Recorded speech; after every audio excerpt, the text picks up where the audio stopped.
Chapter 1. Arrival. The labyrinth city of Rapan was one of a kind. Rapan sat in the midst of a vast desert, trapped within a peculiar, enormous white cage. An inquisitive person who approached would find this cage was actually constructed of bones, those of some long-dead behemoth. The ribs alone were large, enough to encase the entire city. At one point, the city had been nothing more than a small oasis. The remains of the behemoth had transformed it, and it was now surrounded by a shocking number of labyrinths, making it an alluring destination for countless adventurers. Thanks to these adventurers, streaming in from all over the world, looking to get rich quick, the city had become a stage where both happy endings and tragedies were acted out. This city, wrapped in a whirlwind of chaos, is currently one of the largest and most prominent of the Begarit continent. Excerpt from Wandering the World, by adventurer and author Bloody Kant. I had a dim recollection of the information contained in Wandering the World. Rapan was a large, earth-colored city, nestled in the midst of its characteristic 12 white pillars, with buildings made of mud and materials obtained from regional beasts. I'd seen a lot of cities with the same aesthetic on the demon continent. That said, this place was unexpectedly verdant, perhaps thanks to the oasis by the bone pillars. Even from afar, I could see a line of what looked like palm trees. The atmosphere was unique, too. There was something like a crude smell in the air, not unlike the crowded slave markets. Surprised? Those pillars are actually a behemoth's ribs. We were still walking along as I surveyed the area when Galban called out to me boastfully. Thanks to the current formation of our group, I've been talking to him a lot lately. The man loved to brag. His stories were always incredible and self-flattering, with questionable veracity, but easy to enjoy if you suspended disbelief. When the great hero, second-generation North god Kalman, visited this land, he and his companions defeated a behemoth that was rampaging through the desert. They feasted on some of its meat, and left the rest of its remains to rot, leaving what you see now, bones that refuse to decay, standing testament to the passage of time. Wow. So this land had some connection to the North god Kalman. I knew some of the tales about him, but I'd never heard anything about him slaying a behemoth before. I had seen one behemoth myself as we traveled, but it had been way too large to even consider taking on. You'd have to be insane to even try. I wondered how he'd managed it. Well, the North god had apparently bested an immortal demon king and an enormous dragon, so maybe he just made a hobby of defeating monsters with colossal amounts of HP. Ants were among the numerous monsters that feasted on the fallen behemoth's flesh, and they are the cause of the city's numerous labyrinths. When monsters devour other monsters that are stronger than they are, they give birth to powerful offspring in turn. Those mutant ants dug countless nests, and the nests all turned into labyrinths. Oh, I see. When the behemoth died, bugs swarmed to it. Then they began to reproduce and create nests. Over the course of many years, those insects began to die, the nests began to mutate, and thus the labyrinths were born. So that's how it happened, I thought. The bit about eating strong monsters and giving birth to powerful offspring, though, that had to be a folktale, no more believable than the tales of how eating a mermaid's flesh would give you immortality. If it were true, then the people of the demon continent, who consumed monster meat on a daily basis, should have been much stronger than they were. Monsters might be a special exception to the rule, but I didn't buy it. Wait, actually, could this explain the higher rate of strong people, such as Batagati and Kishirika, being born there? Monsters themselves were just mutated versions of normal animals. It would make a certain amount of sense if people could also give birth to such mutants. Oh crap. I'd eaten quite a bit of monster meat myself. What would I going to do if my child with Sylphie was born and suddenly declared, I am the emperor of the demon world? I might find sudden kinship with the birds who hatched their eggs only to find a cuckoo's offspring hidden amongst them. Adventurers and merchants from all over the world gather here. Galban continued to monologue. Magic items were churned out in droves. Magical implements and armor flew off the shelves. No matter how many magical crystals, otherwise known as magic stones, or magically imbued crystals you had, there were never enough. As long as your stock was of a certain quality, you could be assured it would all sell at high prices. This was a land where merchants' dreams came true. Granted, making it here required knowledge of how to traverse the desert, among other things. Only a select few could make a habit of it. The rest would surely find more profitable, safer trade if they went to the central continent. Then again, a fish in a small pond knew nothing of the ocean. Galban seemed quite drunk on his own narcissism, so I wasn't about to spoil his fun. The economy only worked thanks to merchants like him. We bid farewell to Galban after arriving in Rapan. His group was apparently going to put up their tent at the edge of the city. Our time together had been short, but I'd learned a lot from his group, and they had taken care of us. Thank you for everything. Same here. If you ever need anything again, just say the word. It was a quick parting. I kept my farewells minimal, giving just a bow to Balabadum and Carmelita. Things had been a bit strained by the end, but I hoped there was no ill will between us. Now we needed to search for Geese, or Paul. I certainly hoped they were here, since we'd rushed all this way. There was still some time before the sun set, and ordinarily, we'd move to find an inn first, but perhaps we should prioritize looking for those two instead. How are we going to go about this? I asked. Excellent question, said Elinalise. This city is big enough that it must have an adventurers guild, so let's go there first. Got it. I would have preferred to drop our luggage off first, but oh well, this worked. I did want to stay at the same inn as Geese and Paul if possible. Anyway, when we inquired about the location of the guild, we were pointed to the center of the city, the usual location for such things. The people navigating the streets were primarily merchants. Most wore the same garb as Galban, a turban, simple, flowing fabric that wrapped around their entire body, and full beards. They walked the streets, pulling camels along with them, spreading their wares out for sale by the roadside. Many were so thoroughly swathed that none of their skin was visible. Among those erecting eaves of cloth was one individual in particular who wore an outfit straight out of Aladdin. Their shop was a general store, selling lamps made of metal and pots with curious patterns drawn on them. It was all very Arabian in flavor. I bet if you played a flute, a red snake would poke its head out of a vase to take a look. As we approached the Adventurers Guild, I saw a number of people dressed in familiar adventurers' garb. There had to be a lot of people in this area who were originally from the central continent. They all had battle-worn faces, probably S-rank adventurers who specialized in labyrinth diving. Most wore pretty light clothing. It was dangerous to go out into the blinding sunlight without ample coverage to protect your skin, but it was probably fine as long as they didn't venture out for extended periods. The building for the Adventurers Guild was carved out of an enormous boulder, most likely through magic. I could tell immediately because it resembled something I could have made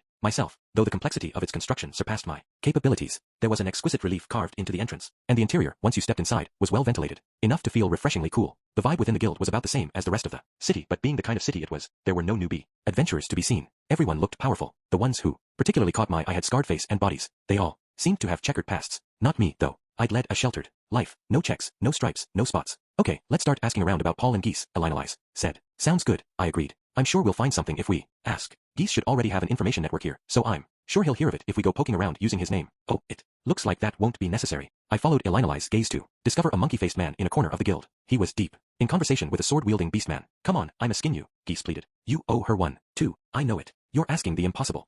Can't you just bend this once? This is a race against time. It's already been a month, hasn't it? She's dead. No, Geese shook his head. There's no way. Even if she is, we gotta at least go in and check. Find her remains. Come on, I'm begging you. I've seen your skill myself. That's why I'm here. I'll even pay you double if that's what you want. He had a desperate look on his face. I never knew the little weasel could make that kind of face. Sorry, but try someone else. I'm not eager to die.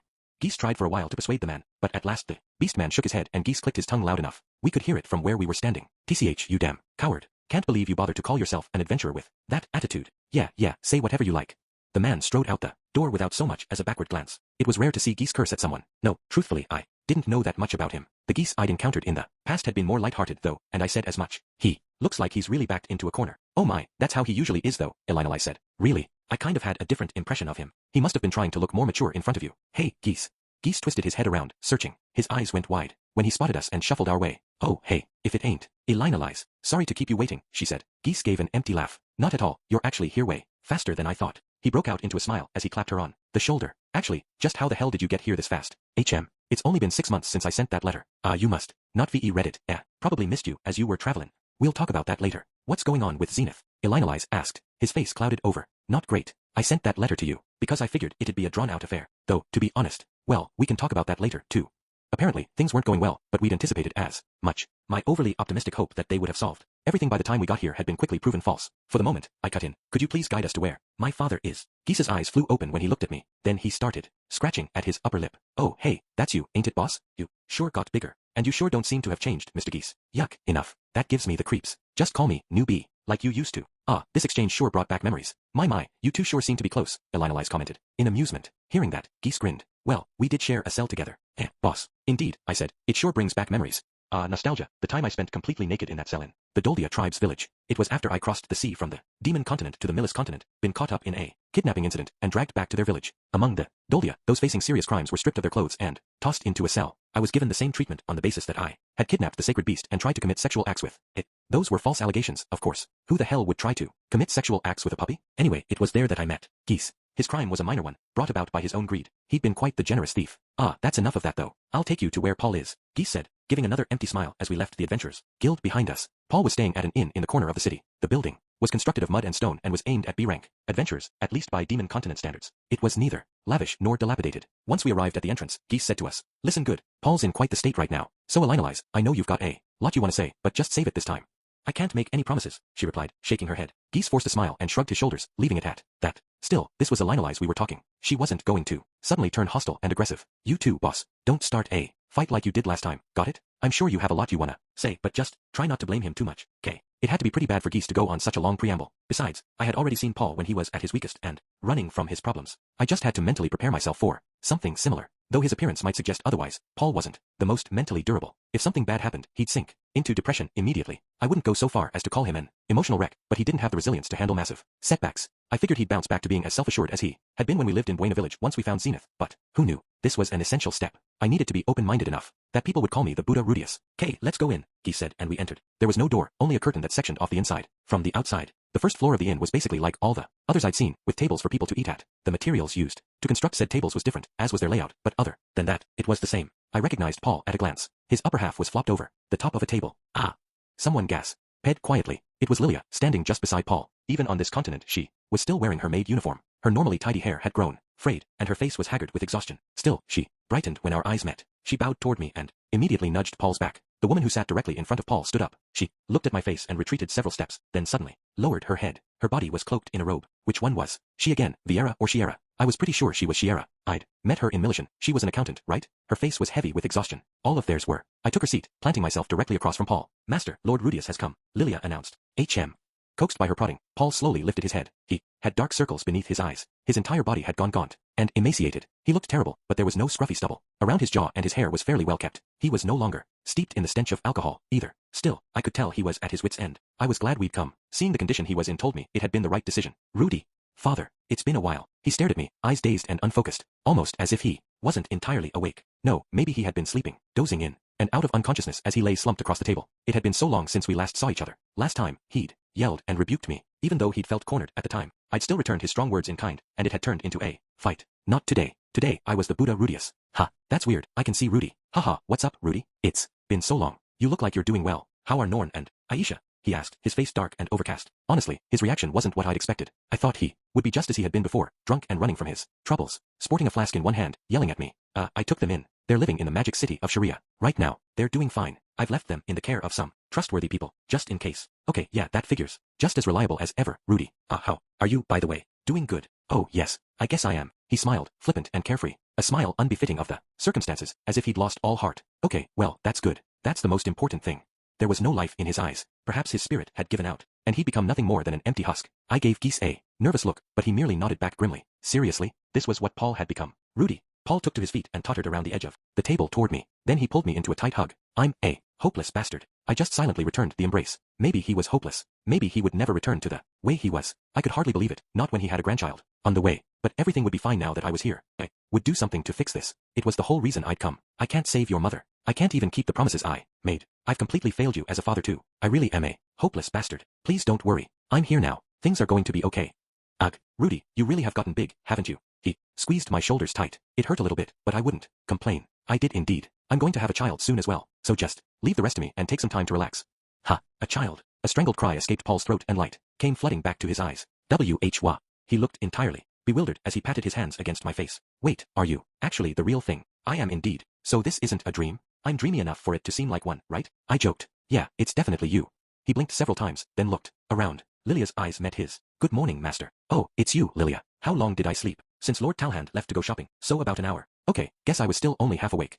He shook his head and stretched his body. Aha, so he was just half asleep, I thought. He wasn't a husk. After all, good. I was too young to be stuck looking after my old man. Paul retook his seat and turned toward me. Then, as if we were redoing the whole reunion, he asked, Rudy, why are you here? I already told you. I came to help. No, that's not what I mean. I shook my head. I'd anticipated that question. We'd had a similar communication mix-up before, and it had turned into a fight. But this time, things would be all right. I had seen his letter, and Norn and Aisha were in my care. Everything is fine. Norn and Aisha, as well. They're being looked after, I said, repeating what I'd already said a moment ago. Oh, okay. Paul looked confused. He reached out to pat my body again, almost as if he were checking to confirm that I really was here. No, but, I mean, didn't you get here way too fast? We took a somewhat unique method of transport. I'm sure I'll have to explain when it's time to go home. Unique, huh? Well, knowing you, I guess it's possible. Paul looked dumbfounded as he dropped his shoulders, mouth still agape. Well, just to clear everything up, why don't you tell me what happened after Geese sent that letter? No, hold up. I'm kind of confused. All right then, why don't you drink some water and try to calm down? I used my earth magic to conjure a cup, water magic to fill it, then passed it over to Paul. He took it readily and gulped the liquid down. Once he was finished, he let out a big sigh. Sorry, I was just a bit shocked. I knew Geese had gone off on his own and sent that letter. I just figured it'd be a while before you came. We hurried as fast as we could, I said. Paul forced a smile. Hurried is an understatement. A month and a half. From Paul's perspective, just over 6 months had passed since they'd sent their letter. That was considered fast. I supposed it was. Ordinarily, it would have taken us another year to get here. Paul had probably figured they had another 10 months to wait. He suddenly put a hand to his chin, clearly racking his brain. He looked nervous as he asked, his voice slow and purposeful. So you did just say something about having a kid? Oh yeah, I had. It wasn't something I intended to keep from him, but perhaps he was angry with me, thinking, why are you having such a good time while I'm over here struggling? I constructed my response carefully. Well, the truth is I got married while I was attending the University of Magic. Married? Paul's brows furrowed. With who? Maybe. Eris. No, Sylphie, I corrected. We met up again at the university. Sylphie? You mean the one from Buena Village? So, she was alive, huh? Yes, though she also had a tough time of her own. Paul stroked his chin, still looking surprised. I'd sent several letters to him, but apparently he hadn't received them after all. Could you tell me what led up to this marriage, exactly? Sure, yeah. I should probably go ahead and do that. I decided to explain what had happened after I sent the first letter, how I'd enrolled at the university, and everything from there on, leading up to my marriage. I chose my words carefully as I went. Honestly, I had nothing but good memories of my time at school. Had certainly had its low points, but it wouldn't be exaggerating to say I'd had the time of my life there, either. I'd made friends, found my wife, and had plenty of fun. I tried to keep my recounting of events as objective as possible, but I couldn't hide it. There was no denying I'd had a good time there. I see. So, a child. My grandchild. I was prepared for him to scold me. After all, the fact that I was having a kid meant I'd been doing the act that led to its creation, at a time when Paul was working desperately to try to save Zenith. It'd be only natural if he was upset. Enjoyment was supposed to be shared, and Paul was living a life of abstinence. Just as I was thinking that, Paul's head drooped. I'm sorry, you're about to become a father, and yet you had to come here, because I'm so worthless. An apology, from Paul, no less. No, actually, I'm the one who feels bad. We haven't even found mother yet, and I'm just moving on with my life. No, I can't blame you at all for that. After all, I slept with Lilia, once, too. Well, they were husband and wife after all, so I didn't really see the harm in it. I meant to wait until we'd saved Zenith. I really am pathetic. Paul lowered his eyes, looking as if he might cry again. He was so fragile, like porcelain. Lilia suddenly cut in. We were attacked by a succubus. We had no choice. Even so, fuck. Paul cradled his head in his hands as the memories came flooding back. A succubus, huh? In that case, it really wasn't his fault. I'd encountered them myself, and there really was no resisting them. They exposed the darkest corners of your heart, though their attacks could be nullified by detoxification magic. Paul had a healer in his party who should have been able to do that. I turned my head toward Shiera, who panicked the moment she felt my eyes on her. I am terribly sorry. It's just, I was so terrified of the captain. I couldn't do anything. Rudy, please don't blame her. I'm the one at fault. When Paul was aroused, he probably went right at whatever women were around him. It had to have been frightening to see a man like him overcome with lust, especially considering that Paul was the main damage dealer of their party. Detoxification magic couldn't be performed unless you physically touched a person. It wasn't surprising they'd been unable to pin him down long enough to use it. Lilia must have stepped forward to use her body to resolve the matter. Yeah, I ran into succubi along the way here. I get how terrifying they are. There wasn't anything you could have done against it. But Talhand was completely unaffected. I was the only one who couldn't resist. Paul despaired. Come to think of it, their party did have another man in it. Talhand was completely resistant? Just how did that work? Hard to believe any man could walk away unscathed. Perhaps the succubus wiles didn't work on dwarves? As I considered the possibilities, Paul fixed his gaze on me. What is it? I asked. Paul scratched at his upper lip. Nothing, it's just, you sound more confident and assertive than you used to. Ha. I hadn't noticed until he pointed it out to me. Come to think of it, when had I started speaking so freely in front of people? I'd intended to keep my casual speech separate from my usual habits of address, but apparently, I'd gotten used to it while talking to Zenoba and the others. Oh yes, my apologies. I will be more prudent in the future. Nah, it's okay. You sound more like a man when you talk that way. Anyway, Paul laughed. Tears began to well up in the corners of his eyes. One fell, then another, with more soon to follow. They came unbidden, refusing to stop. Rudy, you really have grown so much. Hearing him say that brought me to tears as well. We were family, and yet, we didn't even know how much the other had changed. I'm sorry for being such a terrible father. Silently, I wrapped my arms around him. I didn't even have to stretch. I was easily able to reach around his shoulders. Some point, without my even realizing it, the two of us had become the same height, and just like that, we both cried together. After a little while, we pulled away. Our reunion was over. No, we had to switch gears. There was still one issue remaining. Humph. Elinalise planted herself in a nearby chair, looking completely unamused. Paul slowly turned toward her, and their gazes met. Paul's eyes narrowed. Elinalise's brows knitted. This was bad. Father, Miss Elinalise came all the way from the magic city of Sharia to help out, knowing our family was in trouble. She came, even though she didn't want to see you. Paul gradually took to his feet. Then he gingerly walked toward Elinalise. She watched, hands balled into fists, and stood as well. She's worried about us as well. I know there must have been a lot that happened in the past, but out of consideration for me, could you please let that all be water under the bridge now? Elinalise glared down at Paul, a solid head taller than him. The air was thick with tension. Volatile was the word that came to mind. Perhaps they'd end up punching each other. No, maybe they'd try to kill each other. Crap, was their relationship really that bad? Geese. I looked to him for help, but the jerk just gave a helpless shrug and an infuriating grin. That man really is worthless, I thought. Elinalise. Yes, what is it? Paul peered back at me, then at Lilia and Shiera. There seemed to be some meaning behind his gaze, but I couldn't figure it out. Suddenly, he dropped to his knees. Then he pressed his forehead against the ground. He was groveling. I'm sorry for what happened back then. Elinalise refused to look at him. She just turned her head to the side, flared her lips in a pout and said, completely unamused, well, I was partially at fault back then, too. That was completely unexpected. I'd honestly figured she'd start throwing curses at him. Paul continued, prostrating himself. I've caused you a lot of trouble since the displacement incident happened. I'm real sorry about that. It's fine. I had someone I wanted to look for too, so it was convenient. Thank you. You're very welcome, Paul. That was the end of it. Just like that. They both had a hint of a smile on their faces. It looked like the problem that existed between the two of them, whatever it was, had just disappeared. Effortlessly so, even though Elinalise had previously gone on at length about how she couldn't forgive him. Phew. Paul let out a long breath, lifted himself off the ground, and dusted off his knees. Then he looked up at Elinalise, who gently returned his gaze. Age hasn't been kind, she said. It has to you, he nodded back. You're as beautiful as ever. Oh my. I'll tell Zenith you said that. That means I'll get to see her being jealous again. Something to look forward to, I'm sure. The two of them laughed. It was nice to see them like that. They painted quite the picture together, a gorgeous elf and an exhausted, middle-aged swordsman. I had no idea what had rocked their friendship. Perhaps it was just Elinalise being obstinate, and the matter had actually been very trivial. Or maybe it was something that had required time to heal. Regardless, friendship was a beautiful thing. Till, it's impressive you were able to endure the journey here. It's a long way from the northern territories to here, isn't it?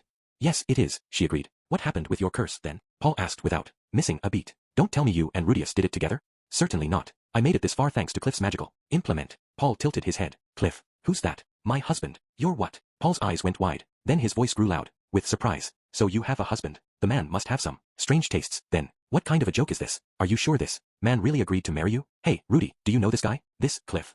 He laughed as he glanced over to me. I kept a straight face as I nodded, mostly because Elinolise looked ready to kill. Father, you've gone a bit too far. Yes, I do think. Cliff has some odd tastes, but he's a very respectable man.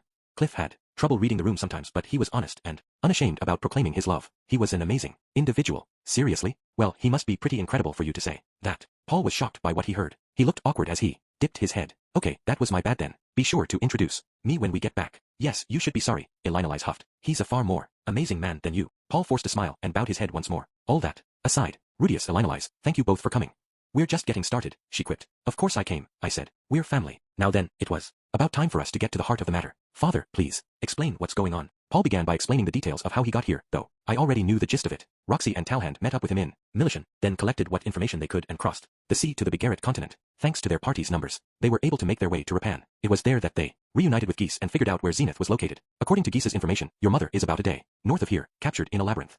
That was vague. By captured, did he mean someone was holding her there? Or was it the labyrinth itself keeping her? Did labyrinths that captured people even exist? For 6 whole years? I asked in disbelief. Paul shook his head. I don't know. And she's still alive? I don't know. There was a party that went in there a few years ago, and apparently one of the members said they saw someone resembling Zenith. Also, we haven't heard from them since they went in again. So they've gone dark. That wasn't reassuring. Was it just wishful thinking to hope that she was still trapped in there? Then again, according to what Roxy had said, Zenith had still been alive when Kishirika saw her. Based on Geese's information, news from the aforementioned party had stopped coming before Roxy conferred with Kishirika. That was 2 years ago. Geese's information had been acquired 4 years ago. In other words, Zenith had gone 2 years without contact with anyone and was still alive. When Kishirika saw her, that meant there was a high likelihood she was still alive even now. Apparently, they were betting on that sliver of hope in continuing the search for her. Even if she hadn't survived, it was still important to confirm her death. Of course, I hoped she was still alive. When I heard she could be dead, my heart had sunk. I guess I'd already figured it was too late. It had been 6 years. After all, suddenly Geese cut in. All we have is second-hand information, so we don't know. Maybe she is dead. Maybe she's being possessed by some kind of monster. All we got is she was seen in the labyrinth. Paul added, this labyrinth is a very old and difficult one. In this past year, we've gone diving into it numerous times, but it's been rough. We have 4 labyrinth diving pros in our party, but we didn't even get halfway in. Pretty sad, really. 4 of them. Paul, Geese, Talhand and Roxy? They had 3 others as well, but none of them were professionals. Come to think of it, where were the other 3 members?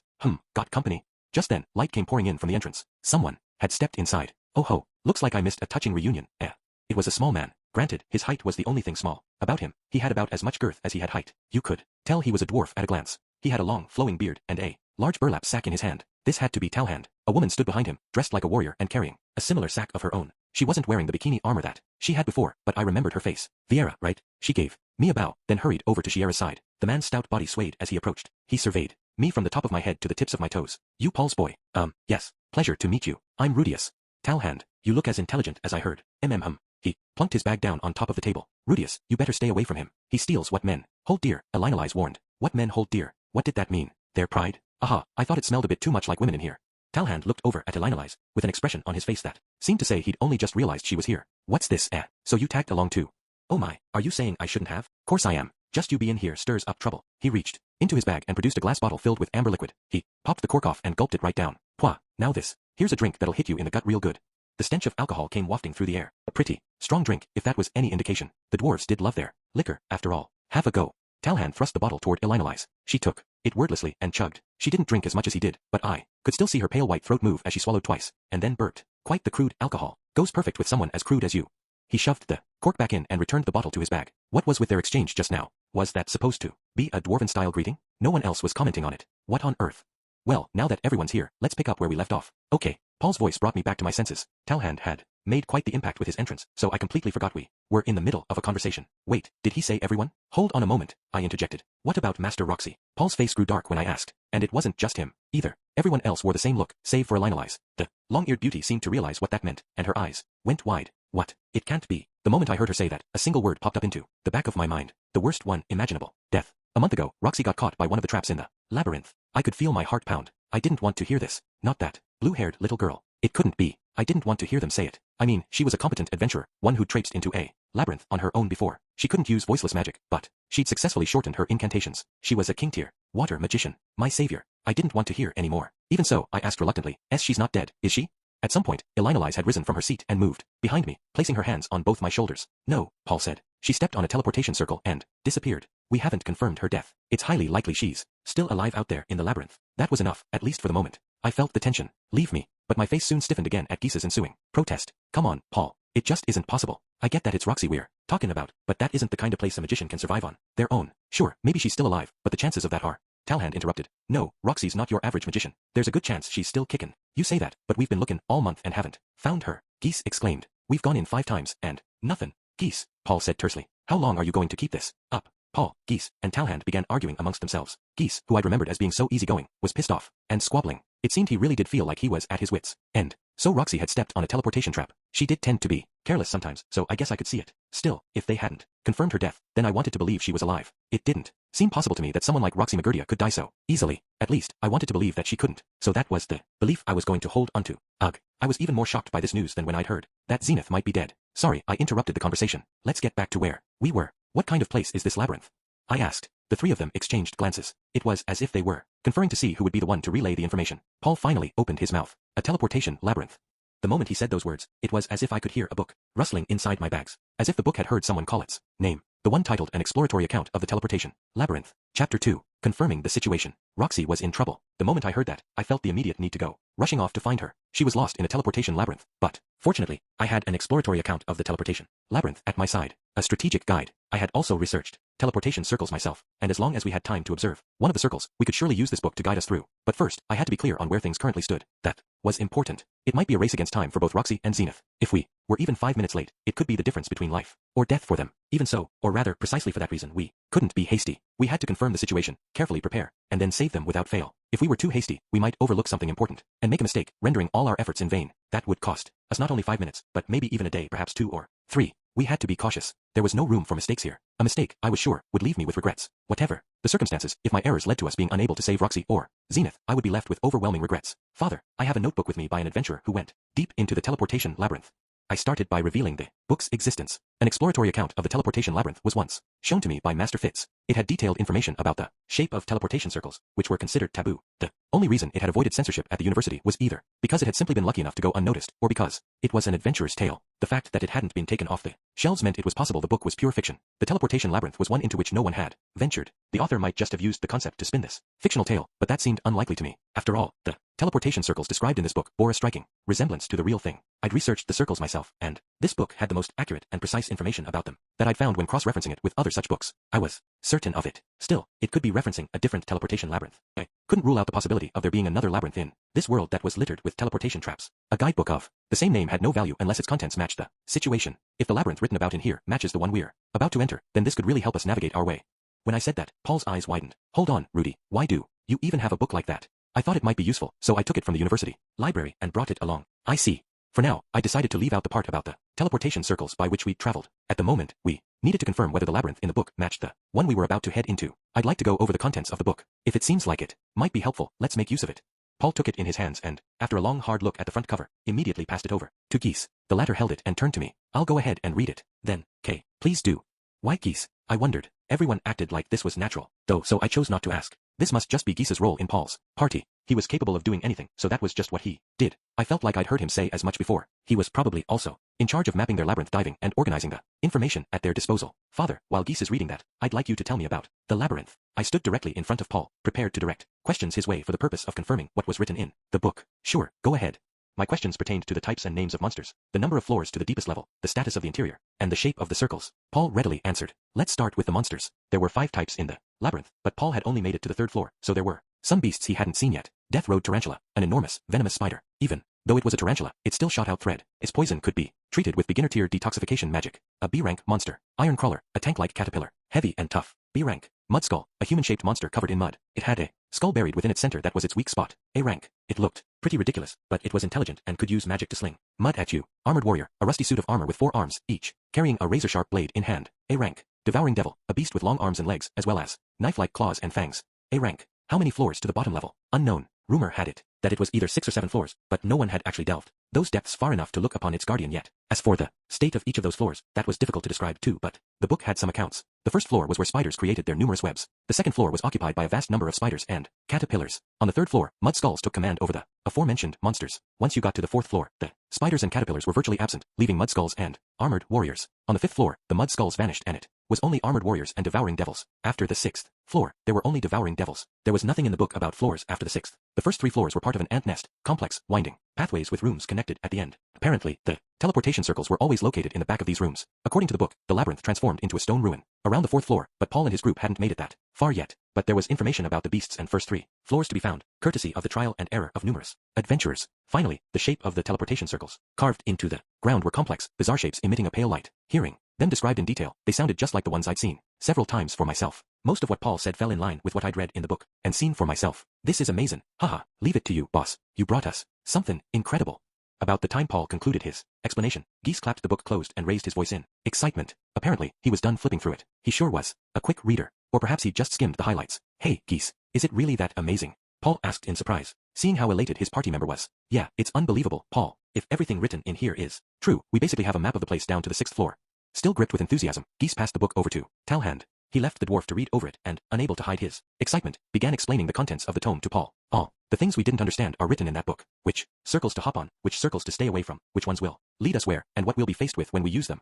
Clearly, he was convinced this book was the real deal. Paul's face turned grim as he fixed Geese with a glare. I see. Then can you tell what's happening to Roxy and Zenith based on what's written in that book? Well, no, Geese replied, looking as if he just had cold water dumped on him. Don't get too carried away. We can't make any more mistakes, Paul warned in a low voice. Right. We had to be careful. It would be heartbreaking if we blindly believed in that book, only for it to lead us to our doom. I get what you're trying to say, Paul, but with this book and a dependable vanguard and rearguard, we'll be fine. Let's rejoice a little in the moment, yeah, Geese said, peering around at those present. Paul followed his gaze, and eventually his eyes landed on me. Yeah, you're right. Sorry about that. A small, calm smile appeared on his face. No matter how cornered you might feel, it was important to maintain your composure. Paul had to understand that. All right, then, if you're done reading, let's decide on our formation. Paul's voice sounded more energetic, as if he'd gathered his spirits. The atmosphere in the room relaxed. Only 5 members would be diving into the labyrinth. Paul, Elinalise, Geese, Talhand, and me. That meant Viera and Shiera were being swapped out for Elinalise and myself. The labyrinth was narrow, so even if we went in large numbers, we'd just get in each other's way. Elinalise was an upgrade on Viera, and I was an upgrade on Shiera. We'd only be stealing their roles from them if they joined.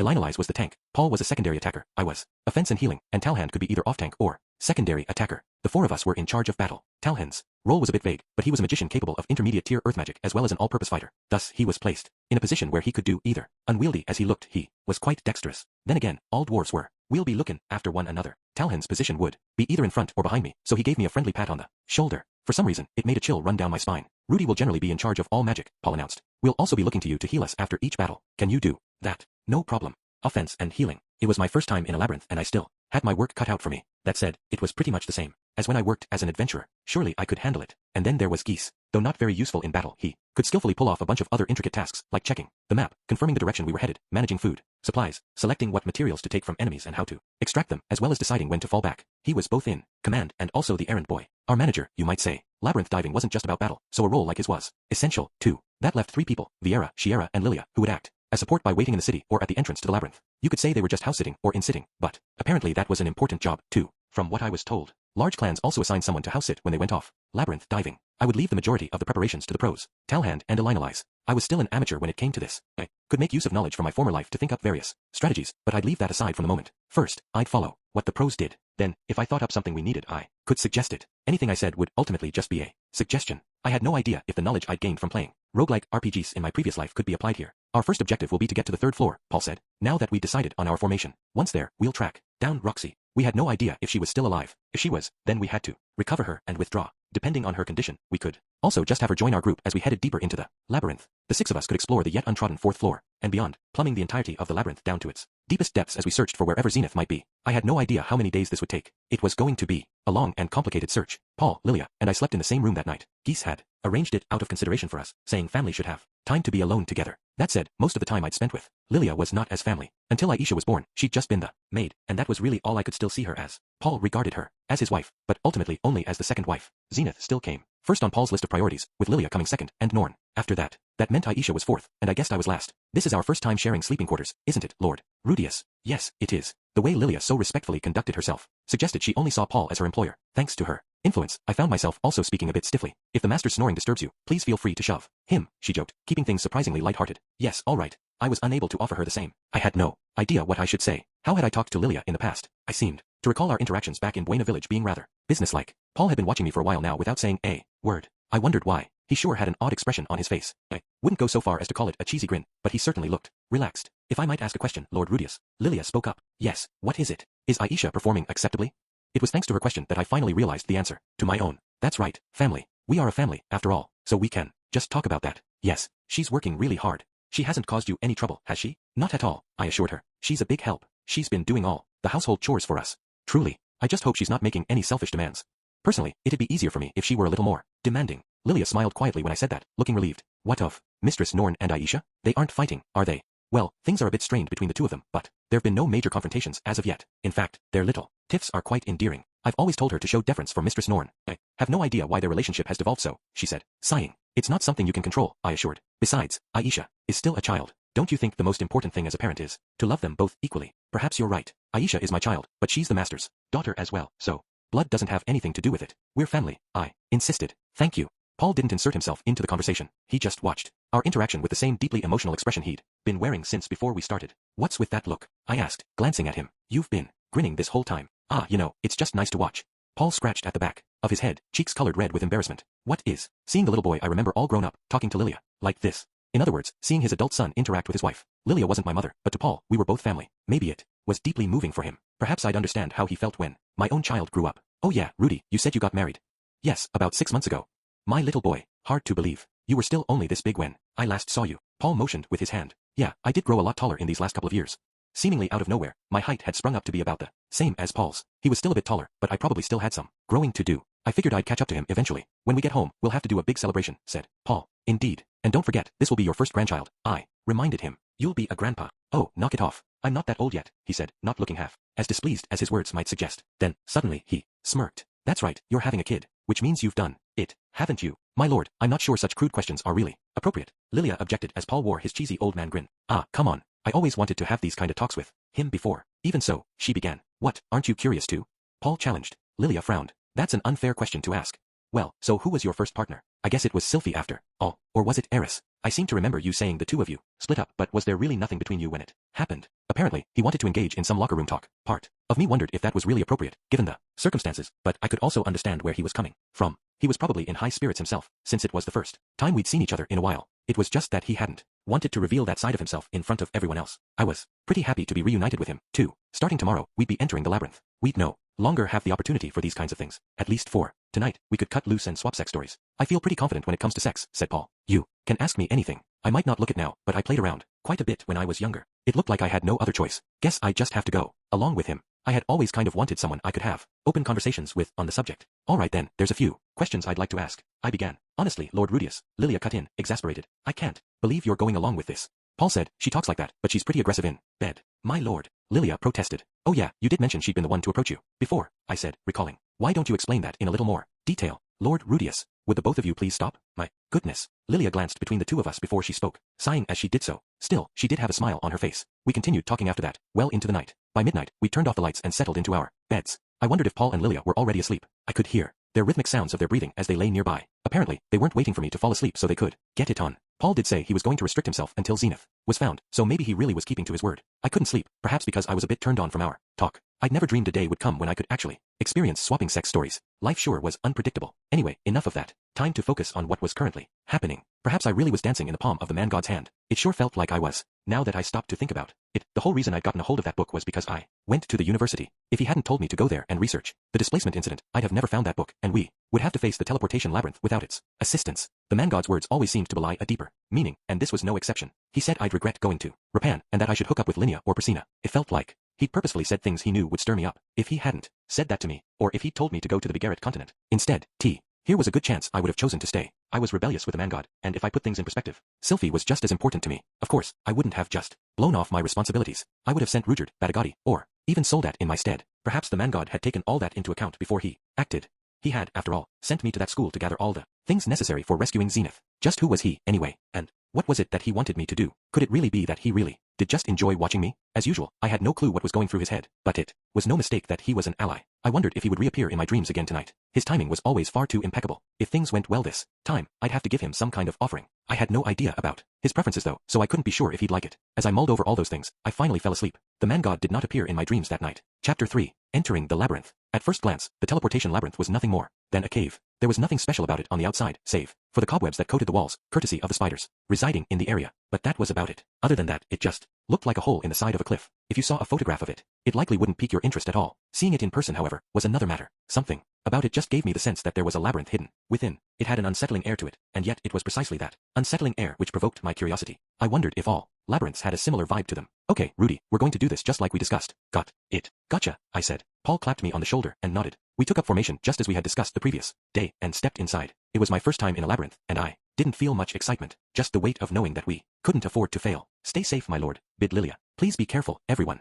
Lilia, Viera, and Shiera would return to the city on horseback. When large clans entered a labyrinth to conquer it, their supporting members would make camp and wait outside. Fortunately, Rapan was only a day or half day with some haste away. There was no need for them to make camp in front of the cave. Well, let's be off. It was dark inside, but not entirely so. The interior had a dim glow to it. Such poor visibility wasn't ideal. It could be fatal. I'm going to brighten things up, I said. Go for it, Paul replied. As soon as we entered, I used the spirit scroll that Nanahoshi had given me. A bright ball of light leaped forth, circling around the top of my head. Geese also activated the same scroll for himself. He was acting as a scout for us, so he needed his own source of light. These scrolls could be used by anyone. Of course, they would last the longest if someone with an enormous mana pool, such as myself, used them, but apparently they didn't cost much mana in the first place. Geese and Paul were delighted when I showed them the scrolls, saying, now we don't have to carry around torches anymore. It seemed having one hand occupied by a torch really was inconvenient. The light from these spirits was brighter than a torch, and even someone without much mana could sustain one for a while. If these scrolls got popular, torches might disappear from the market completely. Paul, your kid sure brings some handy stuff along, said Talhand. Well, I am proud to call him my son for a reason.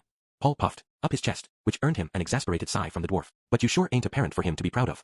Ah, leave it. I'm already feeling down enough about it. Paul spoke with a half sigh, his shoulders sagging. Come on, let's just go on in. At Geese's encouragement, we stepped further into the cave. On the first floor, we were navigating what looked to be an ant nest. Silken webs were strung up across the walls and ceilings, and further within was a magic circle emanating a pale light. The spirit proceeded beyond that point, illuminating the area like a fluorescent lamp. You said to be careful because some of the magic circles don't light up, correct? That's right, Rudy, said Paul. Make sure to follow Geese's footprints precisely. Geese was a full 10 steps ahead of us. He was wearing a special pair of boots. Cross-shaped steel plates were mounted on the soles, leaving cross-shaped tracks wherever he walked. This wasn't a magic item, though, but a product of adventurer's wisdom. It was a convenient piece of equipment that kept the wearer from slipping, while also leaving a mark in their wake. It was easy to discover the teleportation circles on the first floor. The main monster on this floor was the Death Road Tarantula, but there was a much smaller, less mature variety of arachnid skittering about on the ground. These were the Death Road Tarantula's primary prey. The sight would have made someone with arachnophobia faint dead away. It was in the midst of these swarms that you would spot completely empty spaces, ones that were circular or square in shape. These were the traps. If you were to put your foot in that empty space to avoid the crunch of spiders beneath your feet, you would immediately be teleported somewhere. Thus, we had no choice but to squish the little spiders where we trod. It wasn't pleasant, but what else could we do? As for the B-rank beasts, the Death Road Tarantulas, they didn't appear in our passageway. Occasionally, one or two would pop out, but once Geese spotted them, Paul would immediately dispatch them. There was no need for me to do anything at the moment. Well, this much is a cakewalk. Paul had a sword in either hand and was walking briskly ahead. Of those two swords, one was the blade he'd wielded all the time at home, his partner. Though it didn't appear to be a particularly powerful weapon, he was able to slice those Death Road Tarantulas cleanly in two. That was less because of the blade's sharpness and more because of Paul's skill, I was sure. The sword in his left hand had a shape I'd never seen before. A kind of short blade, but neither short enough to be called a short sword nor long enough to be called a long sword. The handguard wrapped around the wielder's entire hand, with a slightly curved, double-sided blade. There was a hole in the middle of the blade, likely to prevent things from sticking to it. That said, he wasn't using this weapon very much. Paul generally fought with only his right hand. I wondered what the purpose of his left-hand sword was. Or was he just a nerd in his final form? Like taking candy from a baby. Not that it was relevant at all, but whenever he defeated something, Paul would glance over at me. How annoying. He probably wanted to show off how cool he was. Okay, I get it, Dad. You look cool, but please don't let your guard down. Paul, keep your head forward. And yep, there it was. Elinalize was letting him have it. Come on, it's fine, Paul said. We've done the first floor dozens of times before. I'm not going to screw up that easily. Letting your guard down like that can cost you your life, she warned. Yeah, I know already. Besides, Elinalize continued, you've been going too far ahead this whole time. I am the one in front, am I not? It's the first floor. Not like it'll make that big of a difference. And so, their bickering began. I could hear Talhand behind me, expelling a sigh as he said, Bleg, there they go again. Myself aside, this is Rudius' first time in a labyrinth, and as an adult, you should be setting a good example. Paul argued back. That's why I was looking for an opportunity to strike up conversation with him, to help loosen up his nerves. What nonsense, she scoffed. You seem as giddy now as you were when Zenith first joined our party. Not much I can say when you put it like that. What's up with you, anyway? You've turned into a real nag. Why, of course I have, replied Elinalize haughtily. You're basically like a son to me, so I'll scold you as needed. Paul chuckled at that. What are you on about, calling me a son? Did you spend so much time with Rudius that you developed a soft spot for me, too? Come on, enough with that. You calling yourself my mom gives me the creeps. Oh my, has Rudius really not told you? She asked, mockingly. Told me what? Sylphie is my granddaughter. Since Rudius married her, that also makes him my grandchild. In that case, as parents of my grandchild, you and Zenith are basically like children to me. Paul froze. Slowly, he turned himself around and marched back toward me. With our formation broken, everyone else stopped as well. Hey, what is she talking about, Rudy? Why's Elinalize making These insane claims about Sylphie being her grandkid. Oh yeah, I hadn't told him yet, had I? Turns out, Laws was Elinali's son, I explained. Laws was. Paul looked skeptical. He never said a word about any of that to me. Well, there was a lot that happened in the past, so it seems like he wanted to keep Miss Elinali's identity under wraps, I said. Ah, I see, said Paul. I can kinda understand that. More importantly, we should keep going, I added, and take care not to let your guard down. Why yeah. Paul sounded like it had sunk in this time. He returned to the vanguard, muttering as he went. Seriously? So Elinali's is tied to our family now. I can't believe this. The news had come as quite a shock to him, it seemed. The first floor was a breeze. They must have traversed this path numerous times, just as Paul said. We continued down the passageway, taking occasional breaks, until we emerged into a room, teeming with death road tarantulas, dispensing with swarms like. This was my duty as a mage, but before we entered the spacious room, Talhand offered me a few warnings. Listen up, no fire magic. Why is that? Fire fills a closed room with poison, the dwarf explained. Gotta be especially careful about that as we go deeper in. What about detoxification magic? I asked. Don't work. He was probably referring to carbon monoxide poisoning. If you used fire in an enclosed space, it would burn up the oxygen until you eventually lost consciousness. Just because the fire was created by magic didn't change that fact. Also, don't go hitting the ceiling with your attacks. You can. Guess why? Yeah. Because it might destroy the entire cave? He nodded. There you go. That's also why you don't go using water magic. Use ice as much as you can. Got it. If you used vast volumes of water, it would loosen the dirt. Still, a bit shouldn't hurt. I could also use earth magic, though if I wasn't careful, I might end up using the dirt of the labyrinth rather than conjuring my own. If that disrupted the internal structure of the cave, it might trigger a collapse. Using the type of magic that was recommended to me was the safest option here, so ice it was. Thus, I decided to use the advanced tier water magic blizzard storm, a spell that brought lances of ice crashing down. That's what I used to mop up the mobs in the back of the room one by one, careful not to hit Paul and the others. Oh ho, you really are Roxy's apprentice. You even used the same magic. I could hear Talhand muttering behind me. Apparently, Roxy also utilized the same spell. That made me kind of happy to hear. And no incantations, either. I can see why she's so proud of you. The words made my ego swell with pride as we wiped out the last of the spiders and moved on. We broke past the spiders' nests and hopped onto the teleportation circle located further in. It took us to the back of a passageway, heading to a separate nest of spiders. We had already repeated this process 5 times since entering this place. Each time, we carefully cross-referenced the circles with what was written in the book. The others had already mapped out where each teleportation circle led on the first floor, but checking helped verify the book's accuracy. We compared the circle shape, color, and characteristics, and once we were satisfied that everything matched the book, we continued in further. It took about an hour to arrive at each magic circle. Since we'd already done that 5 times, that meant approximately 5 hours had passed. The last area on the first floor was a web-covered room, deep within which were 2 circles lined up together. Their color was a bit more intense than that of the others we'd seen, and they were bigger, too. The darker blue one led to the next floor, but it had a twin circle with the same shape right beside it. To the uninitiated, either one looked like it could be the real deal. Yet there was a rock with a circle inscribed on it placed immediately before one of the circles. This was something Geese had left behind as a signal that it was the correct one. Once we referenced the book and confirmed everything was on point, we hopped onto it. From there, we were on to the second floor. On the second floor, the skittering floor spiders disappeared and the tarantula nests were severely reduced. You could actually see the floor now. Instead of spiders, we now had an enormous steel caterpillar, the iron crawler, slithering around. It was a meter tall and 2 meters long, giving it a rather short and stout appearance. The closest thing I could compare it to were the Omu from Nausicaa. Just as their exterior suggested, the creatures were tough and sturdy, but contrary to their appearance, they were actually rather fast. Their speed reminded me less of a caterpillar and more of a centipede. To add to that, they were buddies with the spiders, the latter of which would sling webs from the rear while using the crawlers as a shield. Once you were caught up in those webs, the heavy, 1-ton crawler would trample you. Iron crawlers were so tough that even Paul couldn't defeat them in a single strike. That was where I came in. I could release 2 types of magic at the same time to strike the death road tarantulas in the rear with my blizzard storm, then defeat the iron crawlers one by one with my stone cannon as Paul and Elinalize kept them preoccupied. Apparently, the crawlers were tough enough to repel a normal stone cannon, but I didn't experience any problems in that regard, as my cannons went right through them. Though, being bugs, if I didn't hit them right and kill them on impact, they would start writhing in pain and thrashing about. Nothing for me to do.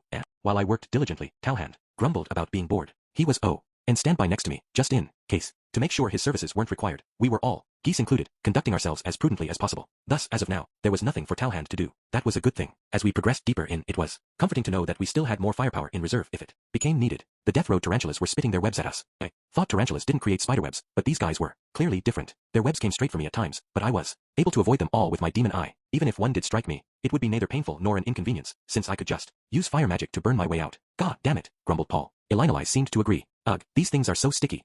Having said that, the vanguard couldn't dodge every single one, so the 2 of them were covered in webs. Here, take this. But don't go wasting it, you hear, said Geese. I could burn my own way out, but he had brought along a liquid to dissolve the webs, which the others were diluting with water and using. He told me it was a unique medicine, popular across the Bigarret continent, and caused no bodily harm. While it didn't cause harm, Elinalize huffed about how it irritated her skin, almost like detergent. Maybe I should take some home with me to try washing dishes with, I thought. Okay, let's take a quick break here.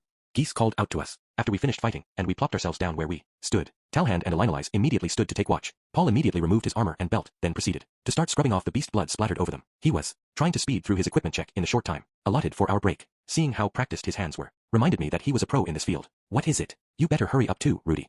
Oh, yes. After receiving a stern rebuke, I turned my attention to my own equipment. There wasn't much for me to inspect, considering I was firing my magic at range. That aside, Paul was being awfully quiet. On the first floor, he'd come up to me when we took breaks, asking, "So what do you think?" And stuff like that. I guess it was to be expected, since this was the second floor, but he'd turned serious. "The cool, Dad. TCH, this damn stuff won't come off." Paul started cursing as he tried desperately to scrub away at the bodily fluids, or whatever that gunk was, glued to his armor. "Why don't you try that medicine that Mr. Geese was just using?" I said. "That's for getting the webs off, isn't it?" Even so, he applied some to his cloth and resumed his furious scrubbing. When he did, the armor came out sparkling white, just like in those Bleach commercials. Okay, not white, it was armor after all, but at least it was clean now. "Oh, it came off, thanks." "Not at all. So it was detergent. It might make Sylphie really happy if I bought a bunch before I returned. I wouldn't mind putting it to use around the house, if possible." Paul re-equipped his armor as soon as he finished cleaning it. He then drew his sword and strode over toward Elinalize. I debated switching off with Talhand myself, but Geese's voice stopped me. "Boss, don't worry about Lookout." "Are you sure?" "It's fine," he said. "That old man hasn't done any work anyways. Sides, there's something coming up here I'd like to get your opinion on anyways. Is it really okay for me to stand in for my father on that?"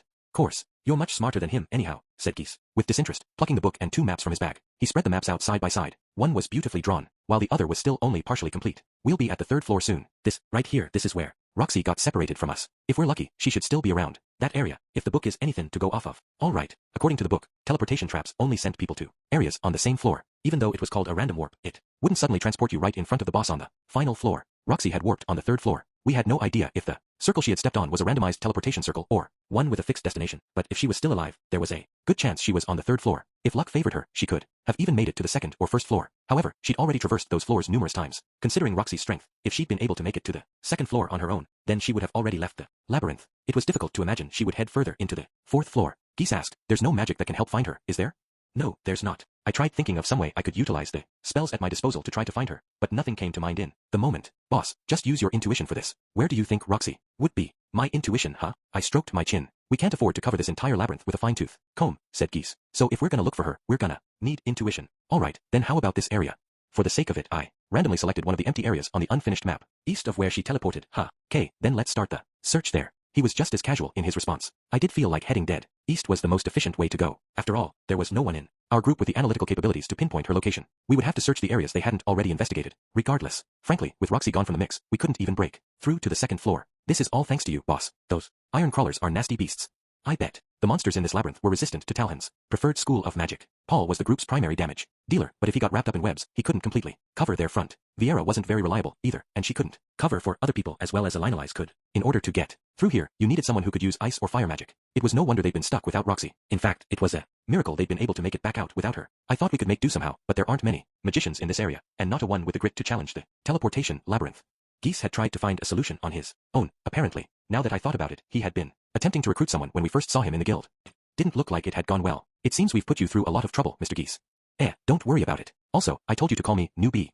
Didn't I? You give me the creeps talkin', all polite like that. Got it, New Bee. I'll introduce you to a nice girl monkey after this is over, and you can have her pluck the fleas off your back. Ooh, not bad, since I can't even go to the adult districts here.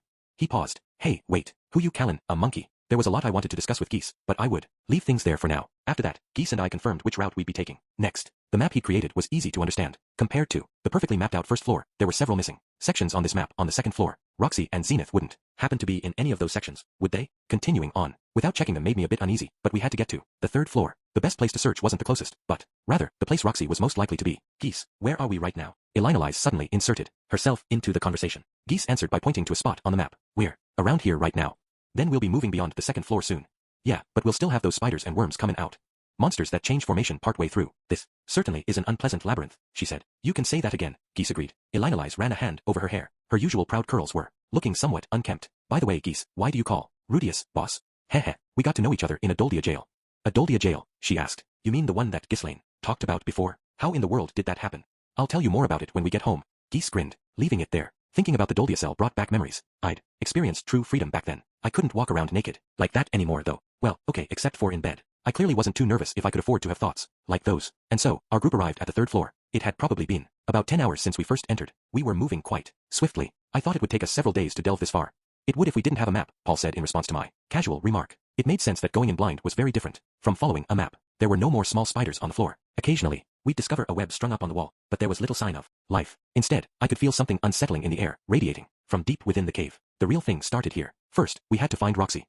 Just then, her familiar scent came wafting through the air. No, it wasn't my imagination. This really was her smell, her presence that I felt. I wouldn't mistake this. I could feel my heart race. She was here. I was certain. Chapter 4. Her emotional perspective. Roxy. I heard a small sound and my eyes snapped open. Everything around me was dark and narrow. Yes, that's right. This place was narrow. After being warped numerous times, it was here that I'd arrived, in a space no larger than a cradle. It had only enough room for a single human, or perhaps two, to lie down. The ceiling was low, too, barely taller than my head. As long as I was within this small, cramped area, no monsters could come teleporting in. I sat at the edge of the space and leaned back against the wall, gazing at what lay before me. A magic circle, emitting a pale light. A teleportation circle. If I put just one foot on it, it would send me off somewhere. Most likely, to a monster's den, to a place clamoring with dozens of monsters, to my death. Just 1 month ago, I'd stumbled. I could make the excuse that it wasn't my fault. I was evading an attack directed my way, taking a step back when I tripped over a rock. I lost my balance and my foot found a magic circle. Despite the fact that I had gone over where the traps were before we headed into battle, I had still so easily stepped right onto one. The place I was teleported to teemed with monsters. There were 20, no, 30 of them. I was a magician and a pretty good one, if I said so myself. I couldn't cast without incantations, but I could shorten them, thereby casting magic faster than most other mages. Facing enemies in vast numbers wasn't new to me. Even as I was surrounded, I didn't panic. I thought only about eradicating my enemy, and soon did just that. But no matter how many I defeated, they just kept coming. Monster after monster, as far as the eye could see. The beasts of this labyrinth knew exactly where the teleportation circles led. This was their lair, after all. The trap were laid so the beasts could feast on unsuspecting adventurers. I was prepared to die. I defeated them all, but still, my mana wasn't endless. Eventually, I would run out. I knew it would be over at that point. Even as my mana dwindled to 20%, the wave of enemies never ceased. The bodies were piling up, but still more beasts pressed in. I was completely cornered. Help wasn't coming. Perhaps they'd abandoned me. If I were in their position, I wouldn't bother saving a klutz like me either. It didn't matter how much mana you had. If you were fool enough to step on a trap, then you were just dead weight. No, I was sure they weren't the type to abandon me. Perhaps when I activated the trap, they'd also gotten caught in it and we'd all randomly warped to different places. Or maybe they were lacking in combat strength with my absence and had to temporarily withdraw. Regardless, help wasn't coming. Even as I felt the tears threatening to well up, I still desperately fought. Even as I felt my mana begin to dwindle, it was then that I spied a light. 6 magic circles contained in a spacious room. Monsters were appearing from all but one of the circles. Perhaps that was because there were no monsters at the other end. I had to choose or die. I used the remainder of my mana to vanquish the horde, then hopped up onto the circle, which brought me to where I currently sat. Somehow, I'd managed to survive. My luck had held. I could make as much water as I needed with magic, and I had food packed in my backpack. I could recover my mana here and then find a way to escape. That thought in mind, I spent the rest of my day there. The next day, I stepped onto the only magic circle in the room. The place it whisked me off to was a passageway I was unfamiliar with. Apparently, it had been one of the random warps. I could sense no one in the vicinity. I mapped the area on my own and forged onward, intent on escaping this labyrinth. I'd considered waiting for help, but there was a possibility that Paul and the others had been wiped out as well. Random teleportation traps were just that deadly. I wove through the tunnels, discovering other teleportation circles. I left a symbol on the ground nearby for myself and hopped on. Once again, I was flown off to some unfamiliar passage. I repeated this process numerous times. The teleportation labyrinth was designed to make it impossible to get anywhere without doing. I was careful not to step on any traps, watching out for circles that might be hidden beneath rocks as I continued forward. I had no idea if I was making progress or just going back the way I'd come. It was impossible to get your bearings in this labyrinth. It was no use relying on your sense of direction here. I was anxious, but even so, I had to press on. My food supply wouldn't hold out forever, nor would my mind. So I defeated monsters, ate their meat, and continued. And yet, after teleporting countless times, I was once again sent into a den of monsters. I fought fiercely, and found yet another circle, from which no beasts appeared. That was how I made it back to this cramped little space. Many times had I repeated the cycle at this point. 5 times, 10 times. The circle before me would always send me somewhere different when I stepped on it, but in the end, I always wound up back here. My heart and mind were at their limit. My body was, unsurprisingly, exhausted. According to my internal clock, about a month had passed. 1 month and no progress. I was just going in circles. The fighting wasn't easy, either. I was hit countless times, and felt myself growing faint from blood loss. At some point, the beasts had begun trying to block off the circle so I could no longer escape. Despite their appearances, these monsters were quite intelligent. Would take everything I had to break through. My joints hurt. I was out of food. The monsters were tough and tasted awful. Their flesh was so toxic that you had to use detoxification magic just to eat it, and I could feel it eroding my stamina. The only thing I had left in abundance was mana. I felt completely cornered. I had no idea what would happen next. If there were more enemies next time, or if they coordinated their attacks better, they would tear me limb from limb and devour me once I used the last of my mana. Even if I were lucky enough to break past them, I would just find myself right back here. Those thoughts alone kept me from stepping onto the circle again. The beasts had likely noticed my presence. They knew I was here, in this cramped space. They also knew that if I used the circle in front of me, I'd wind up right back at their den. I was sure they were waiting for that. They were waiting anxiously for me to make a fatal mistake in my exhaustion. I could feel it. There would be no next time. For the first time, I became conscious of death. My corpse would never be found. The beasts would leave. Nothing of me to find. I would die, and no proof of my existence would remain. It was terrifying. I was terrified. Before I realized it, I was grinding my teeth together, driven by the impulse to scream. I gripped my staff tight. I had seen death countless times before. As an adventurer, I'd watched people die right before my eyes. I had seen monsters split brawny warriors in two as easily as if they were cutting through butter. I had seen wise magicians squashed like rotten tomatoes. Skilled thieves and swift swordsmen had been felled before me. When I witnessed their deaths, I knew in the back of my mind that it would be my turn someday. And yet, I simultaneously believed I'd able to make it through. But now, faced with the very real Prospect of death, I was terrified. I still hadn't accomplished anything. There was still so much I wanted to do. I had a dream. That's right, a dream. I wanted to become a teacher. I loved teaching people. I had no talent for it, but I enjoyed it. That was why, once this was over and we'd safely rescued Zenith, I planned on taking the teacher exam at the University of Magic to become a professor. My master, the one I'd had a falling out with before I left, was at the University of Magic. We might wind up bickering again, but I had a feeling we'd get along better now. He loved being the center of attention. I wouldn't be surprised if he'd been promoted to vice principal while I was gone. I wanted a taste of normal happiness. If I became a professor, I could even get married. I could fall in love with a man, marry him, and share passionate nights together. As a demon, I had the stumpy little body of a child, but even so, I had to have a chance. Ha! A self-deprecating chuckle slipped from my lips. I couldn't believe I was allowing myself to indulge such fantasies, even under these circumstances. I was going to die. None of my dreams were going to come true. My death would be a miserable one. There was no one to save me. No, I'd never heard of anyone in my predicament being saved before. I don't want to die, I thought. I stepped onto the circle because I really did want to live. My instincts were correct. I was teleported to an unfamiliar passage where I left symbols to mark previously undiscovered circles. I went through numerous other circles, then, as if it were predetermined, found myself right back in a monster's den. I knew at a glance that it was impossible. The beasts had heaped the bodies of their dead brethren to block my escape route, and it seemed the space on the other end of the circle was too cramped for the monsters or their corpses to teleport. I had no choice but to clear the way if I was going to use it to escape. While facing this horde, I asked myself. They were arrayed in an impeccable formation, branched out around the mountain of corpses that blocked my escape, protecting it. The iron crawler directly in front of me moved as if it were dedicated to defense, while the tarantulas behind it began spitting their webs to stall my movements. Still further back was a large, mud-covered human shape, a mud skull, which was hurling stones my way. They're almost like an army, I thought to myself as I began weaving my magic together. Envelop me in the earth's magnificent armor. Earth fortress. I crafted a shield from the earth around me. It wrapped around me, covering my body up to my head in a dome-like shape. I cut off the spell before it consumed my body completely. As long as it rose up to my collar, it would be enough to stop the iron crawler from charging. Scatter the falling droplets, blanket the world in water. Water, cascade. Countless spheres of liquid formed around me, transforming into bullets that shot through the air. It was an extremely weak spell, fit only to temporarily stop them moving. Knowing that, I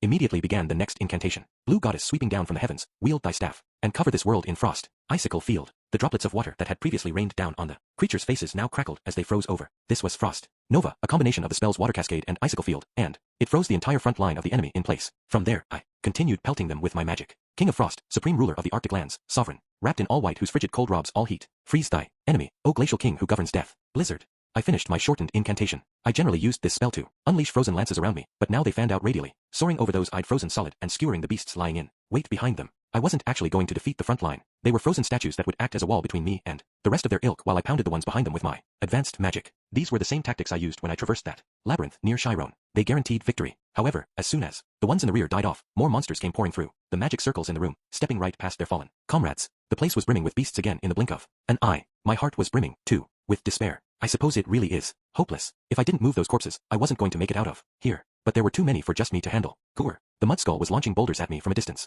Had already shattered part of my earth fortress, and the sluggish iron crawler was bearing down. A chill ran up my spine. I could feel a cold sweat coming on. Take up thy burnt blade and pierce through thy enemy. Flame. Slice. A fiery sword flew through the air, scorching the worm's carapace. The creature writhed in pain before death took it. Iron crawlers were vulnerable to fire. Using fire magic in a cave could wind up signing your own death warrant, but even so, I had no choice. Envelop me in the earth's magnificent armor. Earth fortress. Once again, I created a wall of earth. My mana was dwindling, and I began to panic. What should I do? How was I supposed to make it out of here? Think, I told myself. I racked my brain, even as I continued to launch magic and blast away my enemies. But nothing came to mind. Was I trapped? Was this the end? Was I really going to die here? My body went on autopilot, vanquishing my enemies for me as I entertained those thoughts. My feet stumbled. My mind was fuzzy. I could feel my mana drying up. I had only a few more spells left within me before I fainted. No. I tightened my grip on my staff. I don't want to die. I don't want to die. I felt my entire life flash before me. My first memory was of the disappointed looks on my parents' faces when they realized I was the only person in our quiet village who couldn't mentally converse with anyone else. They taught me how to speak because they pitied me. As for magic, I started learning magic after a traveling magician came through our village and left a deep impression on me. Equipped with basic tier water magic, I set out from my village, going on to meet the 3 boys who would form my first party. We became adventurers and traveled together for several years, until one of us died and the party disbanded. I set out for the central continent, where I met numerous people and discovered and enrolled in the University of Magic.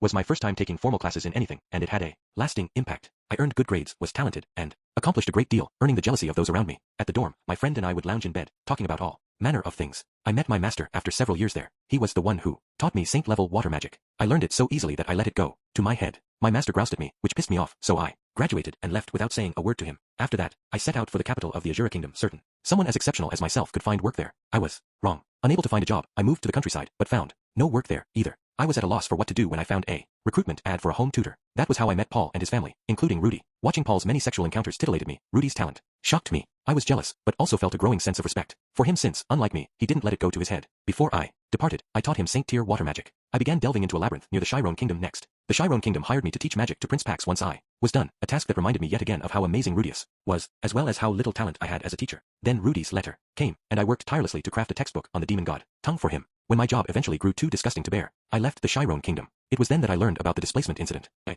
met Elinalize and Talhand, two people so unrestrained in their behavior that it came as a shock to me. We set out together for the demon continent, where I reunited with my parents and confirmed that they really did love me. Then I ran into Kishirika, and then, after that, all those memories ran through my mind in an instant. An iron crawler was bearing down on me. Thanks to my fire magic, the room had heated up, and the effects of the frost nova were wearing off. I can't do this. I don't want to die. I don't want to. No, I screamed in my head. No. I swung my staff around futilely. Webs came flying at me, wrapping around it. In moments, it was ripped from my hand. I don't want to die. Please, someone, anyone, help me. I inched backward, but there was just a wall behind me. The iron crawler was coming. No, not one, many. There was nothing left for me to do. I was going to be eaten alive, wasn't I? No, anything but that. Someone, please. Oh, the iron crawler was already. I snapped my eyes shut in the face of the impinging crawler. I guess I won't be able to see my mother and father anymore. That was the last thought I had. I waited for a bit, but the end never came. Maybe I just died instantly. Maybe it was already over. No, that couldn't be. But I couldn't even hear anything. Was this the afterlife? Timidly, I peeled my eyes open. An unimaginable vista spread out before me. It was a world of ice. The death road tarantulas, the iron crawlers, and the mud skull had all turned into pure white statues. The latter of the three was at the back of the horde. I heard a crack as its body began to crumble. The human skull, its vital core, hit the ground and splintered. Even the inside of it was frozen solid. The gulf in power between this spell and mine was vast. My own frost nova could only freeze the surface of things, but this had most likely killed everything in the area. Ha! Confused, I reached out to retrieve my staff. Eek! An icy cold sensation shot up my fingers and I dropped it on reflex. Clattered to the ground, echoing amidst the silence. I heard a voice, perhaps reacting to the sound. Oh, thank God. A young man came walking toward me, weaving around the ice statues. The moment I saw him, my heart started pounding. I could feel the blood rush to my face, warming my cheeks. This man was my ideal type. He was tall, with soft hair and gentle features. He was draped in a gray robe and held a staff, but looked well built for a magician. There was a clear look of relief on his face as he approached, gazing down at me. Ha! He embraced me with those well-built, warm, strong arms. His scent, a familiar one that smelled of sweat, filled my nose. He partially knelt and nuzzled his face into my neck, seemingly overcome with emotion as he inhaled deeply. That was when I realized something. I hadn't bathed at all in the past month. As soon as I realized, I shoved him away. Ha! He looked surprised. Crap. I'd done something terrible, after he'd gone to the trouble of saving me. But I didn't want him to think I was stinky. Oh wait, maybe now wasn't the time to be worrying about that. Was it? I couldn't really think straight. My apologies, I said. It just kind of stinks. I stink? I'm sorry. Shocked, he sniffed at his sleeve. No, not you. My body. I've been in here a month. Oh, that's what you meant. He looked relieved. It really doesn't bother me though. Well, it does bother me. Oh, forget it. That didn't matter, right? Now, first, I needed to thank him. Thank you so much for saving me. Not at all. It was only natural. I didn't see how he had any obligation to face that kind of horde to save me. Oh yeah, his name. I had to ask his name. Ahem. It's a pleasure to make your acquaintance, I said. My name is Roxy Magurdia. If you don't mind, may I know your name as well? His entire body went stiff when I asked that. Had I said something weird? Make my acquaintance. Confused, I said. Huh? Oh, have we met somewhere before? If so, I must apologize. I'm afraid I don't remember. Come to think of it, I did get the feeling I'd seen him somewhere before. But where? He did kind of resemble Paul, but surely I wouldn't forget someone like this. You don't remember? His face went pale. Had I made him angry? I did feel like we'd met somewhere before. His face was familiar, as if I'd seen him long ago. Don't remember. He shook his head a bit and staggered backward. Suddenly, he slapped a hand over his mouth and then, bleak, he threw up. Soon after that, I discovered the young man was Rudius, Grey Rat, all grown up. Paul and the others, who caught up a few moments later, took me into their care. With that, I had narrowly escaped death. Chapter 5. The Indomitable Magician. Roxy was just as I remembered her from so many years ago. She looked and behaved the same, although being trapped in the labyrinth for the past month had weakened her considerably. Her cheeks were gaunt and there were circles under her eyes. Her braids had fallen loose and her entire body was covered in dirt, making her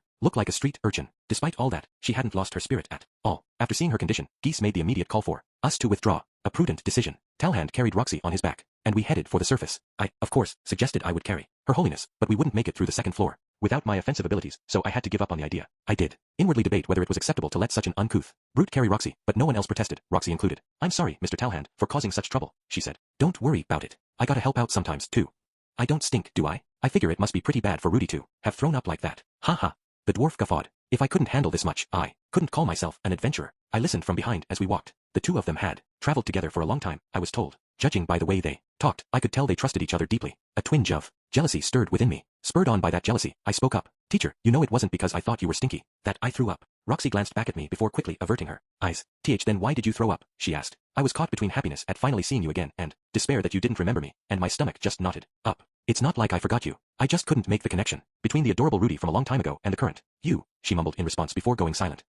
It was a short conversation, but hearing her voice for the first time in a long while filled me with such joy that I could have flown right up to heaven. Our in-sitting group rejoiced upon Roxy's return, likely because this was the first happy news they'd had since they began searching the labyrinth. Granted, we'd only filled in the hole they'd dug themselves, but I wasn't going to say that. Regardless of the circumstances, this was a happy occasion. Lilia immediately coaxed Roxy off to the bath, hoping that there might be something I could do for her in the meanwhile. I hovered outside her room, but then Viera shooed me away. She said it was rude to approach a girl's room while she was bathing. Of course, I didn't have any ulterior motives. I just wanted to do whatever I could for her. I mean it. Really. Okay, yes, I did have a previous offense, but this time was completely innocent. I thought about defending my case, but decided to drop it. This was fine. It was me, after all. If I suddenly glanced to my side and saw her clothes sitting there was no guarantee that my hand wouldn't slip and pocket the small white fabric nestled on top. I couldn't give my perverted side the opportunity. Right now, my feelings were still innocent, so really, it was fine. We were going to rest for a few days to give Roxy time to recover her strength. That said, she was an adventurer. She had no major injuries, was still strong enough to walk unaided, and swore that with good food and a soft bed to sleep soundly in, she'd be back to normal before long.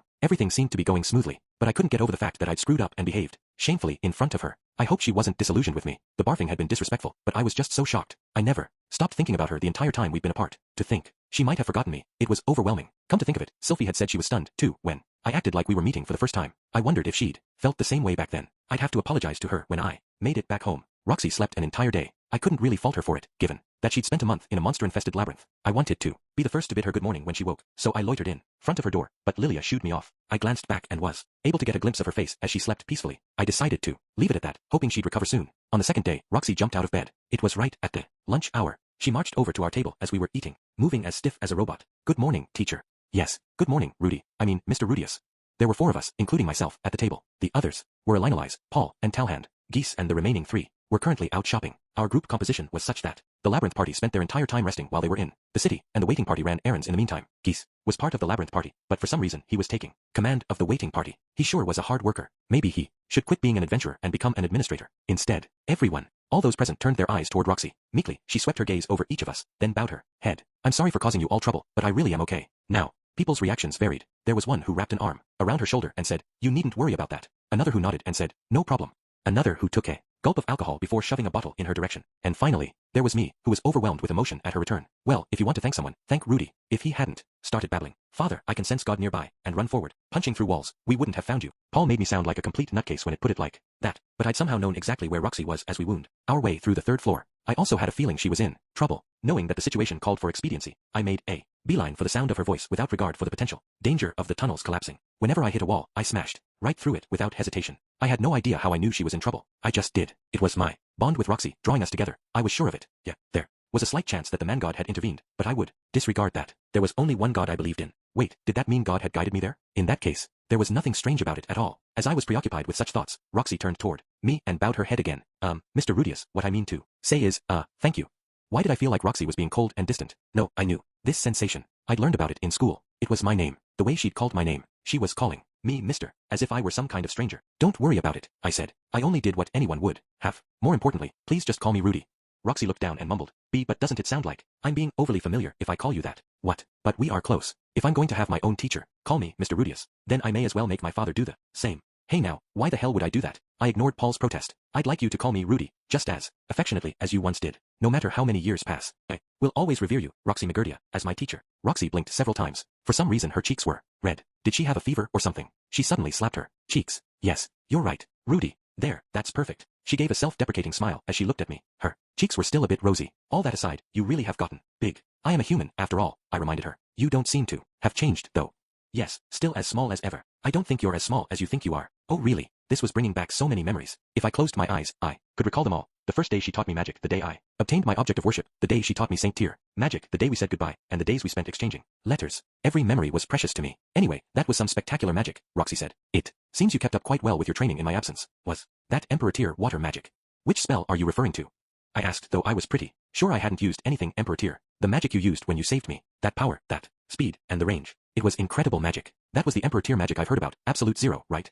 Nope. That was just a simple frost nova. We had been traversing the 2nd floor when Talhand told me about the magic Roxy had been using and how effective it was. I'd simply mimicked it. But now Roxy had a look on her face that seemed to say, well, I'm right, aren't I? I hesitated on whether to correct her or not. She was a water magic specialist. It might shame her to discover she'd misinterpreted my spell. Perhaps a little white lie was appropriate. Here, Granted, I'd be exposed immediately. Maybe the wisest course of action was to say yes and then relay the truth afterward, in secret. But what if I did that and she reacted negatively? My stone cannon apparently had the same level of power as an Emperor tier spell, but it was magic of a much lower level. How should I answer? Nah, that was a frost nova. It just had more power behind it than the one you use. As I hesitated, Talhand took the opportunity to respond in my place. How unwarranted. I'd better follow up with something or else. Oh, so that's it. My apologies. Honestly, Roxy, you haven't changed at all. Though I do agree with you, it wouldn't strike me as strange in the least for Rudius to use Emperor tier magic. Elinalise jumped in without a moment's delay to back Roxy up. After all, he is considered the most powerful magician at the University of Magic. Though that last comment was unnecessary, everyone's eyes gathered on me. Okay, this was my chance. My current abilities are all thanks to my teacher's guidance, I said confidently. Roxy's eyes narrowed with suspicion. Rudy, I keep hearing you've been claiming that, but do you honestly think that's true?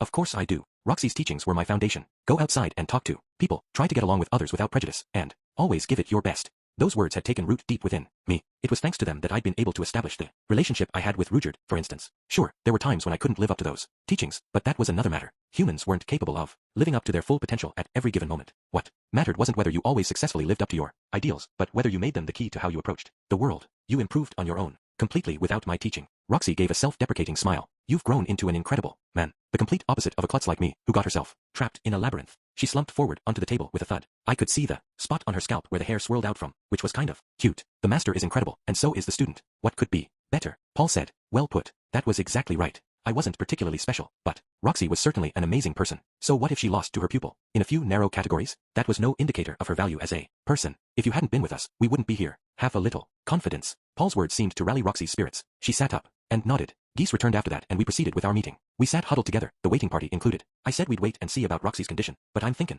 we'll dive back in there in 3 days, Geese announced. Isn't that a bit hasty? Paul asked. Though it might not seem like it, labyrinth diving really wore a person down, especially one like the teleportation labyrinth, which was riddled with traps, forcing you to constantly watch where you stepped even as you were embroiled in battle. It was exhausting, enough for someone like me in the rear, but the vanguard bore an even heavier burden. It's best for Roxy to get back in as quickly as possible. Yeah, I get what you mean. You're right. Paul nodded, but I couldn't quite agree. Wouldn't it be difficult for her to have to re-enter the place where she'd nearly lost her life before? Don't you think a little bit more rest is necessary for her? I asked. You may not know this, boss, Geese explained, but when you nearly die in a labyrinth, you gotta go back in quick or you'll get a curse on ya and never be able to enter again.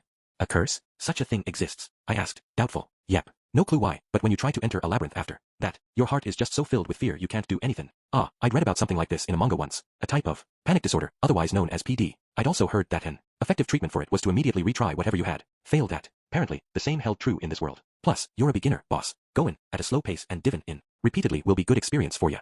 I see. You do have a point. After that exchange, the others began jumping in. I can give you some pointers on doubling as a healing and offensive magician, said Roxy. We shouldn't repeat Rudy's method of punching through walls to navigate. The risk of cave-in is too high, said Paul. If you want, I can go in front of you, said Talhand. I've been thinking. How about Paul and I switch positions? Elinalise suggested. Geese kept us organized as we shared our thoughts on the previous venture, as well how we should approach the next. Everyone sounded deadly serious. I thought they might be a bit more jovial about it, but apparently not. Though weakened, they were still an S-rank party. There was little input for me to give at this meeting, except for answering when I was asked what I thought of my first labyrinth. They were pros. I was an amateur. No matter how good I was with magic, I couldn't forget those two things. Our last trip had gone well, but that didn't mean this one would, too. For the moment, we'll focus on mapping out the rest of the 3rd floor. Dependent on how things go, we can at least go deep enough to find the circle for the 4th floor, Geese said. How's that? Agreed, we said in unison. Generally, once a party discovered the stairs to the next floor, they would decide whether to go deeper or temporarily return to the surface. If they opted for the latter, they would take a straight path down to resume from the point they left off when they returned. The same went for us. We'd gone straight down to the 3rd floor last time. If you weren't quick, there was a possibility the number of traps would increase. Speed was crucial. Oh yeah, the book says the 4th floor is completely different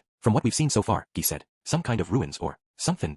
In that case, there might be 2 bottom levels, Paul said. Well, let's save thinking about the 4th floor for next time. For now, we're focusing on the 3rd floor. Gotcha. There were instances of long-existing labyrinths combining with others, forming a single labyrinth with 2 centers, 2 hearts with magically imbued crystals. These types were said to change in structure partway through. The teleportation labyrinth had that kind of layout, but that didn't necessarily mean it had 2 centers.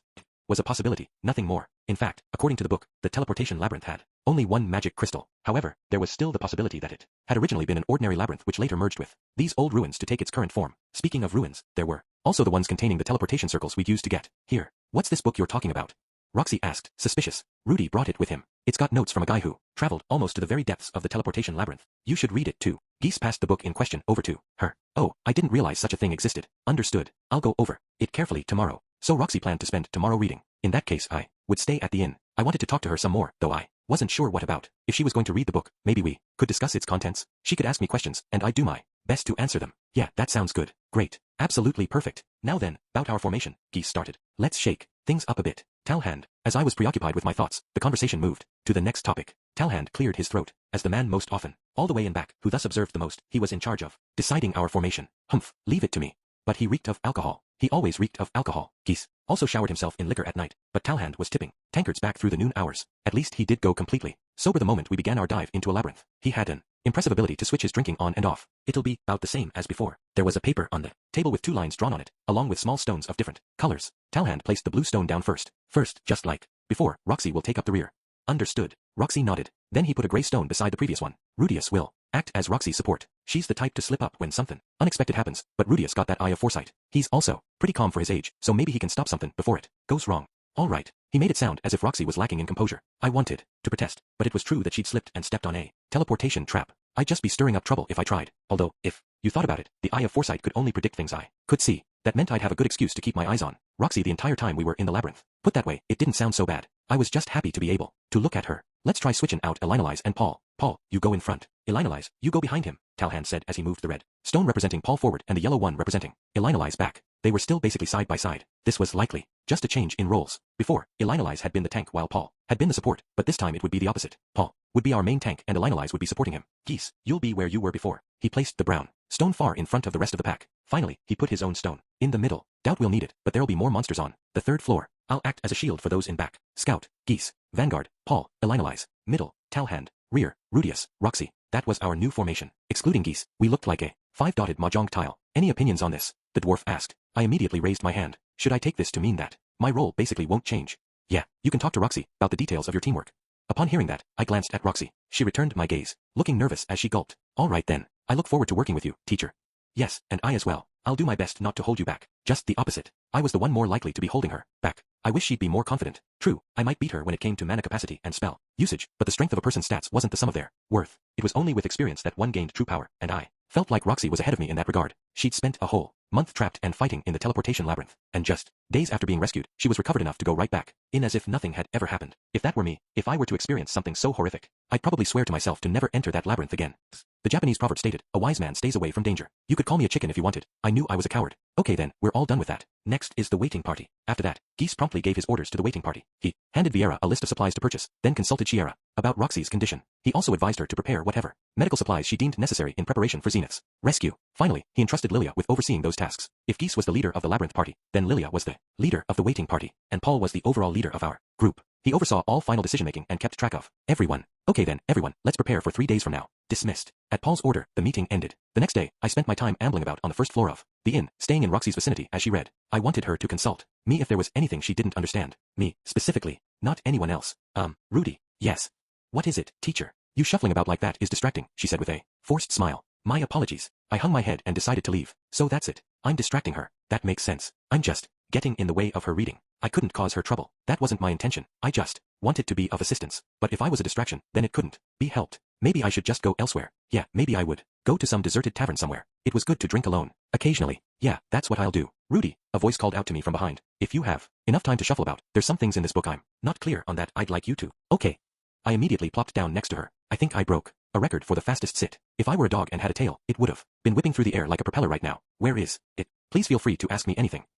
Roxy sure was tiny, though I was sure that was partly because I'd grown so much. If I put her on my lap, I could easily wrap my arms around her, though I was sure she'd be pissed at me if I tried. As I looked over at her, Roxy glanced up at me from the side. What's wrong? I asked. She quickly shifted her gaze back to the book. No, it's nothing. It's this part right here. In the intervening years, my height had exceeded hers. Perhaps she felt discouraged by that. She did seem to be self-conscious about how short she was. Such were my thoughts as we spent the day together, reading. I was content. Chapter 6. Easy as pie. With Roxy now in our midst, we resumed our exploration of the labyrinth. We moved just as planned, making a beeline for the 3rd floor. There were 3 types of enemies there. Mudskulls now. In addition to death road tarantulas and iron crawlers, the mudskull was an A-rank monster. It resembled a headless giant made of mud, about 2.5 meters in height, with a girth that spoke to its durable nature. The creature had a skull buried in its chest area, which also happened to be its weak point, much like Jamila from Ultraman or Sakiel from Evangelion. It moved slowly, but it could shrug off any blows dealt to the mud-covered parts of its body, and if it sensed it was in danger, it could hide the skull inside its body. The mudskull's method of attack was to sling mud and use a spell similar to stone cannon. Those, however, were not the reasons why it was considered a rank. Though it looked like a simple golem, the mudskull was quite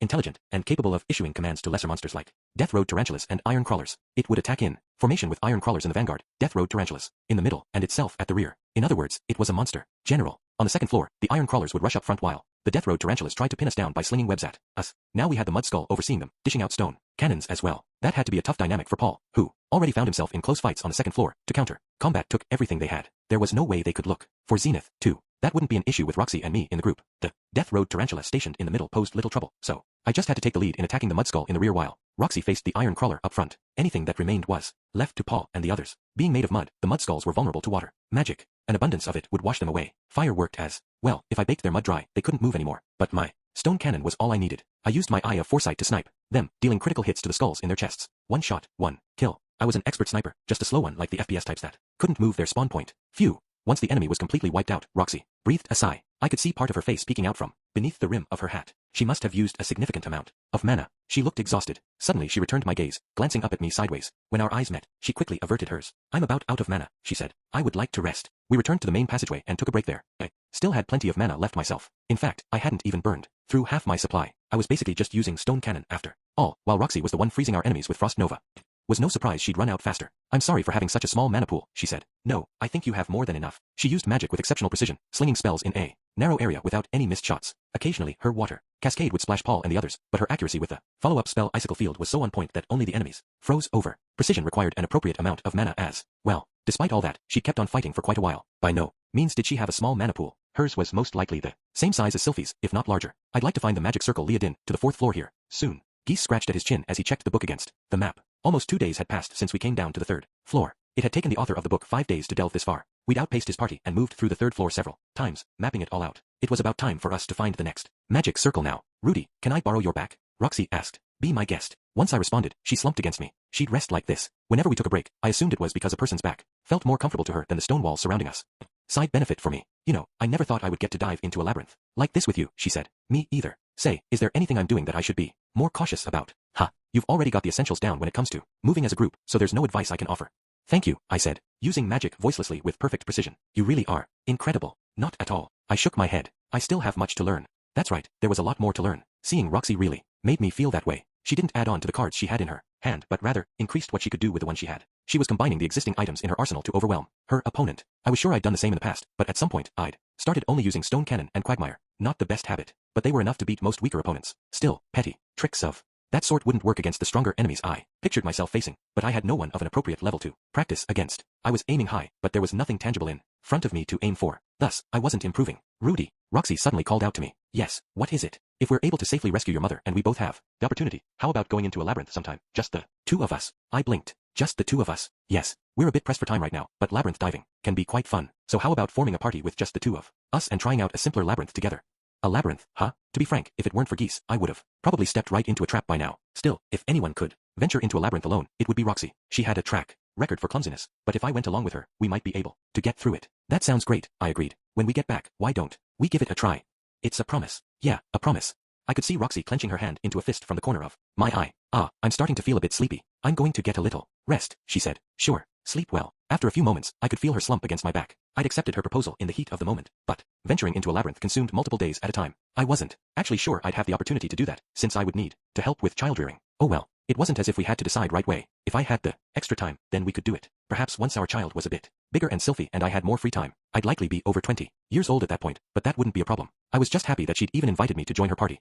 Felt like she was acknowledging my skills. I had to be careful not to reveal my flaws in front of her. As I considered these things, I drifted off to sleep. After we discovered the circle leading to the 4th floor, we finished thoroughly mapping out the 3rd. There was no sign of Zenith whatsoever, so we decided to move on. The walls on the 4th floor were made of a familiar type of stone. It resembled the ruins we'd accessed to teleport here from the northern territories. Perhaps they were similar structures, except this one had turned into a labyrinth. Geese, what'll it be? Paul asked.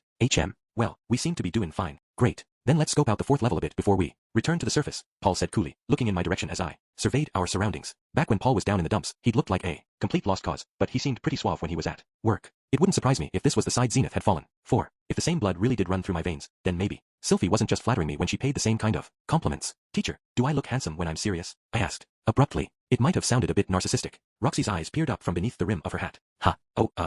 Well, sure, you're handsome. She fumbled with her words, then quickly averted her eyes again. Okay, that reaction said all I needed to know. She expressed her feelings loud and clear. That was clearly an uncomfortable question. How rude of me. It seemed I'd gotten a bit carried away. If Roxy turned super cutesy on me and asked, hey Rudy, on a scale of 1 to 10, how cute am I?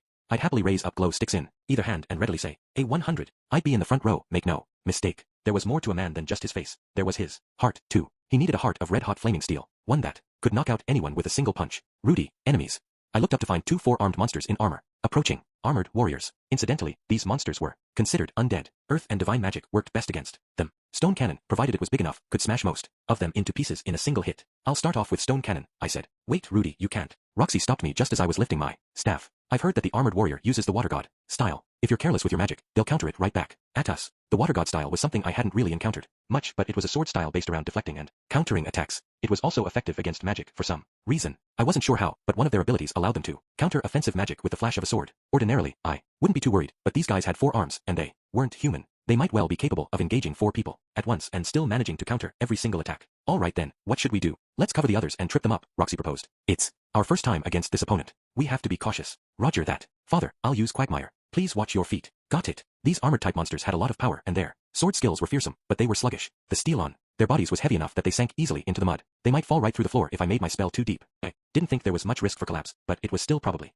best to keep environment-altering effects to a minimum. Up to the knees was enough. Quagmire. Their feet sank as they tried to advance, the mud swallowing them up to their thighs. Then our 2 frontline members set to work. Paul, I'll take the left, said Elinalise. Gotcha. Paul paused. Wait, you're always taking the left. The wall gets in the way otherwise and makes it difficult to swing. So you're only thinking about yourself. Whoa, that was close.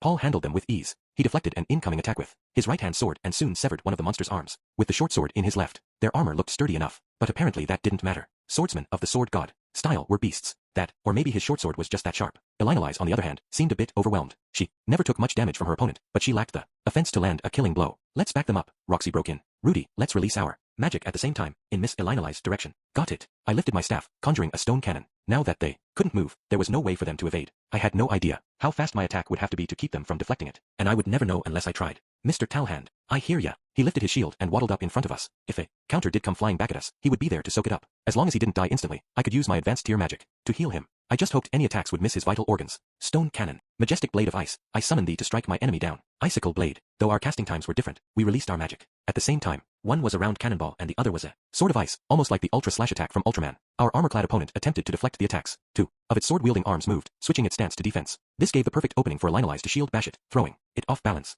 My cannon ripped right through one of its arms, severing it, while the frozen blade embedded itself deep inside the armor's chest. At the exact same time, Paul finished his fight as well. Should come as no great surprise, but these A-rank monsters don't go down easily, he commented, though our total battle time had lasted only a minute. We hadn't taken them down with a single blow, but it hadn't been a tough fight. Just what you'd expect from a man who had achieved advanced tier in all 3 schools of swordsmanship. Ability-wise, he had it in him to reach Saint tier. No, if anything, Paul might already be as strong as any Saint tier swordsman. People's strength couldn't be measured by rank alone. Father, have you gotten stronger than you were before? Oh crap. I just said something that would boost his ego. Now he might start tooting his own horn. Nah, not at all. I'm weaker now than I used to be. But Paul didn't even so much as smile. He merely glanced my way before looking forward. Come on, let's get going. And don't let your guard down. Paul's words served as a sobering reminder. He was right. We were in a labyrinth right now. I had to pull myself together. My father sure was acting cool today. Norn would probably be delighted if I told her how suave he looked in action. What's this? Elinalise suddenly spoke up as she peered into Paul's face. She put a hand over her mouth and smirked. What's that grin for, Paul? It's creepy. Come on, you don't have to make those kind of comments. He grumbled back. Are you that happy that Rudius complimented you? Oh, don't worry, I understand. Hehehe. Enough already, shut it. Nope, I take it back. Paul's still the same old Paul. We disposed of several more armored warriors after that, then began our journey back to the surface. The route up took approximately 5 hours on foot. This search was going to take us a while. I wondered if Zenith could really hold out in the meantime. No, we couldn't rush. We had to prevent any further accidents, like the one with Roxy. Things were going smoothly right now. I was nervous but not too nervous. I didn't feel emotionally overwhelmed. We were in a good place right now. Keeping up this pace would benefit us the most. As soon as we reached the city, we all gathered for a meeting. There were several items we would need for our next venture so we set about picking those up. I also drew up some more spirit scrolls, since we were running low. Perhaps unsurprisingly, given that this was the labyrinth city of Rapan, magic circle die and parchment were readily available. Creating extras proved easy. All I had to do was draw one to use as reference, and Shiera would do the rest. Apparently, she was quite skilled at it, having previously worked drawing scrolls for the Millis Church. She promised she could have 50 copies done within the day. Now that was promising. Geese purchased some chemicals that were supposed to be effective on armored monsters. He informed us that this stuff, if aimed right, would coil around the creature's joints and slow their movement. When I suggested sprinkling oil on the ground to make them slip since they were so heavy, he laughed, saying Paul would be the one landing on his ass. I responded with a thoughtful, I suppose.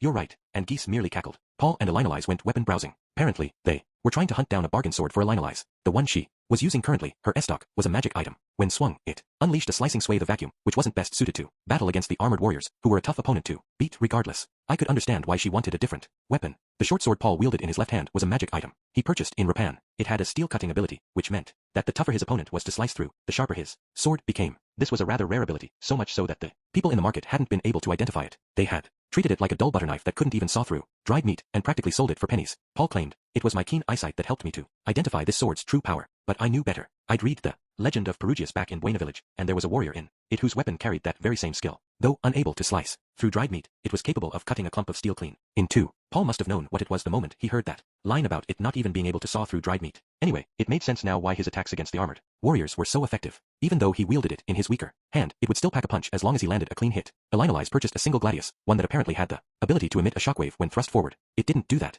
much damage, but it did allow its wielder to gain some distance from their opponent by sending the latter flying backward. That made it quite useful, so it cost a pretty penny, but Elinolise just produced a round, magically imbued crystal from her pocket and made the purchase. How many of those things did she have on hand? That night, I went out drinking with Roxy and Talhand, the latter of whom invited me by saying, "You're an adult now, so you can go drinkin', right?" There was no way I could chug alcohol in front of Roxy though, so I was just tagging along. This was supposed to be a meeting between three magicians, but at some point, Professor Talhand began lecturing us on what makes a man a real man. Men were supposed to have muscles. Superb muscles meant a superb spirit. It wasn't a conversation for magicians, but it was still meaningful. He was absolutely right. Men should be brawny and strong. Roxy drowsily sat through it. She clearly couldn't have been less interested, not that I could blame her. The following day, Lilia bid us farewell as we dove back down into the labyrinth. Our journey to the 4th floor was a smooth one. This was partly because of our elaborate preparations and gear change, but we were also lucky. It was basically a straight shot all the way down. Here, time-wise, it only took 3 hours. We had almost no run-ins with monsters, either. Once there, we continued to map out the 4th level then proceed onward, but to no one's surprise, Zenith was nowhere to be found. Since our supplies were still in good stock, we proceeded down to begin our conquest of the 5th floor. On this level, the armored warriors were joined by devouring devils. The devouring devil was a demon with a giant mouth and razor-sharp fangs. It also had long limbs and pointed claws that allowed it to scale the ceiling, not unlike an alien from a certain movie franchise. It was a formidable opponent. The fact that it could come skittering across the ceiling or walls meant that our formation was useless. It would pass right over Elinolise and Paul as they engaged an armored warrior and make a beeline for us. Watching it sent a chill down my spine. Having said all that, the devouring devil itself wasn't all that strong. It was quick, with powerful looking attacks, but it had low defenses and didn't put up much of a fight. I was a bit surprised when it first made its appearance, but after batting it off the wall, Elinolise dove in with her new weapon and the fight ended without incident. Though the devouring devil was A rank, we grew accustomed to its unusual movement patterns. It was the armored warrior, with its exceptional strength, that proved to be the more difficult opponent. It was annoying to have to keep looking upward to spot the devils, though, if your attention was drawn to the ceiling, you wouldn't spot the traps laid down by your feet. And if you carelessly stepped on such a trap, you could be warped off to God knows where. Alright, time for our secret weapon, said Geese. Fortunately, we had our guidebook. There was an innovative countermeasure for these pests recorded in the pages of an exploratory account of the teleportation labyrinth. The roots of the talfro tree were sold for consumption, but if you burned them like incense, the devils would descend from the ceiling. They hated the smell of it. Not just that, they would also try to escape as far from the smoke as they could. This made it incredibly easy to battle them. In fact, with this method they weren't even B rank, they were closer to C rank. The author of this book sure had done their research. Just like that, we cleared the 5th floor in no time flat. Unable to locate the circle leading to the next floor, we were forced to wander about a bit, but our objective wasn't to explore the place. We were here to find Zenith. Everything was fine. In fact, this was going swimmingly for us. Finally, we arrived at the 6th floor. Well, Geese, we can keep going. Geese gave a short reply to Paul's ambiguous question. We'd hardly used any of our supplies, so we were well prepared. Plus, we were on a roll. No turning back. Let's keep going, then. Yep. There was no need to return as we had supplies and were ready. Our search would continue. Chapter 7. The magic circles on the 6th floor. The 6th floor was covered in devouring devils. Armored warriors disappeared entirely, leaving only the pesky ceiling crawlers. The fights went smoothly thanks to the incense, but there was still far too many of them. So many, in fact, that you had to ask yourself, just why are the things so numerous here? The reason became clear as we encroached upon the deepest parts of the 6th floor. There, in the room leading to the next magic circle, was a nest. Swarm of the beasts crowded within, and countless eggs sat at the edges of the area. They were dark, oblong shapes coated in liquid, not unlike the cockroaches from my world. It sent a chill down my spine just looking at them. Perhaps there was a queen somewhere and she was using Zenith to help birth her eggs. The thought drifted into my head, but there was no indication that the devouring devils had any such habits. They did swarm together, but they didn't seem to have anything resembling a queen, just like cockroaches. Anyways, just where were all these pests coming from, and what was their purpose? How were there so many when there wasn't an equivalent food source to support them all? Teacher, what do beasts like this eat?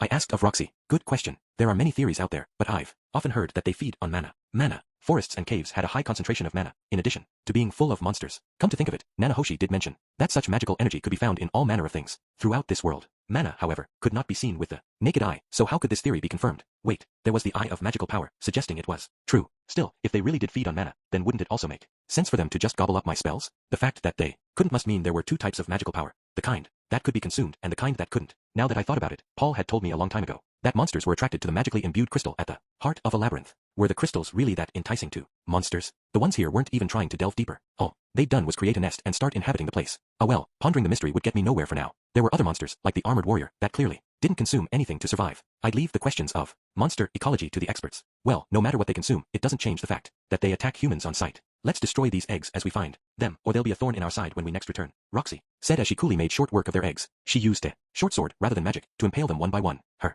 expression was the very definition of indifference. I liked that side of her, too. At any rate, so monsters produced eggs, huh? I wondered if armored warriors had offspring as well. I pictured a mini version of them as big as a felt doll, carrying a toy sword and waddling around. I imagined their armored mommy and armored daddy watching over them happily. Then, suddenly, footsteps, an intruder. The armored mommy and daddy instruct their son to hide as they step out onto the battlefield. Paul appears before them, his face like that of a demon. He brutally murders the parents with a short sword that is especially efficient at ripping through their armor, not unlike pesticide against insects. The child witnesses this and learns that humans are the enemy. He grows up and morphs into a beast that attacks humans on sight. Yeah, okay, that was a ridiculous thought. Rudy, what are you spacing out for? Roxy called over to me. Please help out. Oh, right. I did as requested, and began smashing the eggs. The other 3 rooms linked to this one were also stuffed full of the things. There were no sign of any of them being close to hatching, but if one did, the larva would try to cling to whatever human it saw. Our cleanup ended pretty uneventfully after that, without a single newly hatched larva popping out to try and cling to Roxy's crotch. Finally, we arrived at the depths of the labyrinth, the very place written about in the last pages of our book. It was a spacious, square room constructed of stone. There were 3 magic circles near one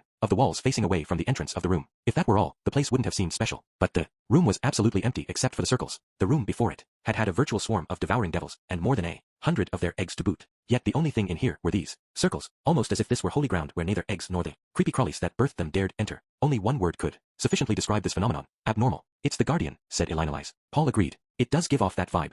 Keeps your wits about you, Roxy warned. All 3 of them held their weapons close as they spoke. Perhaps it was common for the room just before the boss lair to have an unsettling vibe to it. Well, which one's it gonna be? Geese held our guidebook in one hand and investigated each circle. Everyone else stood by the entrance, waiting. I'll help out. I offered to join him, as someone who'd assisted in the creation of summoning circles before. Yeah, that'd be great, said Geese. For some reason, Roxy scuttled along behind me. Her presence would be reassuring, at least. How does it look? I asked. Just like the book says.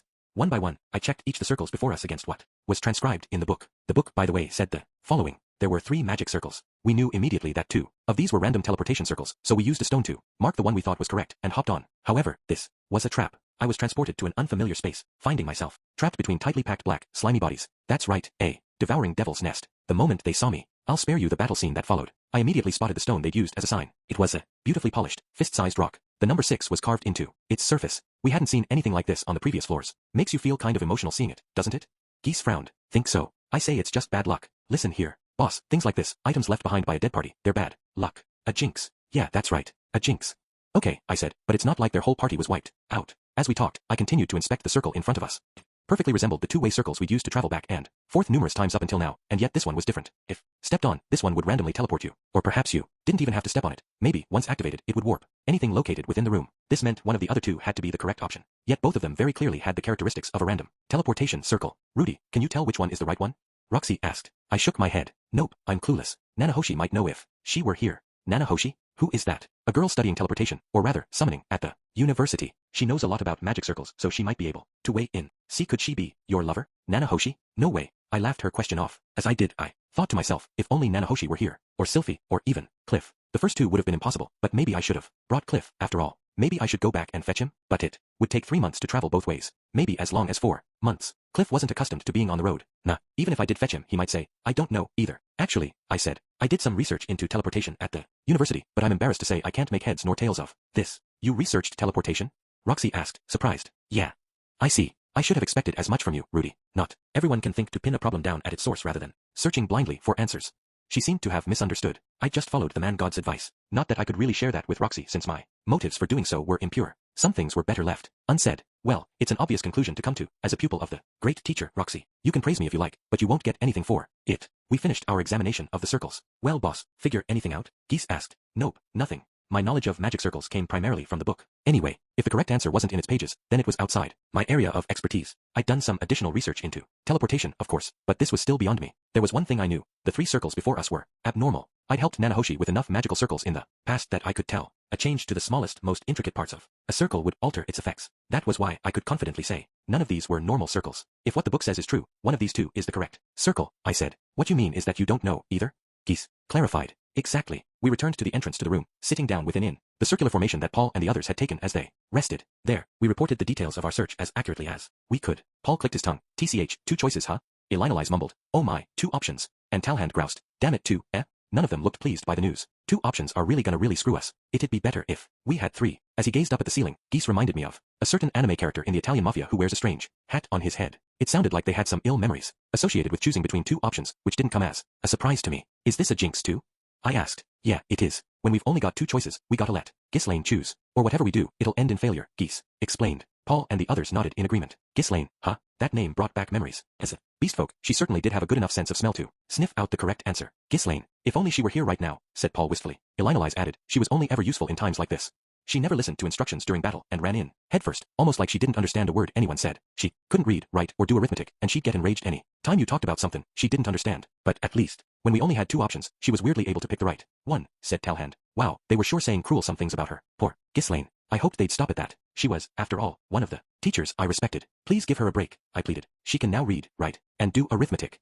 Ghislaine had worked hard. She still tripped up when it came to addition that required carrying numbers, but she'd busted her butt to learn division. Humph, I heard about that from Paul before, but I won't be fooled, said the dwarf. There's no way that pup can function like a normal person. I heard the very same, but to be honest, I can't believe it either. Elinolise agreed. The 2 of them certainly were skeptical. Not that I didn't get it. Ghislaine certainly had been a bonehead. This felt strange, though. All of Paul's former party members were gathered here, all except Ghislaine, the very same woman who'd been the only member of the group to maintain contact with Paul after their fallout. The only one who knew Buena Village out of all of those gathered here. Yes, strange indeed. Forget that. What are we gonna do? Geese asked, returning to the original point of our conversation. There were 2 circles. Which were we going to proceed through? Rudy, even you weren't able to tell, eh? Paul asked. I shook my head. Unfortunately, no. I even studied these in school before I came. I'm sorry I can't be of more help. So that's how it is. Paul folded his arms over his chest, closed his eyes, and began thinking. After not even a minute, he lifted his head. Let's just take a majority vote and see where that puts us. Those in favor of taking the circle to the right, see your right hand. Those in favor of the left, raise your left. Each person raised their hand at his command. Paul, Elinolise, and Roxy all voted to go to the right, while Geese, Talhand, and I voted to go to the left. We were split right down the middle. TCH, we can't even decide, spat Paul. Father, I said. I do have to say I'm not too sure about deciding on something like this with a majority vote. Yeah. Anyone else got any brilliant ideas?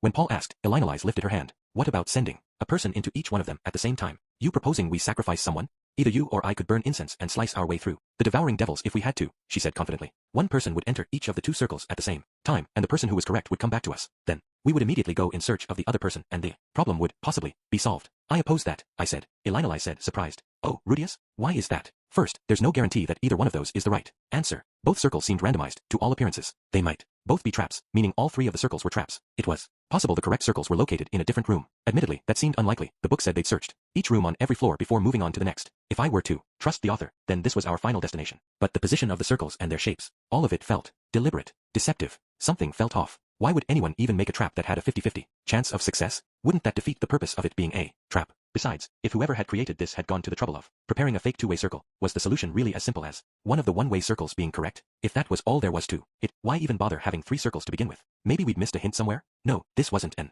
escape room game. A labyrinth wasn't obligated to dish out hints for us. Well, Rudius, do you have a suggestion then? She asked. No, I admitted. But could I ask for you to wait a little longer before coming to a decision? It weighed on me. It felt like there was something I was forgetting, and until I could recall what it was, simply stepping onto one of those circles based on the assumption that it was a 50-50 chance was too dangerous. The moment one person did, it was possible the entire room might be randomly teleported. One could only traverse the teleportation labyrinth by warping through magic circles. Perhaps there were rooms we couldn't reach without stepping onto a randomized circle. I want to think about this a little longer, I pleaded. Okay, Rudy, we'll leave it to you. Paul nodded before anyone else could respond. I sat in front of the circles and began to think. My starting premise was this. All 3 of these circles were dummies. Based off that, 3 possibilities sprang to mind. First, it was possible this wasn't the endpoint of the labyrinth. According to the book, this labyrinth had one internal rule of its own, and that rule was that the main route through the maze was composed solely of 2-way circles. Following that logic, this had to be the final destination. However, the area that Roxy had wandered into before was a section of the labyrinth inaccessible through 2-way circles alone. To get back to the main path, you had to find your way through over 31-way circles in the area. In short, the real end of this labyrinth might be located beyond a 1-way circle, though I did think the chances of that were slim. Second possibility.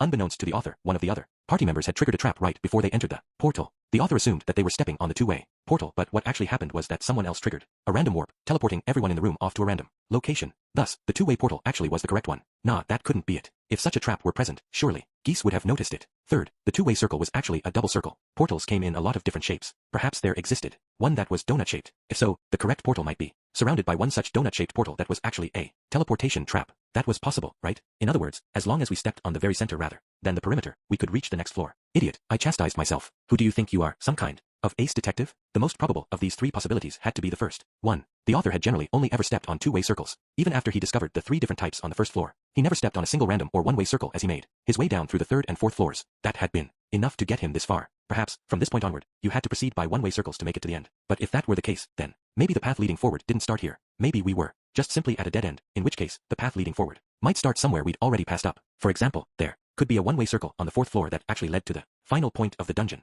Damn it, things had gotten so complicated. Besides, the way the author had divided up the floors was arbitrary to begin with. He'd done it entirely on the basis of what monsters were around and what the area looked like. The unique rule about the main route through the labyrinth only consisting of two-way portals might have been complete coincidence. Was our best option to just brute force our way through, trying out each option one by one, start on this floor and go through each one-way circle, defeating whatever monsters we encountered, trying to find a different route? That seemed like the correct choice. Just look at the atmosphere of this room, though. The veteran members of my party had entered and immediately sensed that the boss, or rather, guardian, must be close. I was sure this place had to be special, that this had to be the last room in this labyrinth. No, maybe that was just one of the labyrinth's traps. There's just no end to the possibilities, I muttered to myself as I stood up. It was time for a bathroom break. Father, what is it? Paul looked up. I'm going to go relieve myself. Taking a piss, eh? I'll go too. A piss? I blurted out in shock. You can't use such inappropriate language in front of ladies. Who cares about manners in a place like this? Come on now, we're in front of Roxy. I can't slip up here. Well, okay, she probably wouldn't think much of me going to the bathroom, but still. Paul accompanied me out of the room and back to the area, where the devouring devil's corpses and smashed eggs remained. There, we took turns standing watch while the other took care of their business. You're really struggling with this one, Paul remarked as I emptied my bladder. Yeah, it occurred to me that maybe this place isn't the final room of this floor. That maybe there's another route, one that we have to take in order to get to the boss. Nah, that can't be. He shook his head. That room is definitely the right place. You're saying that based on what exactly?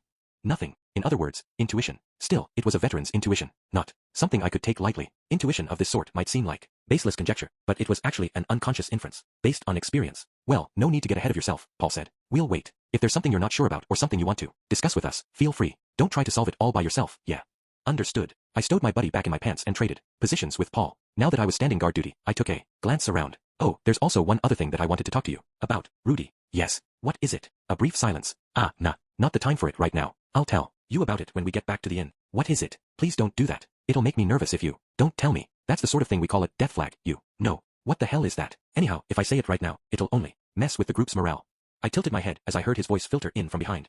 Would mess with our morale? What on earth did he want to talk about then? Was it anxiety over Zenith? Or something else that might make things awkward between us? A reprimand of some sort? I guessed finally. Basically, yeah, something like that. True, it could really screw things up if I got all depressed and couldn't stay focused in battle. You can be as angry as you want with me when this is done. Well, it's not like I'm angry. Just figure I'd give you a chance to prep a bit. Once we got back to the inn, huh? I hoped we would be able to rescue Zenith before then. I hope Mother's safe, I said. Yeah, me too. With just those few words, the air in the room turned oppressive. This wasn't good. Paul had to be feeling hopeless that we'd come this far and still hadn't found her. It was best to keep those kinds of thoughts to myself. I listened to the long, drawn-out trickle of Paul relieving himself. As I surveyed the area, there was one big room and three smaller ones that had been covered in eggs. Then there was the one further in with the magic circles. All the smaller rooms were connected to the larger one. Something was bothering me. This room is pretty long, isn't it? Paul grunted back. Guess so. Why? It was oblong in shape, though wide enough and so jam-packed with corpses that it almost looked square at first glance. Closer inspection revealed that its length exceeded its width. It was actually rectangular. At each end of this long stretch was an attached room, though their sizes all differed. I'd seen this before, recently, and something was missing. It suddenly came to me. That's right, this looked exactly like the ruins of the teleportation circles we used to get here. Okay, let's go on back then. Rudy, what are you doing? Paul eyed me suspiciously. I gave him a sidelong glance as I hurried back to the other members. Geese was sitting with his butt planted on the floor, not unlike the great Buddha statue when I called out to him. Mr. Geese, could I have your assistance? You find something? Just hurry up and come along. I dragged him with me to the center of the room. Please search around here and see if you can find a hidden staircase. Wait, I guess it could be possible. We haven't seen anything but teleportation traps up till now, but it could be there's a hidden room or something. Geese, having convinced himself without any input from me, got down on his hands and knees and began searching the floor. He put his ear to the floor, face tense. Then he withdrew his short sword and began rapping the pommel against the ground. Hey, it's here, he exclaimed. Boss, there's a cave under here. Can you open it up? Give me a sec. Geese started fiddling with the floor. He moved down toward the wall, his hands grazing across the surface as he went. Then he retreated back to me. No good. I can't open it. Probably the type you gotta pry open. There won't be any problems if we break it, will there? Nah, there's no traps. Okay, boss, let's do it. Aim one right. Here, Geese said as he carved an X into the ground. I unleashed my stone cannon at the appropriate area. The earthen bullet was deflected with a resounding clang, leaving the floor below it indented. Did I hold back too much? A little stronger than that, Geese said. You can do it, right? Yes. I increased the potency and aimed another shot. This time a much louder bang went echoing through the halls as the floor collapsed, leaving a hole in its wake. Okay, just leave the rest to me. Geese was immediately back. down on his hands and knees, clearing away the rubble. Now that there was a hole in the floor, the rest was easy. It took no time at all for him to widen the cavity, transforming it into a square-shaped opening. Beneath it, stairs cascaded downward into the darkness. Amazing. Leave it to you, boss. Can't believe you figured it out. Well, I've seen this kind of layout once before, I admitted. The ruins around the teleportation circle we'd used to get here had 3 empty rooms within it, and 1 more with a staircase. I suspected the 4th room had once looked just as simple as the rest. Perhaps the stairs that led down to the teleportation circle had once been hidden, just like these were. Back when the ruins were still in use, each room must have been furnished, making it impossible to spot the hidden staircase with a simple glance. Perhaps the reason it was so visible now was because the covering had weakened over the years, or someone had destroyed it. Okay, everyone, boss found us a set of hidden stairs. At the sound of Geese's voice, the other members got to their feet. They wandered over and examined the stairs, gasping in astonishment. Gahaha, knew ya could do it. Talhand guffawed, slapping a hand on my back. Ouch. That's my son, Paul declared loudly, following the dwarf's example with a slap of his own. Ouch, I said again. This does make sense. I seem to recall the ruins of the teleportation circle looking similar. Elinalize clapped me too. Ugh. Don't get too in a tizzy. There might be traps. Boss, pass me 3 of your scrolls. And here you go. Geese punctuated his words with a smack of his own. When I glanced over my shoulder, I saw Roxy with her tiny hand lifted in the air. Our eyes met, hers peering up from below, and her hand came to a gentle stop against my back, barely brushing against me. There, she said. You did a good job. Her expression was tinged with disappointment, as if she couldn't quite stomach the success of her pupil. Every single one of my deeds was directly linked to her, so I didn't see the need for her to feel vexed. That's it, I decided. If word of this moment gets out, I'll brag that it was actually Roxy who gave me the hint. Alrighty, let's get going. Keep on your toes, everyone, said Geese. Yeah. Everyone nodded together. At the foot of those stairs was a teleportation circle, a 2-way type. One that was a deep, blood red. Chapter 8. The Guardian of the Teleportation Labyrinth. Up until this point, all the teleportation circles had emitted a pale light, but this one was red, a color that signaled danger. The words red zone came to mind. It's here, beyond this point, Paul muttered. That was surely his intuition talking. But what was the it he was referring to? Zenith's prison? Or the Guardian? Regardless, I felt strangely confident myself, confident that the final part of this labyrinth lay before us now. What'll it be, Paul? We still have supplies, but we can turn back. For now if you want, said Geese. We'd had an easy time on the 6th floor. The devouring devils had been little more than trash mobs thanks to the Talfro route. We hadn't really used any of our supplies. We were still fully stocked. We could go on. Plus, we'd had plenty of time to rest in the previous room. No, let's keep going. Everyone, check your gear.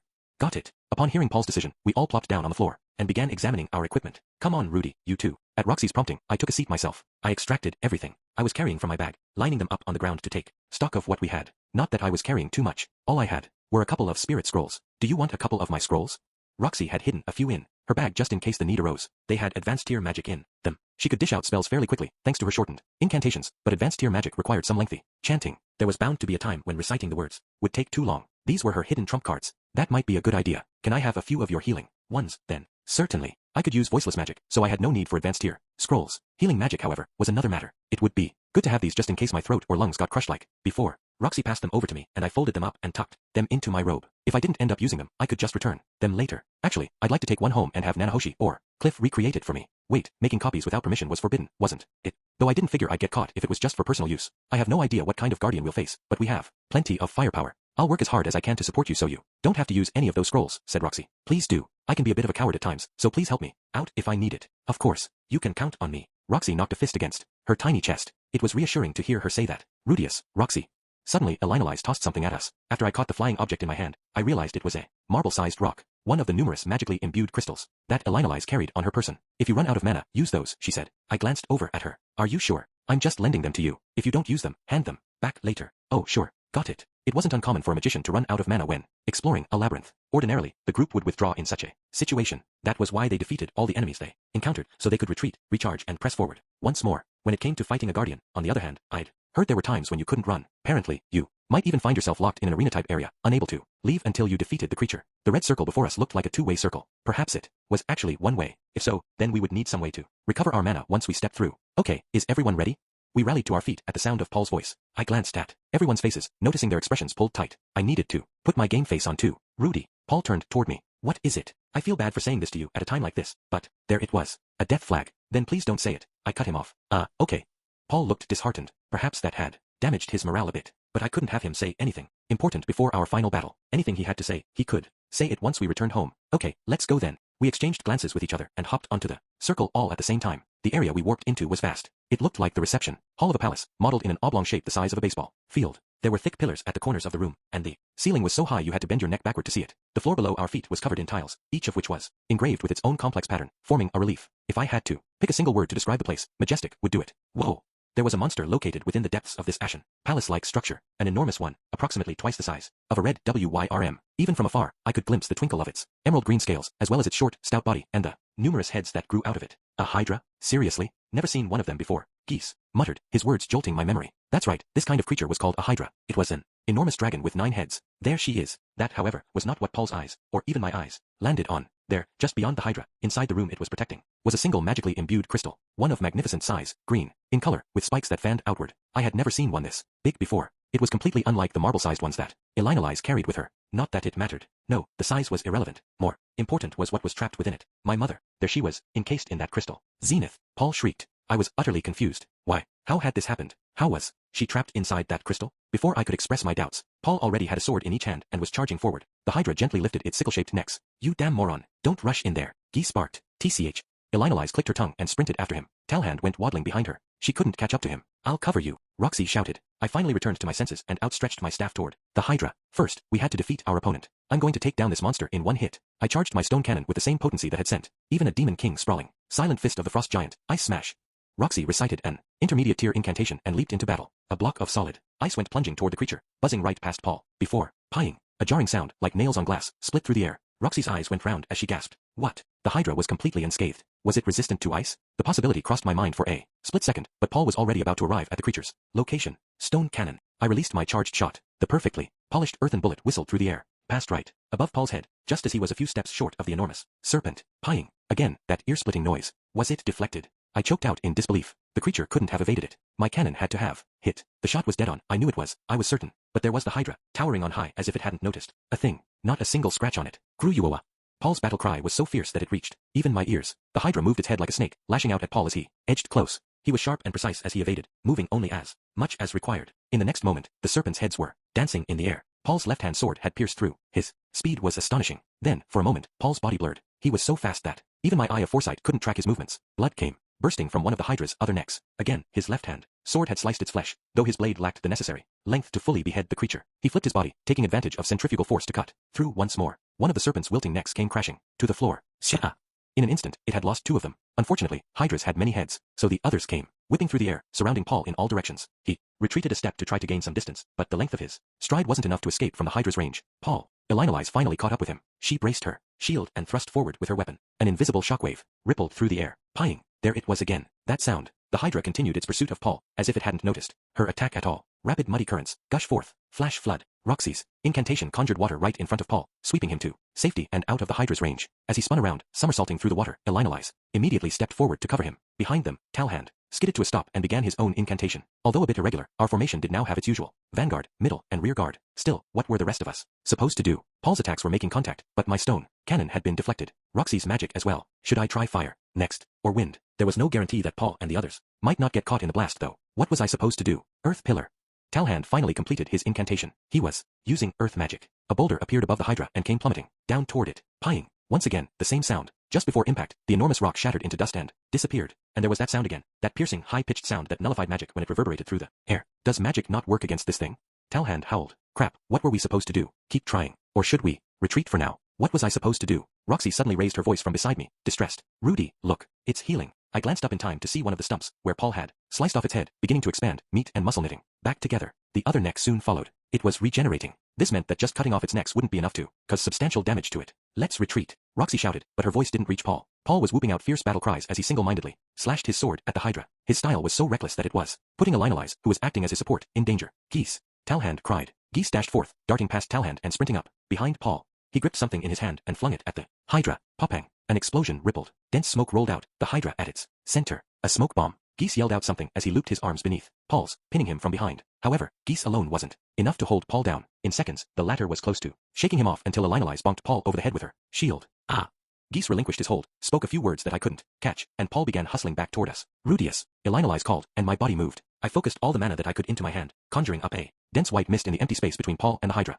Smoke screen. Through it, we could hear the rumble of the creature's approach, but fortunately, it wasn't all that fast. Paul and the others were able to make their way back to us. Rudy, let's retreat. Back to the magic circle, said Roxy. Yes, teacher. I led the way and hopped onto the teleportation circle. Everyone made it out safely to the other side. Roxy, Talhand, and Geese, as well as Paul, who was huffing and puffing. Then, finally, an injured Elinalize appeared from behind him. Blood was trickling from a wound she'd sustained on her shoulder. Are you all right? I asked. Just a scratch. A sizable chunk had been taken right out of her. Strange, given that I didn't recall her taking any hits. She explained, its scale cut me. Apparently, its outer shell was razor sharp. Basic tier healing magic was sufficient to close the wound, without even so much as a scratch left behind. The same injury would have required dozens of stitches in my previous world. The magic of this world sure was convenient. Thank you, said Elinalise. Now came the issue of how to deal with the source of her injury, the Hydra. Paul plopped himself down in front of the magic circle. He fixed his gaze on it, murderous intent oozing from his body like a poison mist. I called to him, Father. That was Zenith. I'm sure of it, he said. His eyes hadn't even registered Elinalise's injury, although she was our tank, so you could say getting injured was just a part of her job. Even so, please, calm down a bit, I urged. Yeah, that was my bad. I'm fine now. Paul's voice was low. He was calm, but he wasn't cool-headed. The words, calm before the storm, came to mind. Not much I could do. He was right, that was Zenith. Even from afar, I could instantly tell it was her. I was sure Paul wouldn't be mistaken about something like this either. The person trapped within that magically imbued crystal was certainly Zenith. But why in the world was she encased in there? No, the reason didn't matter. There were many potential explanations. Maybe when the displacement incident happened, she was warped inside the crystal. It was rare for such a thing to occur, but rare just meant unlikely, not impossible. But wait, hadn't Geese told us she'd been found by adventurers? The word he'd used was captured. Hold on, did that mean Geese had known what kind of condition she was in? No, impossible. That couldn't be. It wouldn't do any good to interrogate him about the framing of his information here. I could press him for questions later, after this was over. That wasn't the problem right now. I wonder if she's still alive in there, I ventured, voicing my concern. What's that? Paul leaped to his feet and grabbed me by the collar of my shirt. It doesn't matter whether she's alive or not. You're right. He had a point. That was inappropriate of me to say. Zenith's chances of survival had been abysmal to begin with. I'd even considered the possibility we might not find a body at all. Maybe nothing more than a memento, something that she'd left behind. We could at least hold onto that in our grief. If she really were dead, you could say that finding her this way, with her body in one piece, was far better than we could have hoped. Enough with the fighting. Geese snapped. But Paul just leaned his face in toward me, as if to intimidate me. Rudy, she's there. Zenith is there. Your mother. How can you be so calm? You would prefer I panic? How would me losing my composure solve anything? That's not what I'm talking about, he barked back. I knew what he meant. True, maybe I was being a bit too cool-headed right now. My attitude certainly wasn't appropriate for a child who'd found their mother after she'd been missing for 6 years. But, well, I hadn't had much contact with Zenith since I was a child. I didn't really have a strong sense of her being my mother. If anything, she was more like a person that just happened to have lived with us. After all, I'd left their house when I was 7 years old, and hadn't seen her for almost 10 years. So maybe it wasn't entirely my fault that I was having a lukewarm reaction. For now, let's just get on the same about our current predicament, I said. Ha! I ignored Paul's bluster and began speaking matter-of-factly. Our magic didn't work on that guardian. It has incredible regenerative abilities, and its offensive strength is so overwhelming that it broke past Miss Elinalise's defenses just by brushing up against her. Then there's my mother, who's trapped inside a crystal. Frankly speaking, we don't know if she's alive or not. Piss off. I already know all that. I'm saying that's not the attitude to have when we finally found her. Paul said. Geese cut in again. I told you, knock it off. You can squabble when we get back to the inn. This time he forcibly peeled Paul off me. Paul spat under his breath as he plunked down onto the floor. Damn it, enough of this. He already understood the situation. He didn't need me to go spell it out for him. It was just my attitude that he couldn't stand. Even I could agree that I was being too unemotional, but I couldn't help it. What did he want me to do? Elinalise clapped her hands together. All right, enough with the fighting. Now let's discuss. Both Paul and I took our sweet time joining them in their circle. On the floor, Roxy looked a bit flustered as she glanced between the two of us. It seemed I'd worried her. I'm fine, I assured her. Are you sure? It wasn't the first time something like this had happened between us. Once things were finished, Paul would come to his senses. I was sure I'd feel something too, once Zenith was safe and I could hear her voice again. That's right, that had to be true. Things had just gotten a little off-kilter this time, that was all. Ahem. Roxy cleared her throat. As for Zenith being crystallized, I think there's something we can do about that, she said, sounding a bit more cheerful than usual. Really? Paul looked relieved. Yes. I've heard occasional tales of powerful magic items, encased in magic crystal. Once we defeat the Guardian, the crystal will liquefy and we'll be able to get her out. Or at least so the stories say. That wasn't something I'd ever heard before. Still, this was Roxy. I was sure she wouldn't make things up. Yes, I know what you're talking about, Elinalise joined in. I know of one other person who was once like Zenith is now, and they're still alive. That one had to be a lie. Elinalise was the kind to smoothly spin a tale in these kinds of situations. I couldn't blame her if she was doing it to try ease the tension, but the precedent didn't mean that. Zenith would be fine. Not that I needed to say so. Everyone already knew that. Our problem is that Guardian, she continued, the first to get the ball rolling on the real issue. Honestly, I've never seen a monster of that variety before. Geese followed up with, no kiddin'. I can tell by lookin' that it's a Hydra, but I've never heard of one with green scales before. Not just that, the thing can regenerate itself too. Talhand had a troubled look on his face, hands folded in front of him. A Hydra was a type of dragon, a lone wolf with multiple heads, its strength unmatched. As far as I knew, they were supposed to inhabit some parts of the demon continent. There were 3 currently confirmed varieties, split up by the color of their scales, white, gray, and gold. There was no such thing as a Hydra with green scales. That's most likely a manatite Hydra, said Roxy. I've read about it in a book. It's an infernal dragon whose entire body is covered in magic stone scales that absorb mana. It was spotted during the Second Great Human-Demon War, and according to the book, they were annihilated when the continent was split. I was sure it was nothing more than a fairy tale, but it seems it does exist. Mana absorption. Did that mean all magic was useless against it? Just to be sure, I asked. Are you saying that we won't be able to damage it at all? If what I've read is true, you should be able to hit it with your spells as long as you launch them at point-blank range, Roxy replied. Point-blank range. That thing was huge. Not to mention that it would carve you up, like a cheese grater if its body made contact with yours. Was she telling me to put my hand directly up against that thing to try to cast my spells? I could lose all my fingers. Still gonna revive itself even if you damage it, grumbled Talhand. What are we supposed to do about that? Elinalize agreed. Its ability to regenerate certainly is a nuisance. But the damn thing can't be invincible, the dwarf insisted. The Hydra could regenerate, which wasn't surprising at all to me. As far as I was concerned, that was common knowledge. We clipped its heads off and it healed them right back to normal. How are we supposed to defeat something like that? Roxy hummed ponderously along. I, however, couldn't bring myself to consider it that invincible an adversary, even though I knew it could restore itself. Why, you ask? Because of my knowledge from my previous life. I've heard that if you burn the stump where its head was cut off, it won't be able to regenerate. I recounted the mythical tale of Hercules. He had fought a Hydra. According to the stories, he used a torch to cauterize the open wounds after beheading it, preventing it from recovering. Honestly, it was just a myth, a story. It didn't have much credibility. It didn't matter to my party members, though. Their reaction was positive. So that's it. Just burn the open wounds. We haven't brought any torches along, but it won't be able to reflect magic if we strike it where it's injured. Elinalize joined in. Guess it's worth a shot. I had no idea how similar the Hydra of this world was to the one of my previous world. The Hydra in the myths was said to have one immortal head, but perhaps however unlikely it seemed, we could defeat this one by simply burning all of its heads. I didn't want to be too optimistic, but it was a living creature. Living things could be killed. Okay, then let's give it a try. Geese agreed, and with that, our strategy was set. My proposal didn't guarantee success, but then, there was no such thing as guaranteed success. Frankly, I felt like our best course of action was returning to the city. While it was true that we'd hardly used any of our supplies, we had a tough enemy before us. Perhaps it would behoove us to prepare for fighting this boss. We could even hire people specifically for fighting a Hydra. I wasn't sure how many swordsmen out there could slice clean through a Hydra's neck, but with the number of adventurers in Rapan, I was sure we could find at least one. But I knew Paul wouldn't allow it. In his current state, if I suggested we turn back now, he might insist on challenging the beast by himself. Plus, even if we did go back, I couldn't foresee us being lucky enough to find items specific to defeating a Hydra or mercenaries for hire. We had a countermeasure. We had the necessary number of people. Thus, we had to proceed to battle. Hey, Paul, you fine with all this? Geese asked. Yeah. That's not much of an answer. You listen in. You're the only one that can chop that thing's heads off.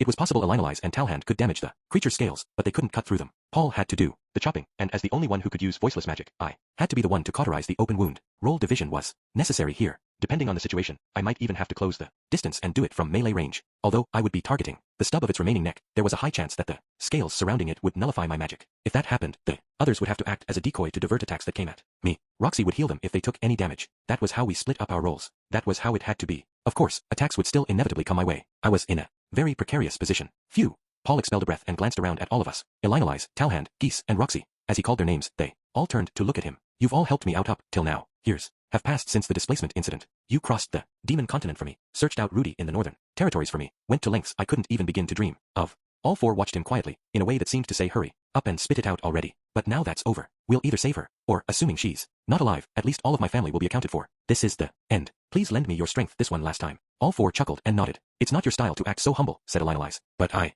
understand. I'll give this all I have. Humph, there's not an idiot here who'd say no after coming this far, said Talhand. Geese joined in. You sure have calmed down over the years. Well, not like I'll be much help, but I'll still do what I can. Let's win this, said Roxy with a raised fist. We'll be rewarded for our efforts once we claim victory. Moved by their words, Paul seemed to choke back tears, sniffling, but he didn't let us see him cry. Instead, he turned to me. Rudy, he stammered, but I could see the resolve in his eyes. You really are a reliable son. You can flatter me after we defeat the Hydra. It's not flattery. I really do mean it, Paul said, letting out a self-deprecating laugh. I can't be as calm as you. I can't come up with ideas, either. I'm just an idiot who runs in there headfirst without thinking. He kept going, his lips wrenching as if he were grinding his teeth together. I'm a terrible father. Can't even set a good example for my son. His voice was thick with conviction. He was staring hard at me. Eyes so focused it felt like he was glaring daggers into me. Determination, that was the word. Paul was full of determination. With that in mind, I'm gonna say this to you. I know this isn't something a parent should say, but I'm going to say it anyway. All right, I said, matching his gaze. I could already guess what he wanted to say, more or less. Save your mother, even if it kills you, he said. This was a father talking to his son. Even if it kills you. That certainly wasn't something a parent should say. At the very least, it would have been better if he'd said, I'll save her even if it kills me. Still, I didn't think he was a cruel father for saying it. This was his conviction, his trust in me. Paul intended what he said. He would save her even if it cost him his life. And he thought of me as an equal. He believed in me. He saw me as an adult. That was why he said what he did. All that remained was for me to respond. We were going to save Zenith. To that end, Paul and I would share the same determination. Yeah. I gave a sharp nod, and Paul bobbed his head in return. I couldn't be sure, but I thought he looked happy. Okay, let's get going then, he said, rousing everyone to their feet. Our rematch with the Hydra was about to begin. Chapter 9, Mortal Combat. The Hydra made for an imposing figure, waiting for us in that spacious room. Behind it was a magically imbued crystal. There wasn't a shadow of a doubt in my mind that it was indeed Zenith, who was sealed within. Okay, let's do this. Paul dashed ahead. He crouched low to the ground like a dog, moving like the wind, at a speed that left the rest of us in the dust. Except this time, Elinalize stuck right behind him. Behind her was the slow-legged Talhand. We matched his pace as we advanced. Geese was on standby behind us. He would be useless in this fight, considering he had no way to deal damage. Still, he remained His duty was to escape and tell the others what had happened if our party failed and was wiped out. Rhea. Paul reached the Hydra. In the same instant, 3 of its heads moved to strike. The beast was quick for its size, agile and nimble, enough that each of its heads looked like wild snakes as they moved. But then Paul blurred, and in that instant, he sliced right through one of the creature's necks. Okay, this is it. Fireball. I lifted my staff and poured all the mana I could within, packing the flames with heat before launching them at the Hydra. But it was futile. The closer the fireball drew to its target, the more it shrank in size. It evaporated the instant it hit. The only thing it left behind was that unpleasant screech, like nails on glass, pieing. Guess I'll have to get up close and launch it directly, I sighed. I'd have to slam my fire magic into it at melee range to cauterize the stumps of its necks. Just like we planned, said Roxy. Rudy, can you do it? I've got this. It's not like magic is the only thing I've been practicing, I assured, even as my heart hammered. I wasn't good in melee. All my memories of close combat were tainted with defeat, starting with Paul, then Ghislaine, then Eris, and finally Rudyard. Never had I been able to beat any of them at close range. Sure, I'd won battles before, against Linnea, Priscina, and Luke. There were others whom I'd bested with the help of my eye of foresight, too. But could any of them have beaten a Hydra? No, I didn't see how they could, not when Paul and Elinalise were both struggling. It was illogical to think I could win against it, either. But I wasn't fighting alone this time. I had a team. Paul, Elinalise, and Roxy were all with me. I didn't know the extent of Talhan's power, but if he was at all comparable to the others, he would prove useful as well. I moved as swift as I could, coming up just behind Paul. Rudy, you stay right behind me. I heard him shout back at me. To his right was Elinalise, and to his left, Talhand. Behind us, Roxy. This was precisely the Imperial Cross formation. Shah! All at once, 3 of its heads came snapping toward us. The Hydra didn't move more than 4 of them at a time. Perhaps that was the extent of its ability to attack. Or maybe it was simply that any more heads than that would get in each other's way. I wasn't sure, but this was good news for us. Ha! MMPH. Grah. Elinalise parried one head while Talhand deflected another. Paul cut off the third, which dropped to the ground, writhing. Go. Yeah. Paul bellowed the command at me, and I approached the wriggling stump, launching my magic at it. The flames licked upward, illuminating the area as it scorched the opened wound. The meat on its neck sizzled, turning a charred black. How's that? I inched back to observe my work, but it was too early to tell. Before I could confirm anything, other heads came whirring at us. Paul blocked one, and Elinalise deflected the other with her shield. In the corner of my vision, I caught a spray of blood coming from Talhand. Guh. Let this divine power be a satisfying nourishment, healing. Roxy ran to the dwarf's aid the moment he took the blow, and healed his wounds. They were all working to shield me from injury. It was left up to me to check whether my flames had been effective or not. How was the wound on its neck? Would the carbonized stump regenerate? Okay. It hadn't. The wound was just as Paul had left it. The meat and flesh wouldn't knit back together as it had before. It's effective, I announced. Hell yeah. Paul hooped before cutting off the next one. I burned that one, too. The heat from it was incredible, choking the air around me. Even Paul had sweat dripping down his brow. But if I didn't put the necessary firepower behind these attacks, I wouldn't be able to cauterize the wounds. If left half-toasted, the creature would regenerate, as long as we kept up at this pace. Ah! Cover me, I called out. My eye of foresight predicted the Hydra's movement. 2 of the heads that hadn't previously moved will come straight my way. I could evade the one, but the other head would predict that motion and aim accordingly. Leave it to me, Elinalise called out. As I dodged the first, she flew in beside me. She knocked one head away while planting herself uncomfortably between me and the monster, shoving her shield out in front with a screech of grinding metal in order to protect me. A drop of blood splattered against my cheek. Roxy, I called. Healing. Let this divine power be a satisfying nourishment. Healing. She immediately leaped into action with her restoration magic. Then the 2 moved back to their original positions, as if nothing had ever happened. Rudy, I'm going for the third. Paul hollered back at me. Got it. A pillar of red liquid sprayed through the air as another head came crashing before me. Burn. My job was to burn its flesh, to do nothing more than burn. Anything else, I could leave to the others. Right now, I just had to concentrate on what was before me. Paul cut, I burned. Elinalise and Talhand would make absolutely certain I was protected, and Roxy would heal them if she needed to. We burned the 4th head. We can do this. Suddenly, the Hydra's movements changed. The remaining 5 heads moved simultaneously, going after Talhand. Gah! Talhand. He evaded the first one. Since he couldn't do the same for the second, he dropped to the ground and rolled, trying to escape it. Instead, as soon as he did, its scales clipped him and his heavy armor went flying, clattering as tumbled across the ground. His butt was planted firmly on the ground by the time he blocked the 3rd with his axe. As for the 4th, he couldn't even defend himself. Snapped at his feet. In seconds, Talhand was suspended in mid-air. Cool. The 5th swooped in, jaws bared, threatening to snap his torso in 2 as he dangled helplessly. Then, hiya! A low boom resounded as a head hit the floor. The tragic, fleshy stump of a dwarf's neck was nowhere to be found. It was the Hydra's head that had been lost. Paul had sawed it off. Sorry about that, and thanks for the help. Talhand said. I'll burn it now. Let this divine power be a satisfying nourishment, healing. Talhand's voice, then mine and Roxy's, respectively. All 3 of them could be heard simultaneously, all taking different actions. I burned 2 of its stumps at the same time. There were only 3 left. It was then that the Hydra's movements changed once more. The creature was beginning to stagger back, as if frightened by us. We can do this. I'm going to press the attack, Rudy. Paul leaped forward, but my legs were frozen. Wait, wasn't this a trap? I had a feeling we shouldn't attack when we had no idea what our enemy might be scheming. That ill premonition drifted through my head within seconds, and in the next instant, what? It was one of the Hydra's heads. Unbelievable, it was chomping off the burned stumps of its own flesh. What the hell? And as we watched, meat and bone knitted back together. Shit. The cauterized wounds couldn't heal, but they would go right back to normal if the Hydra managed to chomp them back open. Don't give it a chance to regenerate. Yeah. Elinalise let out a fierce cry and swept toward it. She closed the distance, then thrust her gladius at one of the heads that was beginning to heal. I lay before thee a cradle of ice as thou desire. Now relinquish thy glacial currents. Ice smash. Elinalise chanted, slamming her magic into the regrowing stump at point-blank range. The scales had yet to grow back, so the block of ice burst right through the soft meat. Handfuls of blood went splattering like pomegranates as the head, or what remained of the neck anyways, writhed in pain. Roxy, let this smoldering flame burn bright with your blessing. Flamethrower. Roxy, who had caught up to Elinalize at some point, unleashed a roaring blaze. While the scales were able to absorb the force of her spell to some degree, she still managed to sear the flesh, smoke hissing from the wound. We did it. Paul moved to pursue, but the Hydra didn't retreat. It lifted its enormous body, stretching its heads, all three of them, just short of the ceiling, and glowered down at us. Was it really frightened? No, it didn't seem like it. What was this? It felt familiar. Dangerous. Something's coming. Watch out. Paul warned. Yeah.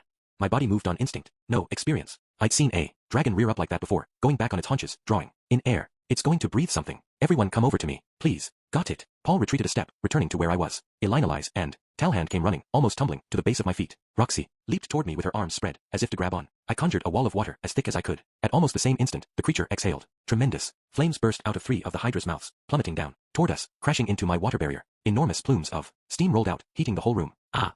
Dragon breath was renowned for its fearsome heat. It could melt right through steel or evaporate a small bog in an instant. And, just now, 3 of those heads had expelled that very breath. An ordinary magician alone couldn't have defended against it. If 5, no, 10 of them joined together to erect a water barrier, then, no, even that might not be enough. Fortunately, my mana wasn't ordinary. Father, yeah. After the creature lowered its heads, Paul sprang forward. The Hydra's breath had limited uses. Whether it was creating it through some organ in its body or whether it had to store up mana, I had no idea. I just knew it couldn't fire it in rapid succession. This had to be its trump card. Something it could unleash with 3 heads at the same time, with downtime between. Perhaps if only one head had fired, then one of the others might be able to use the same ability in succession. But it hadn't done that, most likely to avoid catching its other heads in the attack. Either way, this was our chance. Hiya! Paul swept his blade down, ripping through another neck. I burned it instantly. Just 2 more to go, a thick neck and a slender one. Was the conspicuously chunky one its main head? If so, we should leave it for last. Father, let's go for the thinner one first. I know. Paul rushed forth. Elinalize and Talhand would deal with the thicker one. Things were much easier now that there was only 2 of them left. Grah! His sword danced and the head came falling. My flames immediately seared its raw flesh. We can do this, I told myself. There was just one left. We'd won this. After coming this far, we wouldn't give it the chance to recover. Even if its final head were immortal, we could easily deal with it now that the others were gone. It was then, just as I was using my magic to cauterize the second to last stump, that the Hydra's body trembled. I didn't know what that movement meant. I could see it with my eye of foresight, but I didn't understand it. The creature was too big. You moron. Wait. Before I realized what was happening, Paul had slammed me out of the way. Something enormous came crashing down right in front of my eyes. But it didn't have a head anymore? No, there was no head, but it did still have a neck. The Hydra was slinging its headless necks around like spiked whips, all 8 of them. Every one of them was coated in tough scales that could shred flesh like a cheese grater. It whipped those necks around all at once, mowing down anything in the vicinity. Ruadii! Paul screamed, driving his foot into me to kick me out of the way. Almost simultaneously, a thud resounded as something smashed to the ground right where I'd been a moment ago, in the once empty space that had existed between Paul and me. Whoa.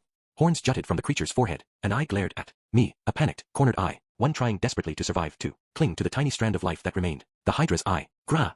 Moving on instinct, I plunged my left hand down into its eye. I could hear a squish, like a grape popping, as a fierce heat consumed my arm. The Hydra blinked from the pain, its scale-covered eyelid coming crashing down like a guillotine. In the next instant, I launched my stone cannon. The top part of the Hydra's head was blown off as its eyelid clamped down. The force of the collision jerked my arm up into the air. A tear, and then a vicious snap. 2 sounds that penetrated so deep in my ears they seemed to claw their way to my brain. Roxy! I choked back the pain as I screamed out her name, the name of my trusted master. Let this smoldering flame burn bright with your blessing. Flamethrower. Her voice, though faint, reached me. The final head fell, charred black from the fire. Then its enormous body slowly began to collapse. A boom thundered around us as it crumpled. I could feel the life gradually drain out of it. There would be no further regeneration. Its final head was not immortal. Ha, ha. We beat it. We actually beat it. We won. We did it. Ugh. The second I realized it was over, sharp pain came shooting up from my left hand. When I looked down, I was shocked. My left hand was gone. The scales of the Hydra's eyelid had sliced right through skin and muscle, its ferociously strong muscles snapping my bones apart. Then, in the last moment when it had raised its head, it ripped the whole thing off. Blood was spewing from my open artery. My hand, my left hand, in its eye. My hand, it was in the monster's eye, I realized. I glanced over at the head. The raw power of Roxy's fire magic had left it a clump of charcoal. The moment I saw that, I knew my left hand was gone. I could search for it, but I wouldn't find it. I would bleed out if I even tried. Crap. I needed healing. Fast. Angel of miracles, bestow thy holy breath unto the pulsing heart before thee. O heavens blessed with sunlight, servants who despise crimson, swoop down into the ocean of light, the pure white of thy wings spread wide. Drive away the blood thou sayest before thee. Shine healing. I recited an advanced tear incantation. Advanced alone would not be able to restore what was lost. I knew that. I used it anyways. Pink flesh swelled over the amputated stump, ceasing the blood flow. Disappearing along with it were the scratch on my face and the bruise from where Paul had kicked me. Phew. Ha. My breathing was erratic. Calm down, I told myself. Calm down. My left hand was gone, but the Hydra had been an incredibly difficult foe. I'd gotten through it with all but my left hand. Put that way, perhaps it was a small price to pay. If Paul hadn't managed to squeeze in there and save me, there was a high likelihood I would have died. You really saved me there, father. I glanced over my shoulder, searching for him. There was no response. Everyone was quiet. Elinalize just stood there, Talhand was silent. Roxy pursed her lips, and behind them, Geese was pale as a sheet. Paul gave no reply. Father. They were all looking at something, so I followed their gaze to where Paul was, collapsed on the ground. Yes, collapsed. There, on his back. But he wasn't just collapsed. He was unconscious. His eyes were vacant, and his lower body was missing. Ha!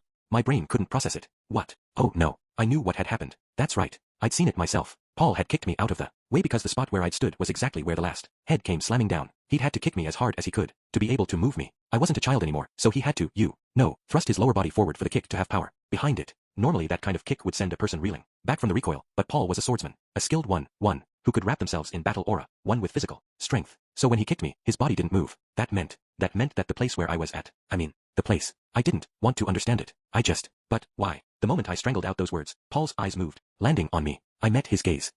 Paul said nothing. His mouth just softened, as if relaxed, as if expelling a sigh of relief, and blood gurgled up past his lips. Then the light went out in his eyes. Paul was dead. Chapter 10. Parents. In the exact moment that the Hydra breathed its last, the magically imbued crystal it had been guarding liquefied, and Zenith collapsed onto the ground. She was alive, although still unconscious. There was no mistake that she was breathing. There were dozens of enormous magically imbued crystals in the area, and the ground was littered with the magic stones that had comprised the creature's scales. Further within were a plethora of fallen magic items, too. They would net a fine price, but not one of us was in a mood to start collecting them. I felt light, unsteady, as if I were in a dream. If someone called out to me, I would reply, but my mind was otherwise empty. It was almost as if someone else was answering for me, using my mouth. Yet, much to my own surprise, I was able to make short work of the unfinished tasks that remained afterward. We cremated Paul's body there in that room. My feelings about it were complicated. Part of me wanted to take him home, to at least let Zenith see his face even though he'd passed, but in the end, I followed everyone's recommendation for his funeral. My fire magic was enough to reduce him to bones in a matter of minutes. When Elinalize warned that burying him like that could result in him reanimating as a skeleton, I did as she proposed. I crushed the bones down, conjured a jar with my earth magic, and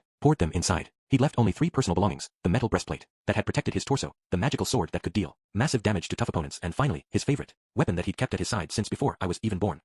I felt strange. I couldn't put my finger on what this emotion was, but it felt like a weight crushing down on my chest. Let's go home. I wasn't very useful on the way back. We beat our enemies and I was able to use my magic, but my feet were unsteady. It was as if I wasn't walking at all, but rather floating. Had it not been for Roxy, who was pressed close beside me, I might have stepped on a teleportation trap. No matter how many mistakes I made, no one said a word to me. Not Elinalize, not Roxy, not Talhand, and not Geese. No complaints, no consolations. Everyone was at a loss for words. Zenith was carried the whole way on someone's back. There were some intense battles as we hiked up to the surface, but she never woke. It made me anxious, but the fact that she was still breathing meant she was alive. At least, that was what I tried to tell myself. It took us 3 days to make it out of the labyrinth. I couldn't really remember what the 3 who welcomed us back to the city said when we arrived, but Elinalize and Geese explained the specifics to them. Shiera collapsed in tears and Viera sank to her knees with a look of shock. Even as I saw that, I couldn't say anything. Not a single word. Lilia was different. Her face was a mask, revealing nothing as she looked at me and squeezed her arms around me. Then she said, "It must have been difficult. You did well. Try to get some rest and leave everything else to me." Feeling utterly empty, I just nodded. I shed my robe once we returned to the inn. There was a hole in the shoulder, one I knew I needed to stitch closed. But for now, I just tossed it to the corner of the room, along with my staff and my equipment bag. I tossed it all into a pile. Then I collapsed onto my bed. That night, I had a dream. In it, I was back in my old body, back to being the slow-witted, self-demeaning shut-in. But this time, the man-god was nowhere to be found, nor was the white room in which he always resided. This was a memory from my previous life. Yes, a dream of what had once been. I wasn't sure exactly when it took place, but the scenery looked familiar. It was the living room of my parents' house. The 2 of them were there, talking about me. I couldn't hear their voices, perhaps because it was only a dream. Yet strangely, I knew it was me they were talking about. Had they been worried about me back then? I left that world without ever discovering the reason for their deaths. Considering they'd both gone at the same time, I assumed illness, maybe an accident, or perhaps suicide. I wondered what they'd thought of me just before they died. Did they consider me nothing more than a shameless shut-in? Were they vexed by how I turned out? Ashamed? I had no idea how they truly felt. My mother would still pop in to see me occasionally, but at some point, my father had stopped saying anything to me. Did I even cross their mind when they died? I wondered. What about me? When they died, I didn't even go to their funeral. What was I doing? I didn't pick their bones from the ash after cremation, like a child should have done. What the hell was I doing? Why didn't I even go to their funeral? I'd been scared of the way people would look at me when they saw I wasn't even trying to be sad, of the way they would look at a piece of shit like me, a shut-in, their hostility, their contempt. But that wasn't the whole story, of course. I wasn't an honorable human being. At the time, I didn't feel even an ounce of sadness that my parents had passed. I didn't love them enough to grieve their absence. I was less worried about losing them and more concerned by thoughts of, oh shit, now what am I going to do? I couldn't even look directly at my own future. I didn't mean to justify my behavior, of course, but I also couldn't help it. Imagine being backed into a corner, losing the last source of salvation you have, being suddenly plunged into a vast ocean before you'd even had a chance to fill your lungs with air. Anyone placed in that situation would look for a way to escape from reality. Sure, I regretted not doing more, but I could only blame myself so much. Still, if nothing else, shouldn't I have at least attended their funeral? I had no idea what I'd been thinking back then, but shouldn't I have at least looked at their faces after they'd passed? Shouldn't I have at least picked up their bones? How had Paul looked after he passed? It hadn't been satisfaction written on his face, but I did see the edges of his lips curl, in a smile of relief. What was it he'd tried to say there at the end? What expression had my parents from my previous life worn on their faces when they passed? Why didn't I look back then? I wished I could go back now and see. I felt awful the next day when I awoke. An intense desire to do absolutely nothing weighed down my entire body. In order to escape from the feeling, I forced myself out of bed and moved to the neighboring room where Lilia and Zenith were. When she spotted me, Lilia stared in amazement. Lord Rudius, you've recovered already. Yeah, for the moment. I can't be the only one to take it easy, right? I'm certain no one would complain if you were to rest a bit more. Honestly, I did want to crawl back into bed as she suggested, but the sense that I had to do something, had to move, was even stronger. Please, let me stay here. All right, she said. I understand. Feel free to sit. In the end, I stayed there and the two of us watched over Zenith together. She'd been sleeping for days by now. It had taken 3 days to leave the labyrinth, a day to get back to town, and even now, she didn't wake. Her outward appearance suggested nothing unusual. She merely looked like she was sleeping, and though she'd been bedridden for days, there was no sign that she was losing weight. She looked perfectly healthy. I thought she might look a bit older, but that wasn't the case. Both her cheeks and hands were warm, and if you pressed your ear close to her lips, you could hear her breathing. It was just her eyes that wouldn't open. Maybe she would stay like this forever. Perhaps her body would deteriorate and she would die. That thought briefly passed through my mind. I didn't give voice to it. Unnecessary words were better left unsaid. Lilia and I watched over her quietly. Occasionally, Vieira and Shiera would come by, chatting about this or that. Whatever the conversation was, it didn't stay in my head. The two of us shared meals together, though I had little sense of even being hungry. I barely swallowed anything. I tried to wash what I could down with water, but the food stuck to my throat and made me gag. It wasn't until early afternoon that Zenith showed any signs of change. There, right in front of us, she let out a small groan and slowly lifted her eyes open. Those present were Lilia, Vieira, and myself. Vieira immediately burst out the door to go inform the others. Lilia and I remained, watching as Zenith tried to lift herself up. It should have been difficult after being bedridden for days, but with a bit of assistance from Lilia, Zenith was able to lift her upper body almost entirely on her own. Good morning, my lady. Lilia smiled as she greeted my mother. Zenith regarded her with the face of someone who hadn't completely shaken off sleep yet. Her voice, it was a voice I recognized. Thinking back, it was the same one I'd heard the first moment I was born into this world. Calming one. Relief washed over me. Paul had died, but at least the person he tried to rescue was now safe and alive. His hopes had been realized. I was sure she'd be sad when she learned of his death. She might even cry. Still, at least the three of us, Lilia included, could share that loss together. Mother. I didn't have to tell her about it right now. I could save that until things calmed down a bit more and she understood what was going on. We could take things slowly, one step at a time. It wouldn't be wise to force the harshness of reality on her all at once. First, we needed to rejoice that she was alive and that we'd finally been reunited. We could be sad later. Zenith tilted her head slightly. I stilled my heart. She had forgotten me. I couldn't blame her. The same had happened with Roxy. As the days and months turned into years, my face had changed. It might be a bit of a shock to her now, but I was sure we would both laugh about it in the years to come. My lady, said Lilia, this is Lord Rudius. 10 years have passed since you last saw him. Zenith stared at me vacantly. Then she looked back at Lilia, her eyes like a mirror, empty, reflecting only what they saw before them. She tilted her head again, and Lilia's eyes went wide. Something was wrong. Strange. She wasn't speaking. All she did was groan. Plus, the way she moved, it was as if she'd forgotten Lilia as well. It was one thing to forget me, but could she truly not recognize Lilia? The maid had aged, admittedly, but she hadn't changed that much. Her hair and even her clothes were the same as before. Her voice was clumsy, her eyes were blank, and she could form no words. All she did was stare at us. My lady, could it be that? It seemed Lilia had realized it too. I knew what words lay unspoken, hanging at the end of her unfinished sentence, but my heart was quick to dismiss them. Both of us tried numerous times to talk to her. The conclusion came quickly. Zenith reacted to our voices, but produced no words of her own, nor did she show any signs of comprehending what we said. Lord Rudius, I'm afraid she's lost it all. Indeed, Zenith had lost everything. Her memory, her knowledge, her intelligence, all the necessary components that formed a person. She was a husk. There was no way she remembered Paul. She didn't even know Lilia or me. Who, what, when, how, she recalled none of it. That meant she couldn't even be sad he'd died. We couldn't share that loss. The reality of that stabbed like a knife. A gasp escaped my throat, and my heart shattered. How many days passed after that? I had only a vague sense of time. I woke, slept, repeated the process countless times. When I slept, my dreams replayed the moment of Paul's death. I saw him slash at the Hydra, saw it swing its neck, felt him shove me aside, pushing me out of the way, then watched him move again, watched the Hydra move again, but I couldn't move. Paul kicked me out of the way, and I watched as the Hydra's head came plummeting down in front of me. Then I jolted awake, checked to make sure it was just a dream, and huddled back into bed. I didn't have the willpower to get up. All I could do was think about Paul. Paul was, he wasn't a praiseworthy human. He was terrible, with women and a total show-off. He was weak in the face of adversity and looked to alcohol for an escape. He hadn't even bothered to say anything fatherly before we went into battle. By most standards, he was a complete failure as a father. But still, I loved him. It wasn't quite the same as the parent and child love Paul felt. To me, Paul was more like a partner in crime. Strictly speaking, I was mentally older, but he had more physical years on me. Even when it came to life experience, he was probably well ahead of me when you considered the decades I'd spent as a shut-in. None of that really mattered. Age was pointless. When I talked to Paul, I felt like the two of us were on an even footing. I couldn't see him as a father, and I'd probably never really thought of myself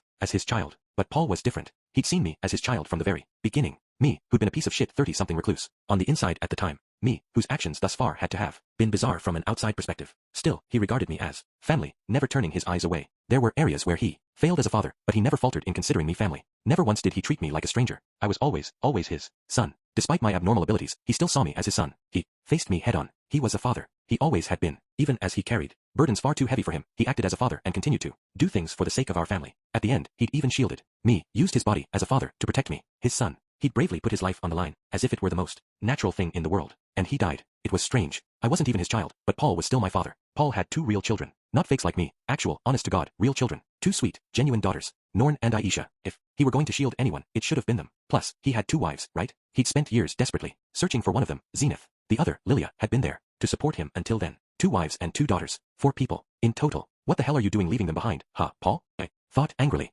Weren't they important to you? But maybe I was just as important to him, too. 2 wives, 2 daughters and 1 son. Maybe they were all equally important to him. I'd never seen him as a father, but he'd thought of me as one of the most important people in his life. Ah fuck. Why, Paul? Give me a break. You said it so many times. Rudy, I see you as an adult now. I see you as a man. I got married, bought a house, took guardianship of my sisters. Of course I felt like an adult. I came to help you, worked hard in that labyrinth. I saw myself as an adult. You did too, didn't you? That was why you said what you did at the end, right? Save her, even if it kills you. So, explain to me, why? Why did you shield me, if I'm an adult? What am I supposed to say to Norn and Aisha when I go home? How am I supposed to explain what happened? What am I supposed to do with Zenith, the way she is now? What am I supposed to do from here on out? Tell me, Paul, you were supposed to decide this, weren't you? Damn it. Why did you have to go and die? Ah fuck. At least if I had died, it would be him here anguishing over what to do instead. Or better yet, if neither of us had died, no one would have to suffer. Ah, I can't do it. Sadness bubbled up with me. I couldn't stop the tears that came flooding out. In my life, my previous one, that is, I didn't even cry when my mother and father had died. I hadn't even felt sad. Now that Paul was dead, the tears came naturally. I was sad. I couldn't believe it. The one person who had to be here, was supposed to be here, was now gone. Paul was a father. Paul was my father. I'd never thought of him as one, and yet he was every bit apparent to me as the ones from my previous life. I thought and thought, cried and cried, until I was exhausted. I don't want to do anything. I lounged lazily about my room. There were things I needed to do, I knew, but I couldn't find the will to do them. I didn't even have the strength to leave this room. I slept, woke, sat up, adjusted my posture, and let time just slip by. Elinalise and Lilia came to visit in the midst of this. They said something to me, but I wasn't sure what. It was almost as if they were speaking a foreign language and my brain couldn't comprehend the words. Not that it mattered. I wouldn't have been able to reply, even if I did. I had nothing to say, no words to speak to them. If, just maybe, if I had been able to wield a sword a little better, then I could have chopped off the Hydra's head. Maybe then, Paul wouldn't have died. The 2 of us could have worked on chopping, while Roxy roasted the open wounds. We could have defeated it easily if we had done that, right? If only I could wrap a battle aura around myself. If only I could move a little faster. Then Paul wouldn't have had to shield me. I could have dodged the attack all on my own, but I couldn't, and that's why things had ended up this way. It wasn't like I hadn't tried. Maybe we should have gone back to the city, even if it meant I had to punch his face in and drag him back.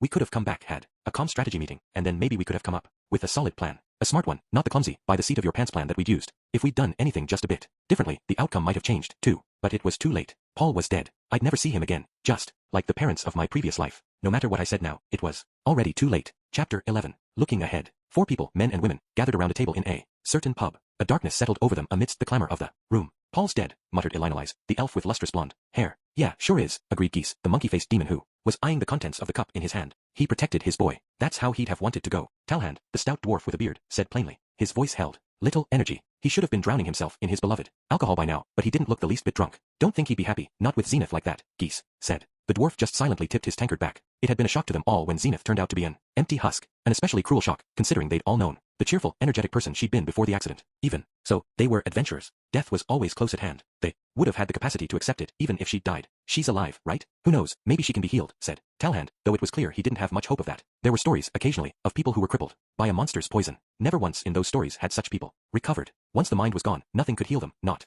even god-tier healing magic. If something went wrong with someone's mind, there was no way to fix it. Even if she's able to somehow walk and talk again, her memories won't return. Elinalise spat out. What's that? Sure are talkin', like you know a lot on the matter. Elinalise. Talhand eyed her suspiciously. I'm just telling it like it is. Elinalise didn't explain any further. She had lived a long life, longer than either Talhand or Geese. She'd said she'd seen a similar case before. It was likely she did know something, but whatever it was, it wasn't going to give them any hope of Zenith recovering, so Talhand didn't press the issue. The real problem is the boy, said the dwarf. Yeah, agreed Geese, breathing the word out like a sigh. Rudius, Paul's son, had spent almost a week now cooped up in his room. It's not just that the kid's under the weather, Geese continued. It goes deeper than that. It's almost like he's a husk too, said Elinalise. Rudius didn't even reply when they tried to talk to him. He just nodded, a vacant look in his eyes, and said, yeah. Rudy was very attached to Mr. Paul, said the young blue-haired demon girl. Roxy McGurdia had been relatively silent until the topic turned to Rudius. In the back of her mind, she pictured a young Rudius taking sword lessons from Paul. No matter how Paul beat him into the ground, Rudius would stand back up again and continue swinging, an indignant look on his face. He'd been the embodiment of talent. To Roxy, it had looked like he was truly enjoying learning swordsmanship from his father, a blinding source of envy to her,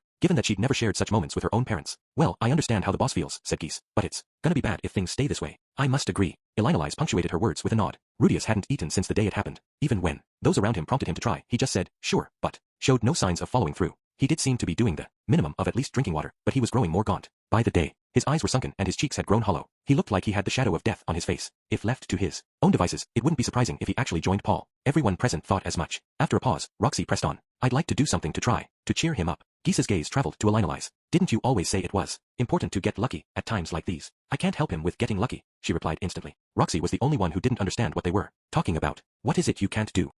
Geese and Talhand exchanged looks and pursed their lips. Roxy furrowed her brows, suspicious. Miss Elinolise, do you have some kind of plan? A pause. No, I don't. The elf maintained her poker face. Well, how should I put it? Geese scratched at his cheek while Talhand tilted his drink back in disinterest. Well, in times like these, it's best to just enjoy yourself to the fullest and try to forget. Enjoy yourself? Roxy echoed back, confused. Men are straightforward. Give them some alcohol, a woman to bed, and they'll get that rush of joy from being alive. Bring a little bit of energy back to them. I mean, yeah, it's not going to return them to how they were, but still. Oh, alright, I get it now. Roxy finally understood what he was saying, and more importantly, what he was trying to get Elinolise to do. Well, I guess you're right, that's just how men are.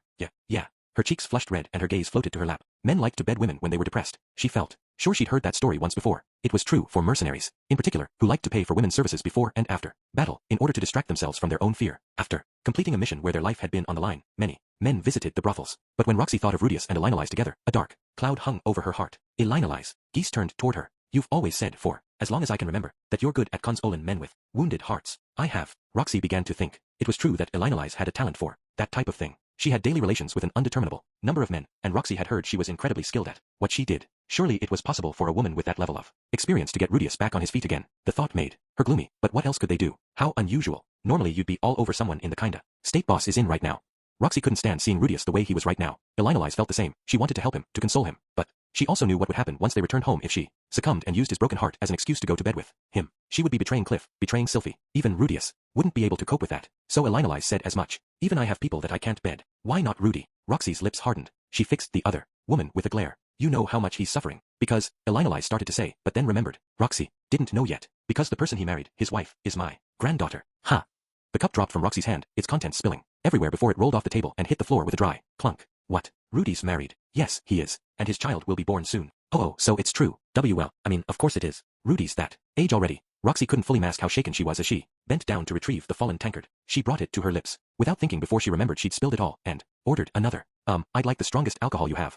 Her eyes swiveled as she folded her arms over her chest. Marriage. That's right, even Rudius could get married. Yeah, it was normal. At least, that was what she tried to tell herself. Then Roxy remembered how she'd acted in the labyrinth, and she gritted her teeth. She'd made advances on him, thinking he was single. Rudius had been receptive on a level she'd never experienced before, but perhaps the only reason he hadn't rejected her outright was because she was an acquaintance. From the sidelines, it must have looked hysterical, the most entertaining buffoonery. Roxy wanted to scream at them. Why didn't anyone tell me?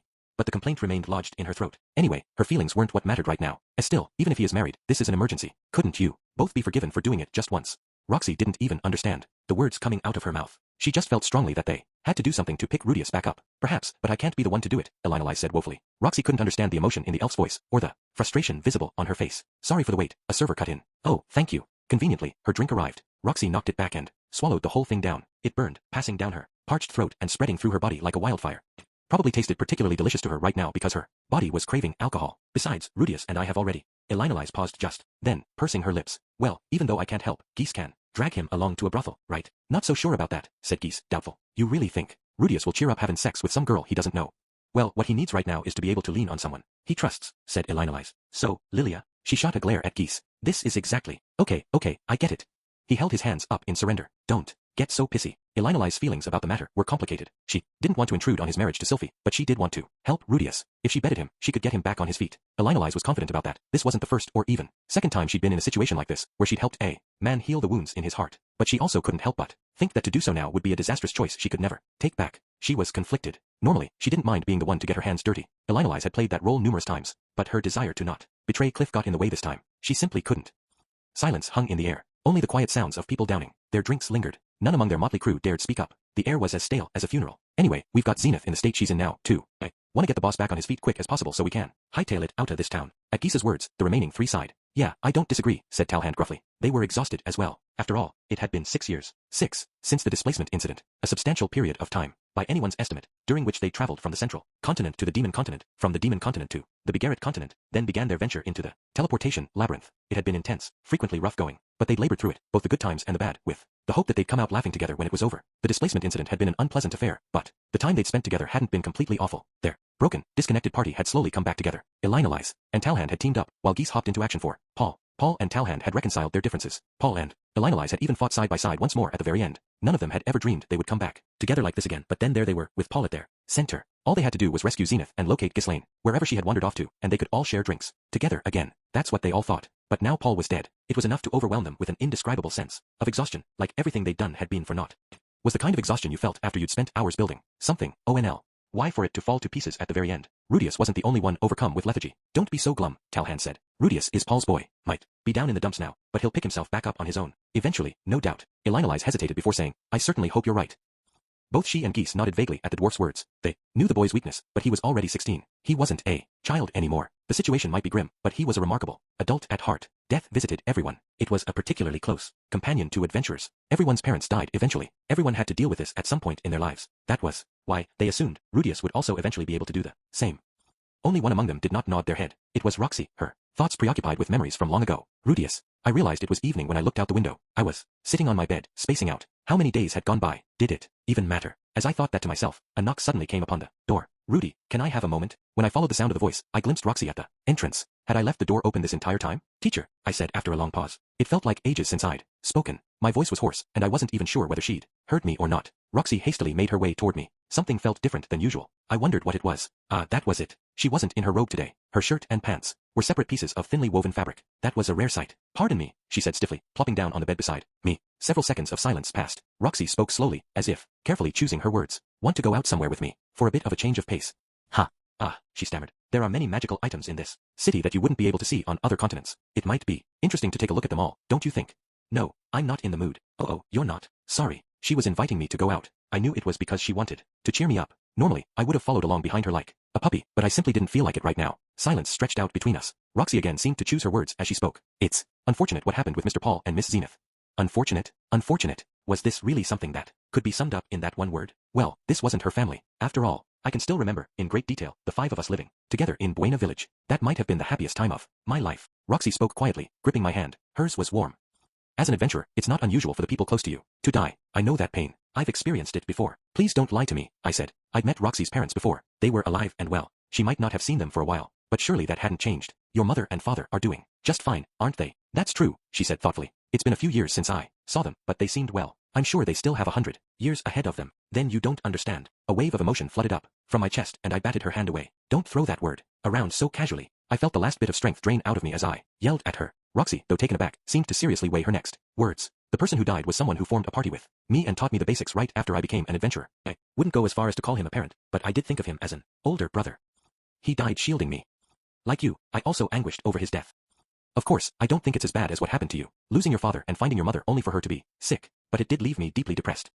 That's why I think I can understand a little bit, even if it's just a sliver of what you're feeling right now. Then you don't understand at all. She didn't understand how I felt, having reincarnated, stuck between past and present. I wasn't just saddened by Paul's death, nor was I simply lamenting that Zenith had become a husk. I'd realized something. Ever since I was reincarnated and decided to do it all over, I'd thought I was doing a good job, but in the end, I'd just been ignoring something important. I turned my back on the discord between me and my family in my previous life, kept my eyes averted, even after I was reborn, and as a result, I'd made the same mistake a second time in this world. I'd been unable to give anything back to my parents before Paul died and Zenith became a husk. I'd just done the same thing all over again, repeated the same mistake, one I couldn't take back. My previous life of 34 years, my current life of 16 years, 50 years that I'd lived in total, and yet I'd done it again. In my previous life, I'd been hopeless, but when I was reincarnated in this world, I thought I'd changed. Now, I was confronted with the reality that nothing had changed. Things might look good on the surface, but in truth I'd hardly budged past square one. Getting back on my feet seemed hopeless, honestly. Knowing that Roxy had processed a similar experience and managed to get back on hers did little to reassure me. I was truly happy during my days in Buena Village, she continued. I originally came to the Azura Kingdom wanting to work there, but I couldn't find any jobs.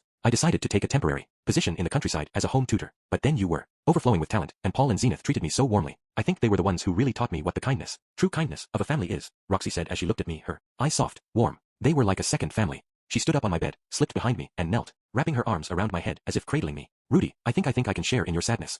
I felt something soft press against the back of my head. Thump, thump came the gentle pulse of her heart. A soothing sound. Why did listening to it comfort me so? I wondered. Why did it make me feel like things would be okay? The same went for her smell. Roxy's scent was relaxing, too.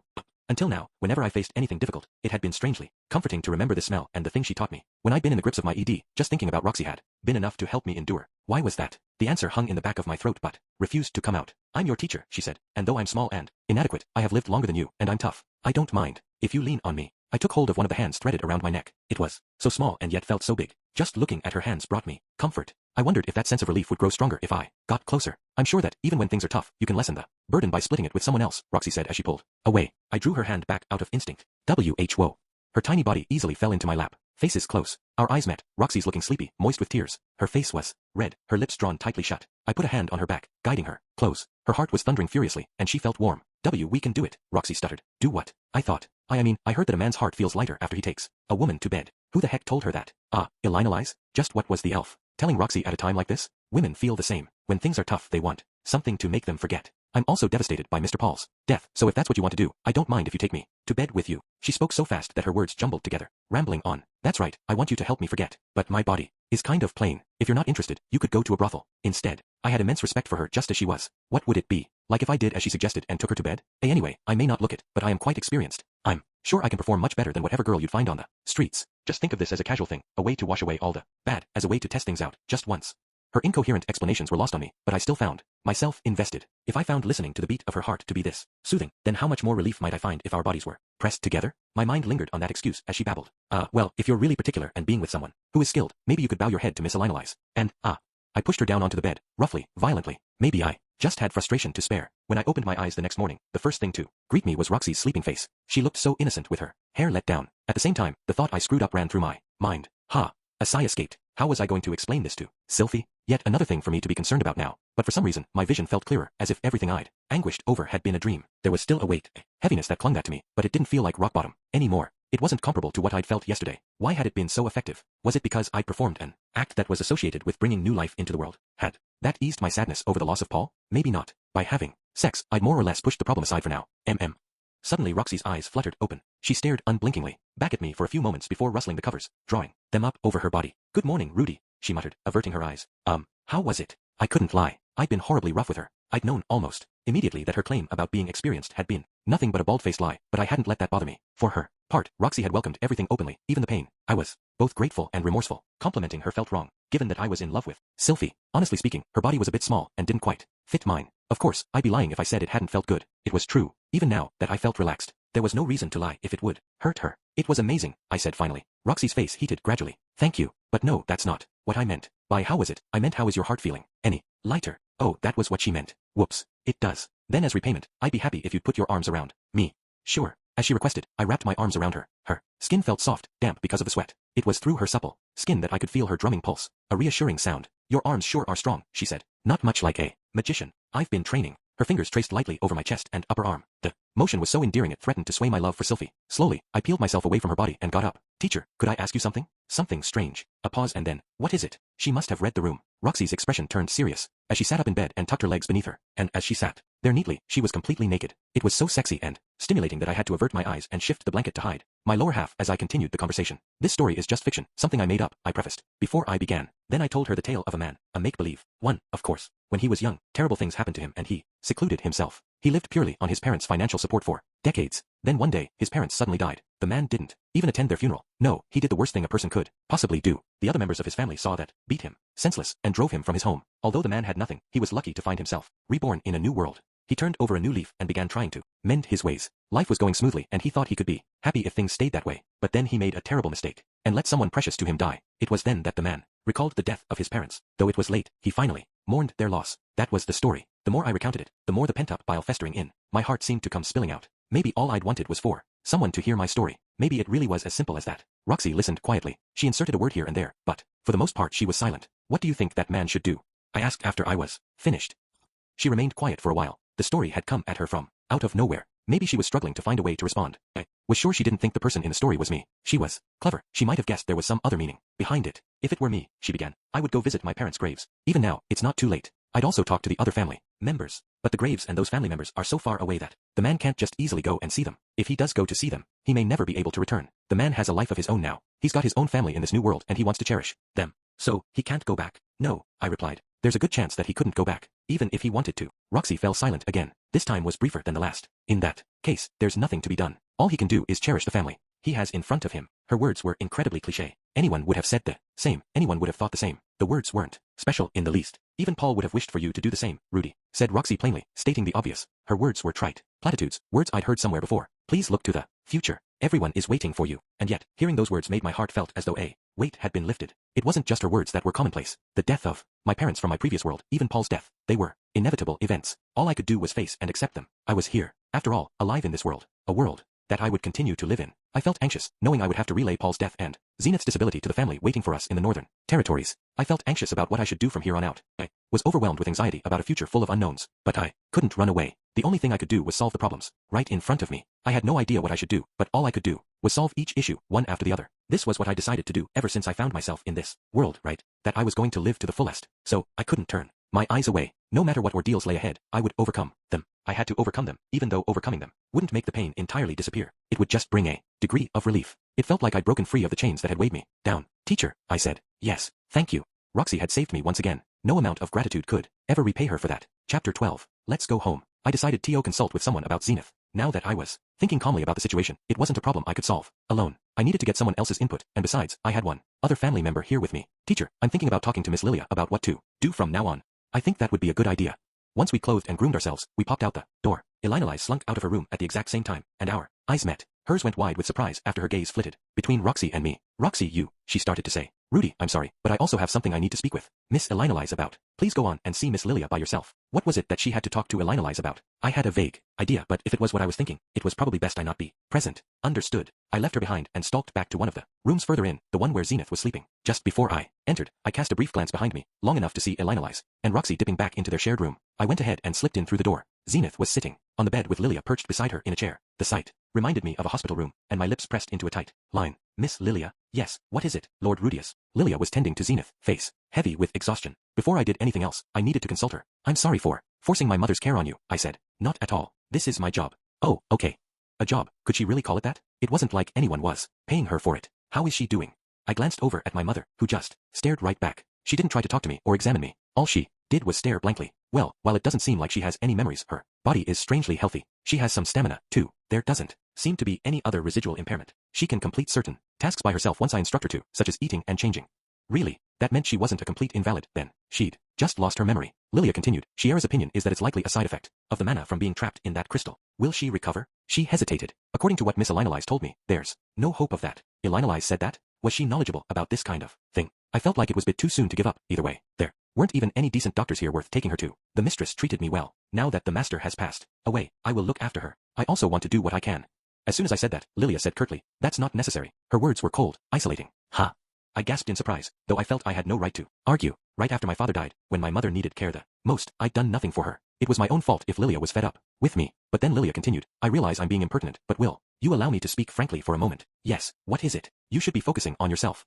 I hesitated. On myself. I'm sure that's what the master would say, she added. I couldn't bring myself to agree. He was, well, more selfish than that. I'm the one who should be looking after the mistress. That's why I'm here. Lilia was exhausted. She had to be. And yet, she was so strong. She'd already made her peace with Paul's death and was moving forward. I needed to learn from her example. Miss Lilia, you might be upset if I ask this. I won't be, she interrupted. But what is it that I should do? I knew it was something I should figure out for myself, but still, I asked. Lilia looked at me with surprise. I pretty much knew the answer myself, but I wanted to hear someone else say it. First, you should return to Mistress Norn and the others and inform them of the master's death. True, I had to go home. The next day, I gathered everyone and informed them that we were leaving the city. It was almost like I was taking up the leader's mantle. Everyone followed. Perhaps they saw me as Paul's replacement. If that was true, I needed to be worthy of the role. Just to be on the safe side, I went ahead and explained to them the route we would be taking. I avoided mention of teleportation circles, merely telling them that we were using a unique method to return. I also gave a strict warning against mentioning this method to anyone else. But Geese is the type to down a few drinks and spill the beans. Elinalai said.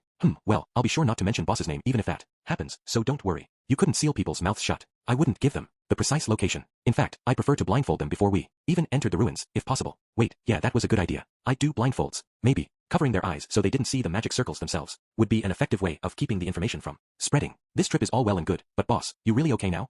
Apparently, Geese was concerned. His monkey face was furrowed as he peered over at me. Do I look alright? His lips twitched. You don't really know, but, well, you do look better than you did before. Well, then I'm okay now. To be honest, I wasn't okay yet at all. Thanks to Roxy, I had managed to pick myself up off the ground, at least. But I had my doubts about whether we could really make the trek back home. I turned to Lilia. How is my mother? We'll be traveling through a desert for half a month. Do you think she can handle it? I'm not sure, but I'll take responsibility for caring for her along the way. I appreciate it.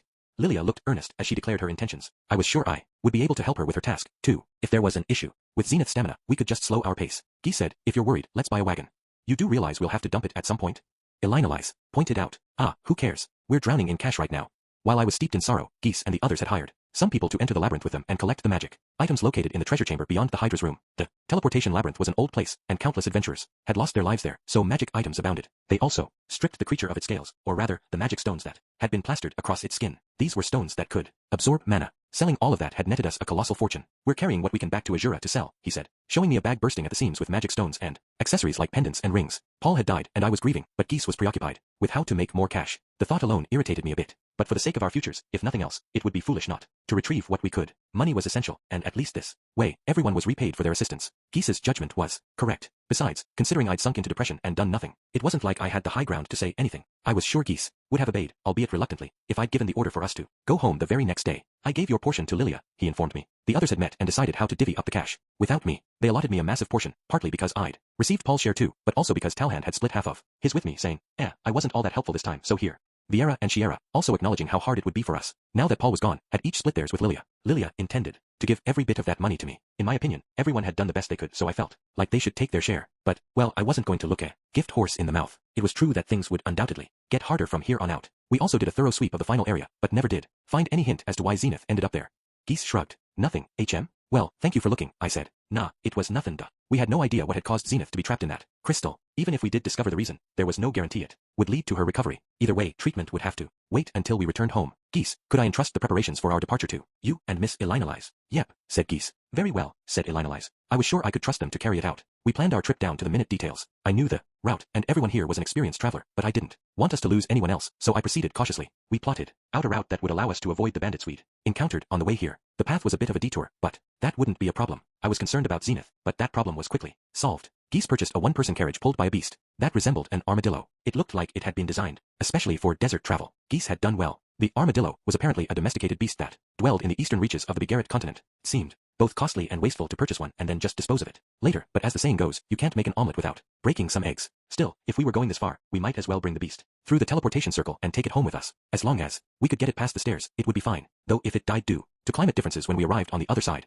it would die for sure if we left it in the desert. We might as well take it back and sell it to someone with an affinity for such animals. Thus, our preparations were complete and we set off. The trip proceeded smoothly. We slid easily past the bandits. We happened upon some monsters along the way, but with our numbers, they posed no danger. We had 2 warriors, 2 magicians, 1 warrior mage, and 1 healer. There was a distinct difference in power between each person, but we were well balanced. Although we were missing 1 swordsman who should have been making this journey with us, traveling without a left hand proved to be more inconvenient than I'd imagined. It didn't hurt, but I would often try using it without thinking, only for my arm to swipe empty air. A lot of things proved difficult without 2 hands. Fortunately, Roxy was there to assist. Each time, ever since that night, she'd been glued to me, supporting me. She made a habit of walking to my left. Then, whenever anything happened, she was right there to assist, almost like a lover.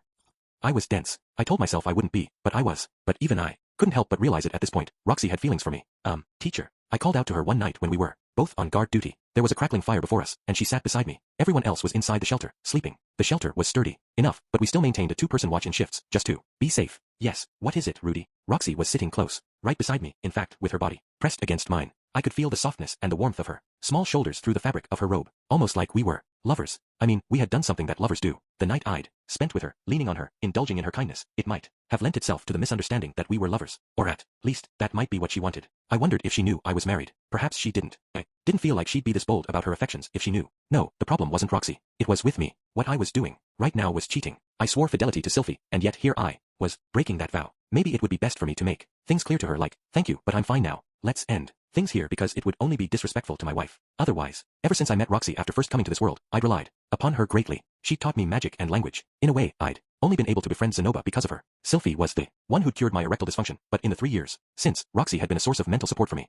I owed her so much. Plus, she'd gone so far as to use her body to comfort me this time. Even though it was her first time, she'd offered herself up to help me, to pull me out of the darkness I'd sunk into. When I was at my weakest, on my knees, she'd extended her hand to me. Even now, she was keeping her true feelings to herself to lend me aid. So how would it look, feel, to cast her aside once everything was over? Wasn't that horribly disrespectful? No, enough. No more self-appeasement. Talking about manners, or how she'd saved me, they were all excuses. I loved Roxy, that's right, I loved her. If you asked me which I loved more between her and Sylphie, I couldn't give you an answer. My love for each of them was different but equal. That's why I was wavering right here, in this moment. A moment where I loved Sylphie, but loved Roxy too. But it was Sylphie too, whom I'd sworn my fidelity, while I had broken that oath. A promise was still a promise, even if it was one that had been broken once before. Yes, okay, Sylphie had said. I don't mind if you bring a second woman home. But I was the one who dismissed those war. DS, swearing I would only be with her. Sylphie had been so happy when I said that beyond a shadow of a doubt. I couldn't betray her.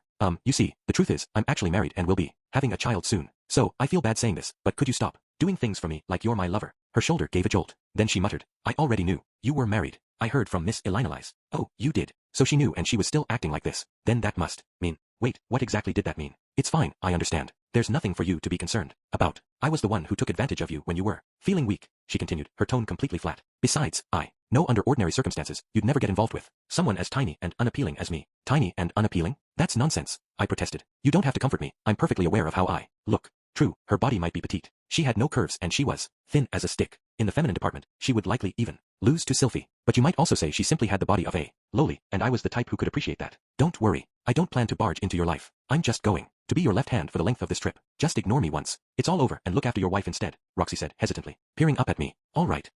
But still, she really had saved me. Doing nothing in return couldn't be right. Would you allow me to repay you, at the very least? Repay me, you say? Roxy looked surprised. Yes, if there's something I can do, just name it. Anything. Her eyes wavered. Ah crap. Maybe I'd said the wrong thing. Anything wasn't fine. Anything was exactly what she'd done to help me out. Well, then, she started. Yes. Then would you hear my excuse? All you have to do is listen. An excuse. An excuse for what? Sure, all right, I said. Go ahead. Roxy was quiet for a short period after that, but finally, the words came trickling out, one after the other. I fell in love at first sight. With who? Ha. Roxy was just as confused at my question. Don't tell me you fell in love with my father? No, not at all. With you, Rudy, when you saved me back in that labyrinth. When we reunited. Back then, she treated me like such a complete stranger that I couldn't even keep a lid on my nausea. I'd hugged her out of nowhere, then barfed. I didn't see anything worth falling for there. I figured her feelings had developed after that. You can hardly blame me, she said. I was on death's door, about to abandon all hope, and this handsome, dashing young man appeared and saved me. Anyone would have been shaken by that. I'm handsome. Roxy nodded. The very picture of my ideal partner. Really? Her ideal partner? I had to keep myself from grinning. The entire time we were exploring in that labyrinth, I was staring at your face, she said. Come to think of it, our eyes did meet a lot, but you always turned away immediately. That's because, well, Roxy hesitated. Come on, it's embarrassing looking someone as handsome as you right in the eye. So she'd been embarrassed? I figured it was impossible, she said. Miss Elinalise and the others were talking at the pub. What's Rudy going to do after what happened with Paul? That kind of thing. Miss Elinalise and Mr. Geese said you'd be fine, that you could stand back up on your own, but I recalled our time together in Buena Village.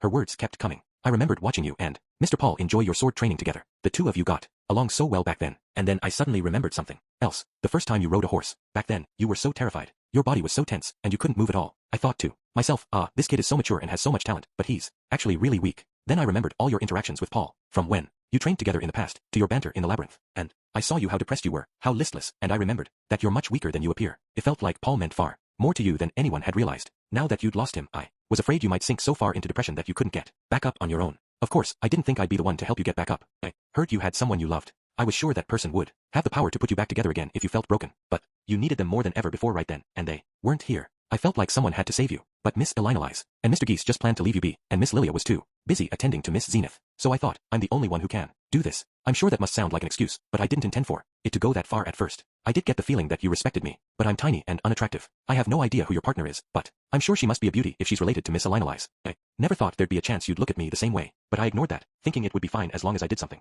that could help. But then when you suddenly grabbed me and I saw your face up close, I couldn't help thinking, maybe I have a chance. Miss Elinalise and the others had just talked about how sex could cheer men up when they were down. So I just thought, maybe even I can do this. I couldn't help it. I love you. Roxy's tears started falling one after the other. The moment I saw them, pain shot through my chest like my heart was being gouged out. It was cruel, she choked out. My feelings for you were obvious, but no one told me about you being married until way after the fact. It wasn't fair. I wondered at whom those words were directed. Not me, I thought, so perhaps Elinalise. It was true that I hadn't told her about my marriage, though. There was no special reason for that. It just hadn't come up. If she was going to blame anyone, I was equally accountable. Still, if our roles were reversed, if I'd reunited with Sylphie, she'd saved me, and I'd fallen in love with her, then proceeded to make romantic overtures only to discover she already had another partner. Well, I'd surely be shocked. No, there was no doubt about it. I definitely would be.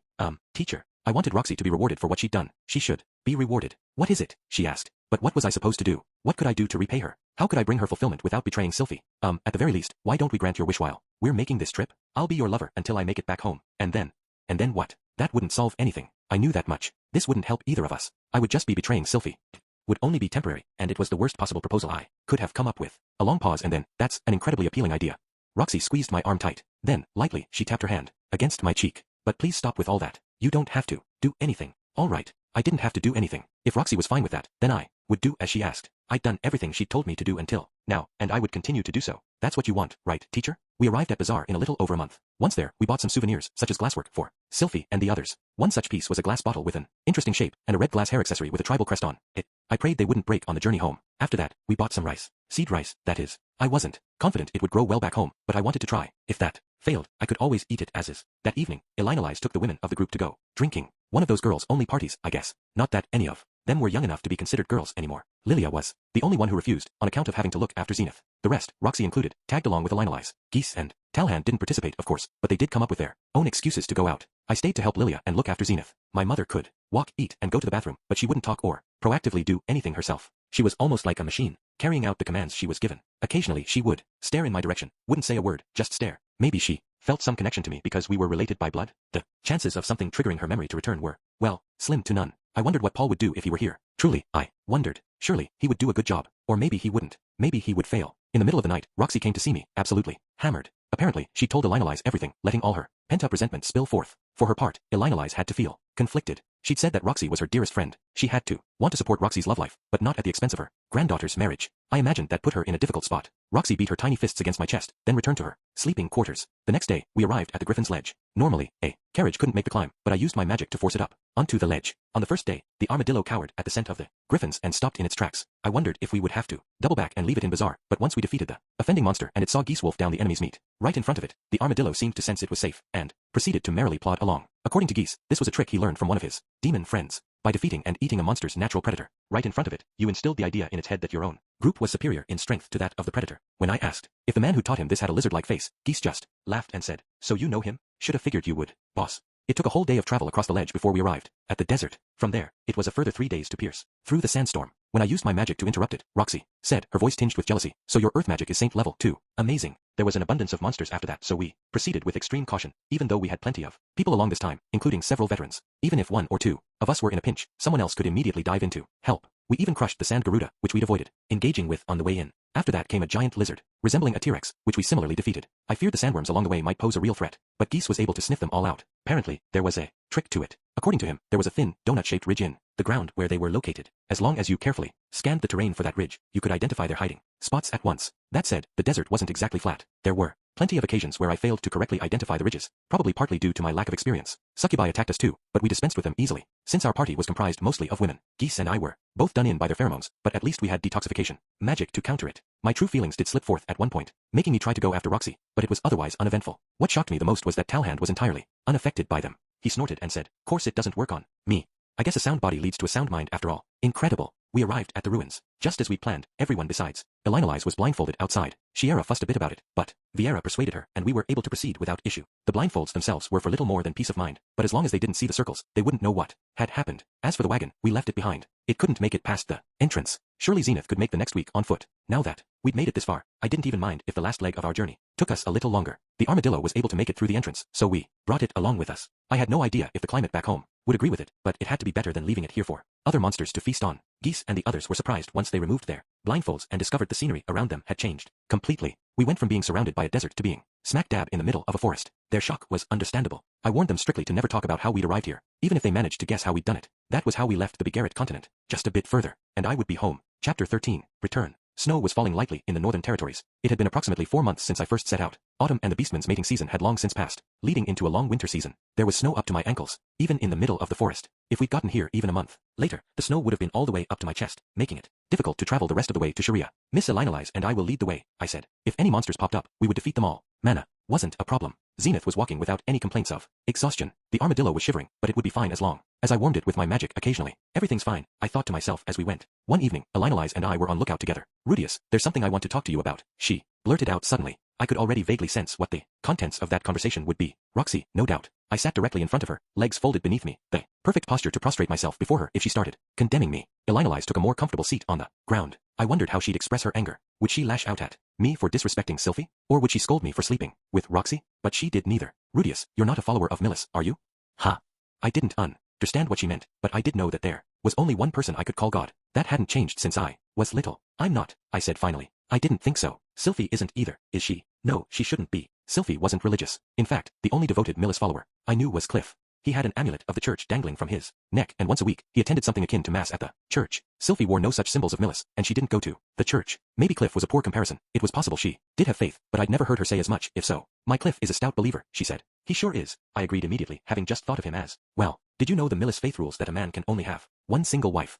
So it seems. Elinolise continued, it's an old-fashioned kind of edict, saying a man must love his wife for the rest of his life. Still, it feels pretty good to be on the receiving end of such affection. That sounded about right. I had no doubt it felt good to love someone with the whole of your being and be loved just the same in return. My wavering, cheating heart, on the other hand, had wandered to Roxy. I did love her. There was no doubt about that. But I also remembered how miserable I'd been when I had ED. Sylphie had been the one who cured me and brought happiness back into my life. And so I wanted to repay her with love that would fulfill her in return. Those feelings were just as strong. However, Rudius, Elinolise started. Yes, I'm different. I don't think loving multiple partners at the same time is wrong. I'm not surprised to hear you feel that way, but isn't that insincere? I asked. Elinolise merely shook her head. If you threw Sylphie aside, that would be one thing. But as long as you love her like you should, it's not insincere. If you have two people to love, that means the time you can afford to give each of them will be halved, right? It's not like you're with each other all day long, right? It won't be halved. It might be a little less than it was before, but that's it. So, taking a second partner wouldn't be a problem even if the affection I gave my first partner was reduced because of it. Humans could be oblivious to emotional upticks, but rather sensitive to even minute reductions. It would be terrible if Sylphie began to think my love for her was dwindling. Try to think back. After Paul married Lilia, was Zenith unhappy? Happy or unhappy? I felt like that wasn't really the issue here, though now that she mentioned it, it was true that Zenith hadn't been particularly unhappy. Things had been the same as before. In fact, she'd grown even closer to Lilia than before, and had looked all the happier for it. Paul might have been unhappy, given that he was suddenly on the receiving end of both of his wives' attacks, but perhaps that was a kind of happiness in and of itself, one that would never return. What is it exactly that you want to say? I asked, remembering. Paul had brought the grief bubbling back up. It might only worsen if we continued to talk about him. I just wanted to hear what Elinolise's point was. Take Roxy as your wife. You love her, don't you? I froze. Are you being serious right now? Yes, of course I am.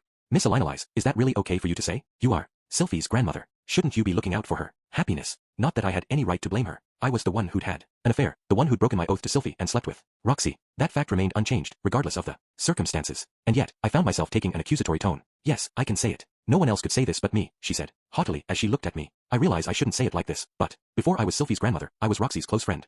For a moment I didn't understand what she meant. Then I realized she was talking about the order in which they'd met. Elinolise had met Roxy first, then encountered Sylphie later on. Honestly, I can't stand to look at Roxy the way she is right now. She yearns to throw herself into the relationship and lean on you, but is forcing herself to hang back, just because she happened to meet you too late. I felt bad for Roxy when she put it like that, but I also felt bad for Sylphie when I looked at it from her perspective. If you part on bad terms, I have no doubt she'll lead a miserable life. It's possible some dirtbag will take advantage of her, treat her terribly, and then sell her off as collateral for his unpaid loans, causing her to end up bearing the child of a man she doesn't even know. Isn't that going a bit too far? I asked uncomfortably. I know of a woman who led such a life. She spoke so frankly, I found myself wondering for a moment if she was speaking of her own personal experience. Elinolise continued, I want Roxy to be happy, even if that happiness comes with conditions. I mean, I want the same thing. Rudius, I know you can do it. You can love Sylphie and Roxy, just the same. You're Paul's son, after all. You should be able to do that. Could I really? Perhaps. No, definitely. I did love them both. Equally. I did and I could. But was that really okay? Was it okay to say as much, to be that self-serving? No. These were just the whisperings of the devil. I couldn't listen to them. No, Sylphie is my only. I didn't plan on saying this, Elinolise cut in, raising her voice. Her tone grew hushed again as she continued. But when we drank together in Bazaar, Roxy told me that her monthly visitor still hadn't come. Huh, monthly visitor? Oh wait, I knew what that was. But did that mean? Well, it's not for certain yet, she added. We'd done the deed. It was possible. Plus, the night they'd gotten drunk, she had come and beaten on my chest, albeit weakly. Maybe that had been a sign? Elinolise peered into my face and said, Rudius, if Roxy really is pregnant with your child, what will you do?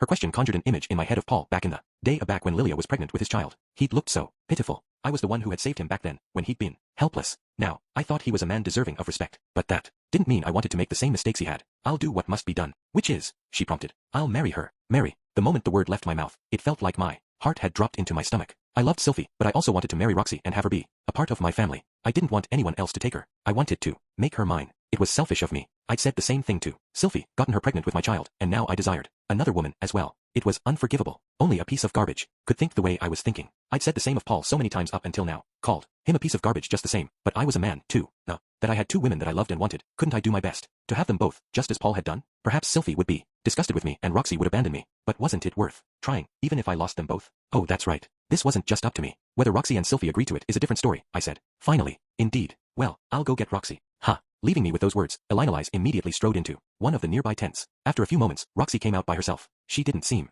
the least bit sleepy. Instead, she glanced over at me with a nervous look on her face. Perhaps Elinalise had said something to her. What is it that you wanted to talk to me about, Rudy? She sat in front of me, legs folded up under her. I followed her lead and sat up straighter. What was I supposed to say? Everything was happening so fast. I hadn't come up with the words yet. No, thinking wasn't necessary. My feelings for Roxy weren't something I needed to think over before speaking. I've been wanting to say this for a very, very long time. I began. Yes, I love you, teacher. I always have, since long, long ago. And I don't just love you, I respect you. You seem to be self-conscious of the fact that you can't use magic as well as me, but that doesn't matter to me. Your teachings have helped me numerous times. They're the only reason I was able to make it this far. Roxy's face gradually heated up. Mine was probably tinged pink as well. Talking face to face like this was embarrassing. Well, thank you for that.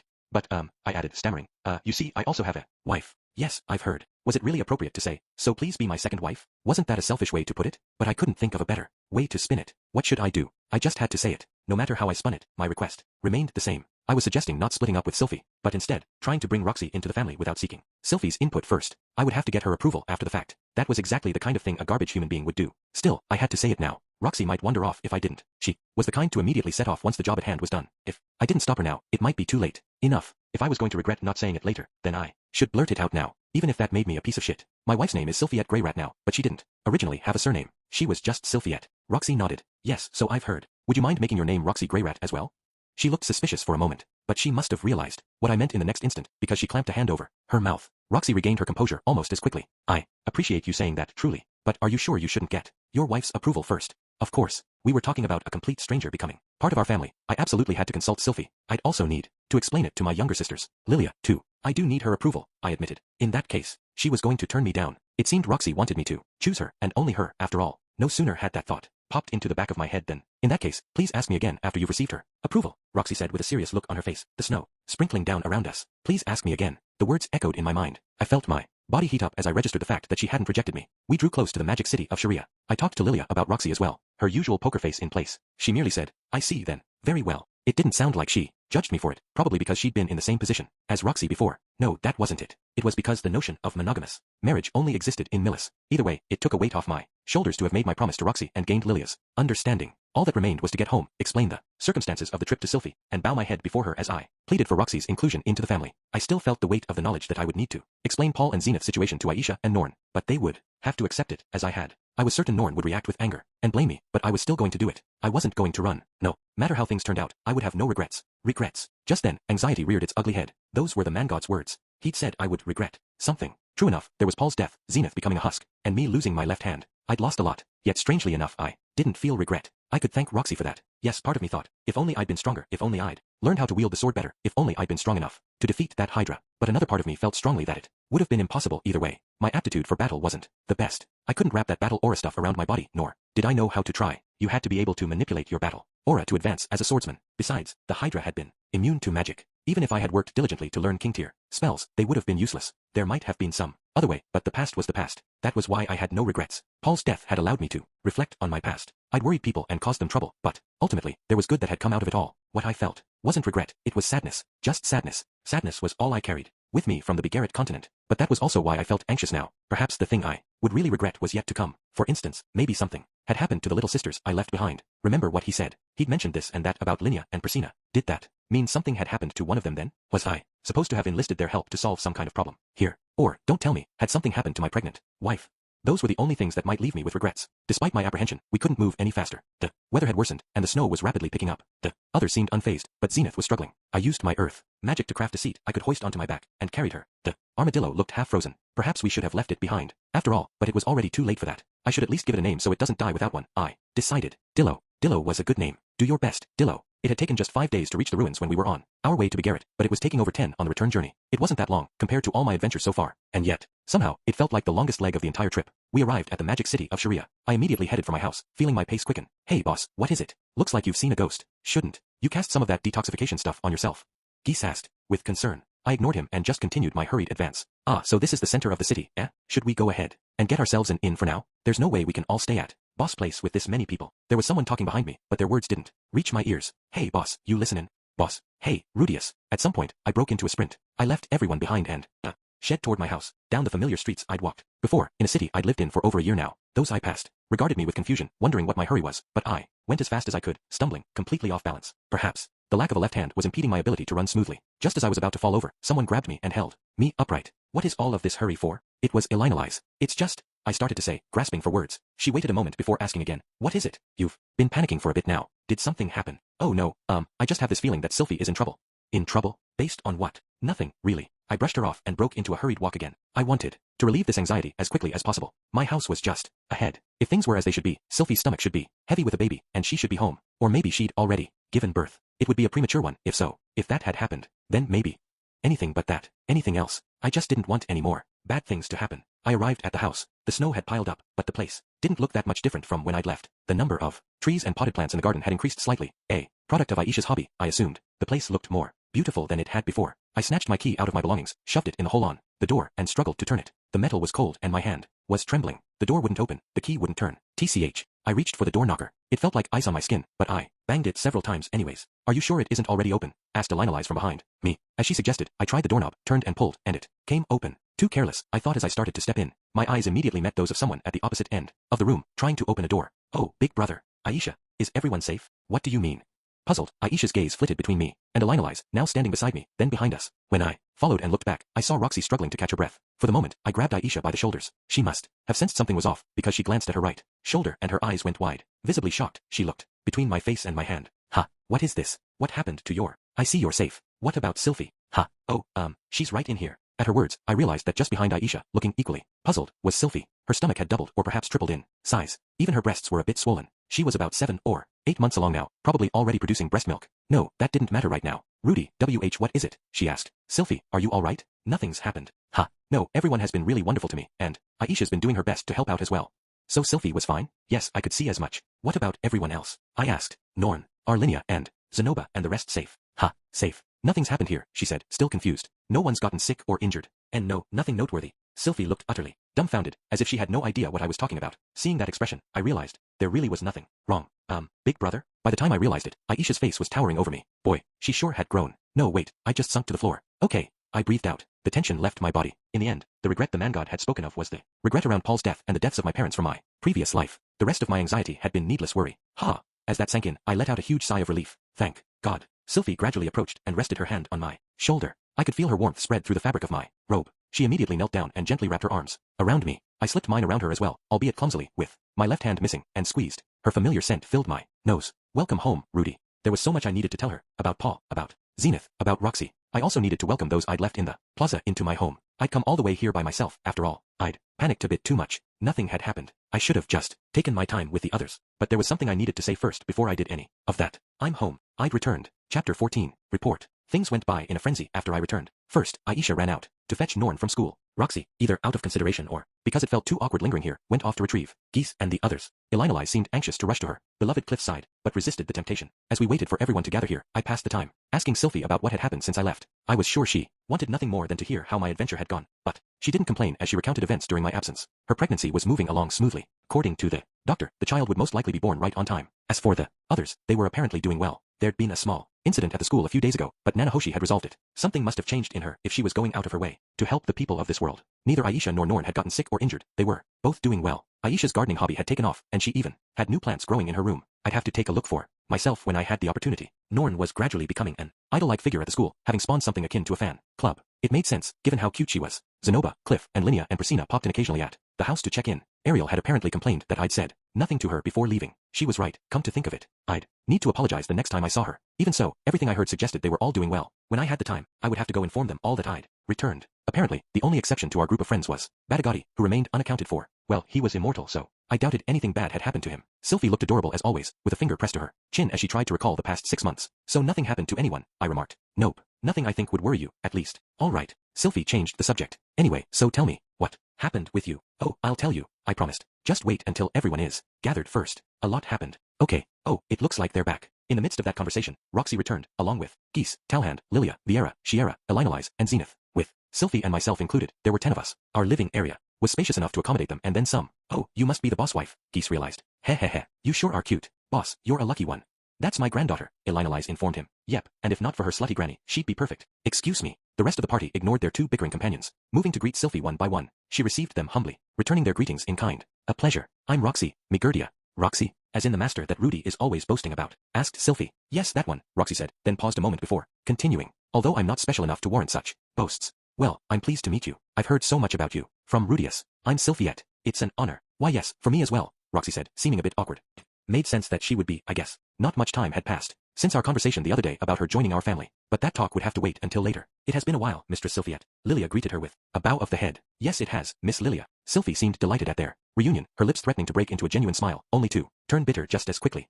There's no need for Mistress Sylphiette. Could you just call me Sylphie, as you did so long ago? No, Lilia shook her head. I cannot treat you as I did before. Not now that you've wed Lord Rudius. Oh, all right. Sylphie looked abashed. Lilia had taught her everything she knew about housework. In a way, she was Sylphie's master, the same way Roxy was mine. Of course Sylphie respected her. It's been a while, Miss Zenith, Sylphie said, at last turning to greet my mother.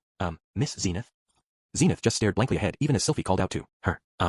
Troubled, Sylphie glanced back at me. The look on her face said she was worried Zenith wasn't pleased by our marriage. Sylphie, I said, I'll explain about my mother and father once Norn gets here. Oh yes, I don't see Mr. Paul here, she began to say, her eyes searching the room. It didn't take long for her to infer what had happened after everyone fell silent and she glimpsed their faces. Sylphie pursed her lips and went quiet. Silence fell as we waited for Norn to return. It was tacitly understood that we couldn't begin until she arrived. After a bit, Aisha and Norn returned, both breathless from the run. Be big brother, welcome back from your long trip. Norn huffed and puffed as she spoke, bowing her head. She caught a glimpse of my hand and jolted. Is your hand okay? It's fine. It's inconvenient, but it doesn't hurt, I said. Compared to what we were about to discuss, my left hand was hardly noteworthy. Oh, okay.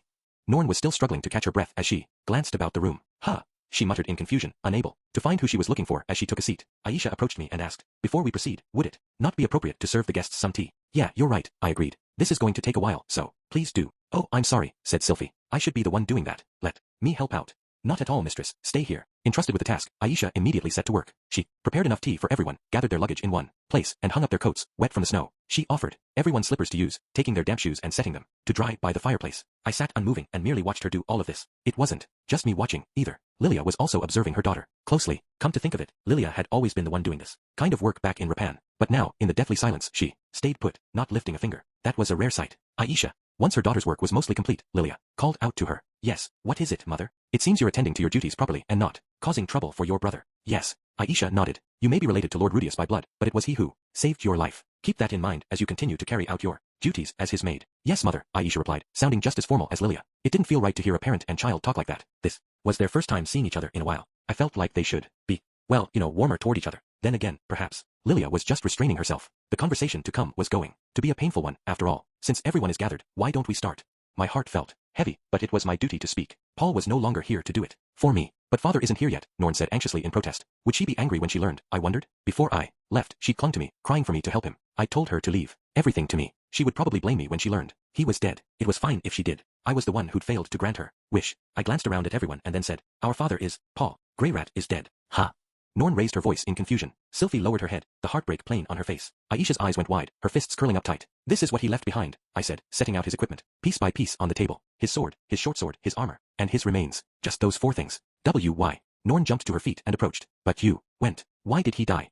I'm sorry, I wasn't strong enough. But you're. Norn stepped close, as if perhaps she intended to grab me by the collar. But her fury suddenly lost steam. I could see my left hand, or rather, lack thereof, reflected in her eyes. Her gaze shifted between that, Paul's leftover belongings, and my face, and tears began to slowly well up in her eyes. I covered my left wrist with my right hand and continued. I'll explain in more detail right now. She sniffed and muttered. Okay. Aisha strode up behind her, grabbing her by the shoulder. Now. Enough, I know. Norn smacked her hand away and stalked back to her seat. Aisha stood idle for a moment before returning to her position, behind Sylphie. All right, I'll explain from the beginning. I summarized everything that had happened. How Elinalise and I set out for Rapan and reunited with Paul and the others there. How, based on information we had about Zenith's whereabouts, we dove into the teleportation labyrinth together and started mapping it out. I told them how things went smoothly until we ran up against the Guardian. How the ensuing fight had been so rough that I'd lost my hand and Paul had lost his life. That although we'd succeeded in rescuing Zenith, she'd become a husk. Geese interjected intermittently to supply additional information as I slowly worked my way through it all. Then finally, Norn asked, so that means you weren't able to save mother or father? That's right. I felt like I could see her hackles rise the moment I nodded, but she didn't explode on me. Instead, she bit her lower lip and stared at my left hand. Did you do everything you could? Yeah, I gave it all I had. If you tried that hard and you still failed, then it wouldn't have mattered if, she spoke calmly, but her voice then trailed off. I could see the tears begin to fill her eyes again. I'm sure it wouldn't have mattered. Father is gone. Wah, wah, wah. She began to sob, large droplets streaming down her cheeks. Norn was crying, loudly, in a voice that pierced me right through the heart. Everyone present wore grave expressions as they listened, and her body shook as she sobbed, and sobbed, and sobbed, and sobbed. She cried all the tears that the rest of us hadn't, and we just listened as she did so. Hick, wah. After a while, she stopped. Her eyes were swollen and bright red. Strangled noises kept escaping her throat, but she turned to me. her eyes filled with determination. Big brother. Yes, what is it? I asked. This sword, can I have it? Norn pointed a finger toward Paul's favorite weapon, the one he'd had with him since before I was born, the one he always kept on him, the one that had never left his side. Yeah, sure, you should take it. Just don't use it recklessly. Ha. Don't mistake having that sword as a sign that you've suddenly gotten stronger. It had been on my 5th birthday that Paul handed me a sword, and said the very same thing to me. I understand, Norn said, hugging it close to her chest. She was strong. It wouldn't be unusual for a child her age to hole up in their room and cry, but she was facing Paul's death head on, completely unlike me, who couldn't even crawl back to my feet without Roxy's help. Truly, she was strong. We decided to split his other mementos up amongst our family. Aisha chose his short sword, and I chose his armor. As for his remains, we would build a proper grave for him and bury him there. At least, that was the plan until Zenith drifted forward and took his armor into her hands. Mother.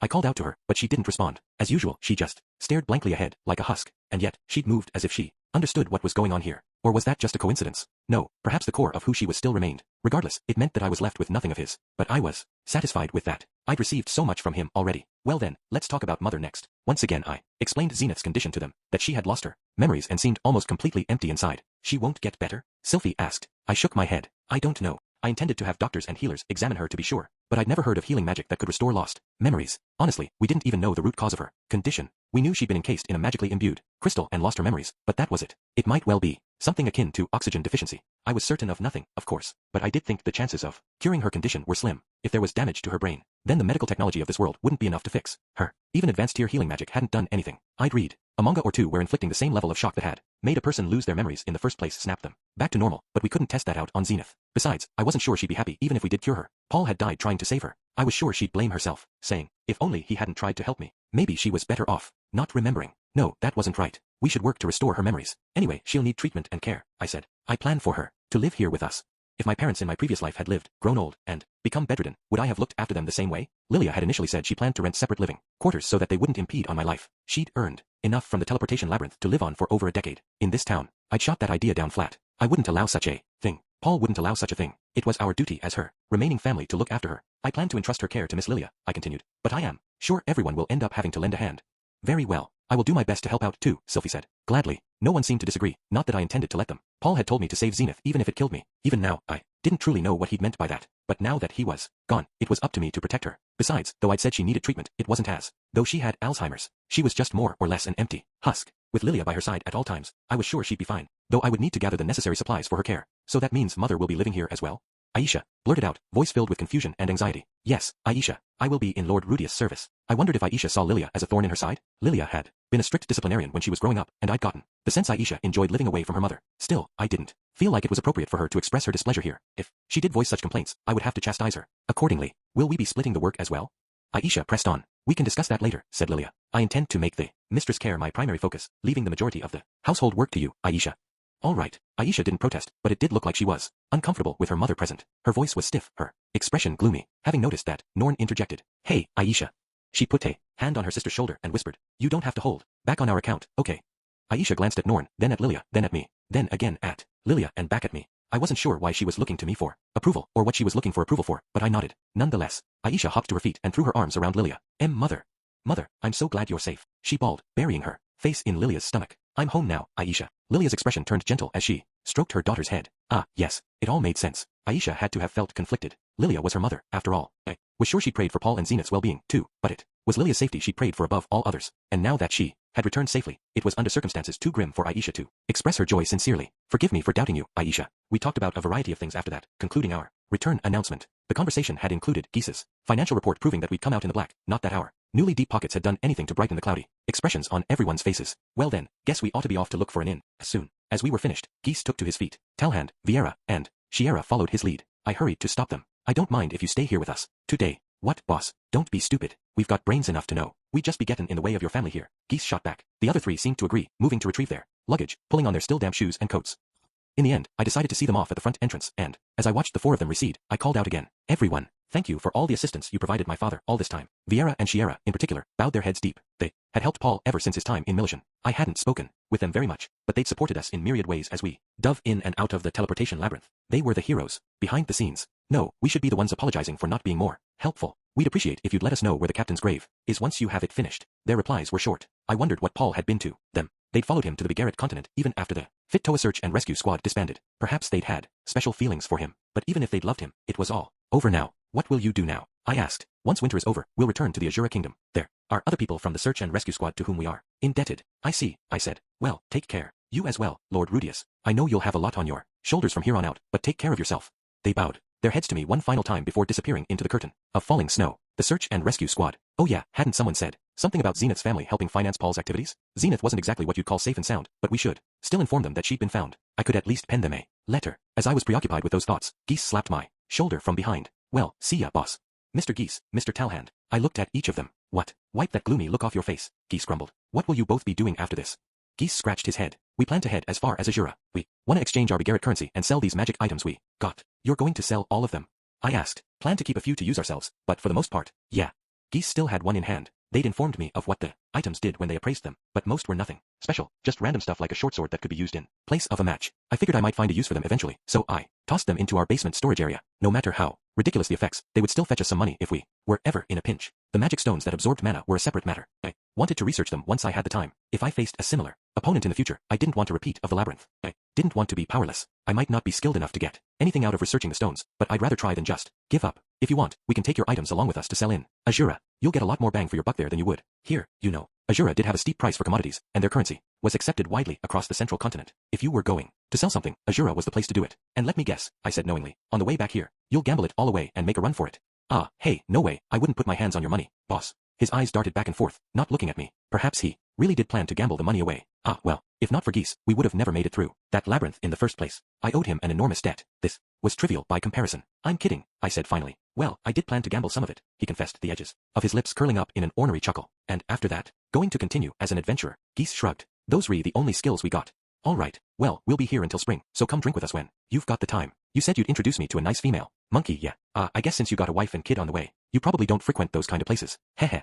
True, we wouldn't be seeing the last of each other just yet, even. So, Geese was the kind of man who'd just up and leave on his next adventure without a word in advance. I wanted to at least say my farewells while I had the opportunity. Mr. Geese, I started. Boss, you're talking all funny, you know? Talk to me like you always do, like, hey, newbie. Curious, I asked. Why are you so particular about being called newbie? It's a jinx.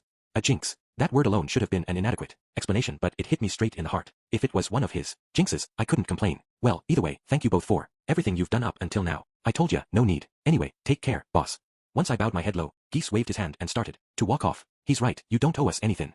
If anyone does, it'd be Paul. What I mean is, we don't need any thanks, Talhand said as he shifted his burly body to follow Geese. I watched until they disappeared. Men always want to show off like that, said a voice. I glanced over to see Elinalize standing beside me. Apparently, she'd been talking to Sylphie while I was bidding them farewell. I wondered if it was about Roxy. I told her I had a duty to tell Sylphie everything, but being the busybody that she was, Elinalize might have put in a few words for me. Honestly, I wasn't anxious to have that conversation, so I was grateful for her consideration. Well then, I should be off to see Cliff. I don't have much time left. Elinalize stroked her lower abdomen as she spoke. I put her through a lot too. On our way here and back, she'd slept with a total of 3 different strangers. This was normal for her, of course, and she'd laughed it off, but I couldn't be so flippant. Miss Elinalize, you were really there for me, I said. She had a bitter look on her face. I'm sorry about Paul. No, that was my mistake, my carelessness. At least I tried to say as much, but she cut in first. It was my duty in that party to make sure things like that didn't happen. Paul died because of my shortcomings. There was no way that was true. We'd been fighting for our lives. Back there, none of us could have known what lay in wait after we'd dodged the Hydra's ultimate attack and were a single head away from victory. There were only 2 people who could blame her. Elinalize herself and the deceased Paul. I can't blame you, I said,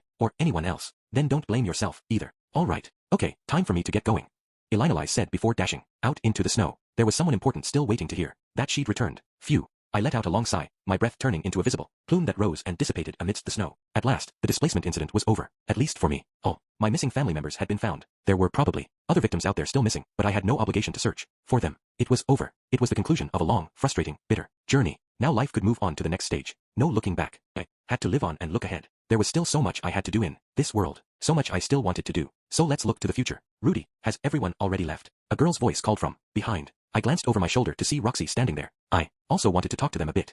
It seems they're staying in the city for now, so you can see them again when you have time, I assured. True. Roxy didn't step out into snow. She remained in the house. The only member of the party who'd done so. Whether she continued to stay here or left to find a room at an inn depended on how our impending discussion went. Well, Roxy. Yes, let's do this. I stepped back inside, Roxy's petite form following along beside me. Chapter 15. Carnage. 5 people remained in the living area. Sylphie, Norn, Aisha, Roxy, and myself. There was also the armadillo, Dillo, as I'd named him, sprawled out by the fireplace with a look of bliss on its face. But you Could hardly count it among our number. Lilia was helping Zenith into the bath. Before entering, she'd come to ask me if it was all right, and I'd nodded. I wanted to get through this discussion without relying on her aid. Rather than return to her room, Norn lingered. She was having a rough time of it, still audibly sniffing. She'd been incredibly attached to Paul, and was taking the loss exceptionally hard. Well, there is one last thing I have to talk about. When I said as much, the three of them returned to their seats. I exchanged looks with Roxy, who quietly wandered over beside me. Seeing how swollen Sylphie's belly was made me hesitate, but I had a responsibility. Eventually, Roxy would be in the same state of pregnancy. If Sylphie refused to take her in, would Roxy give birth all by herself? That was the agreement we'd made, but if that really did happen, then I planned to support her however I could, financially or otherwise. I'd like to take Roxy as my second wife, I blurted out. Ha! The one who voiced her confusion wasn't Sylphie, but rather Norn. Sylphie just had a blank look on her face. What are you talking about? Norn demanded. Let me explain everything in order. I started by recounting what had happened on the Bigarret continent, how Paul had died and I'd fallen into a deep depression. As a result, I told them how Roxy had been the one to save me, and that I developed feelings for her as a result. How I deeply respected her and wanted her to become a part of our family now. It wasn't my intention to betray Sylphie, but in the end, I did break my promise. I'm sorry. I got down on my knees. There was a rug stretched out across the floor, but the winters in the northern territories were cold, so naturally the carpet was as well. I bent forward and pressed my head to the floor.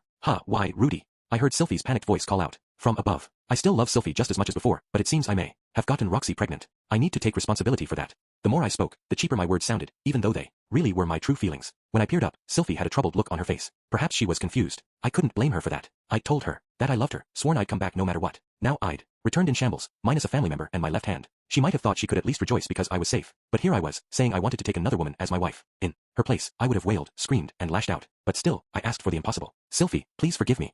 There's no way she can. The one who shrieked back at me was Norn, not Sylphie. She stomped right over and grabbed me by the collar of my shirt. How can you say that? Do you know how she felt? The entire time she was waiting for you to come home. Every day she said, I hope Rudy is okay, and I miss Rudy, and I wonder if Rudy's eating right now. Do you know how lonely she looked, how lonely she sounded the whole time?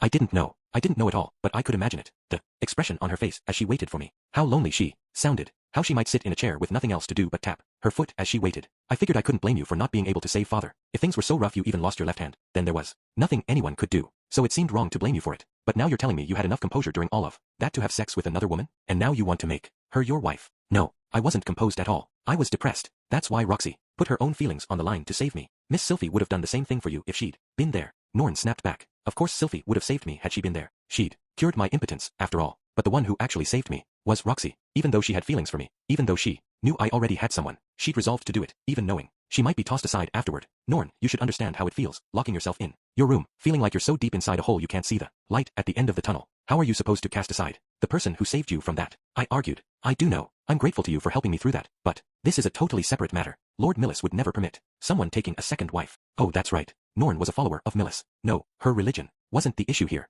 Maybe it was just me. Maybe I was doing something wrong and trying to strong-arm my way into being in the right. Besides, why that tiny girl? She's not any different from me. Norn glared at Roxy. Roxy returned the younger girl's gaze with her usual poker face. She was taller than Norn, but barely so, maybe even less than centimeters worth. In the face of my younger sister's hostile gaze, Roxy remained unfazed as she muttered, I may be small, but I'm still an adult. I wondered what she was going to say. Her voice trembled, an open door into her heart, but the words were such that they could be construed as impertinent. Norn was infuriated. If you're such an adult, don't you feel like you're being shameless? Don't you feel bad for barging into their relationship?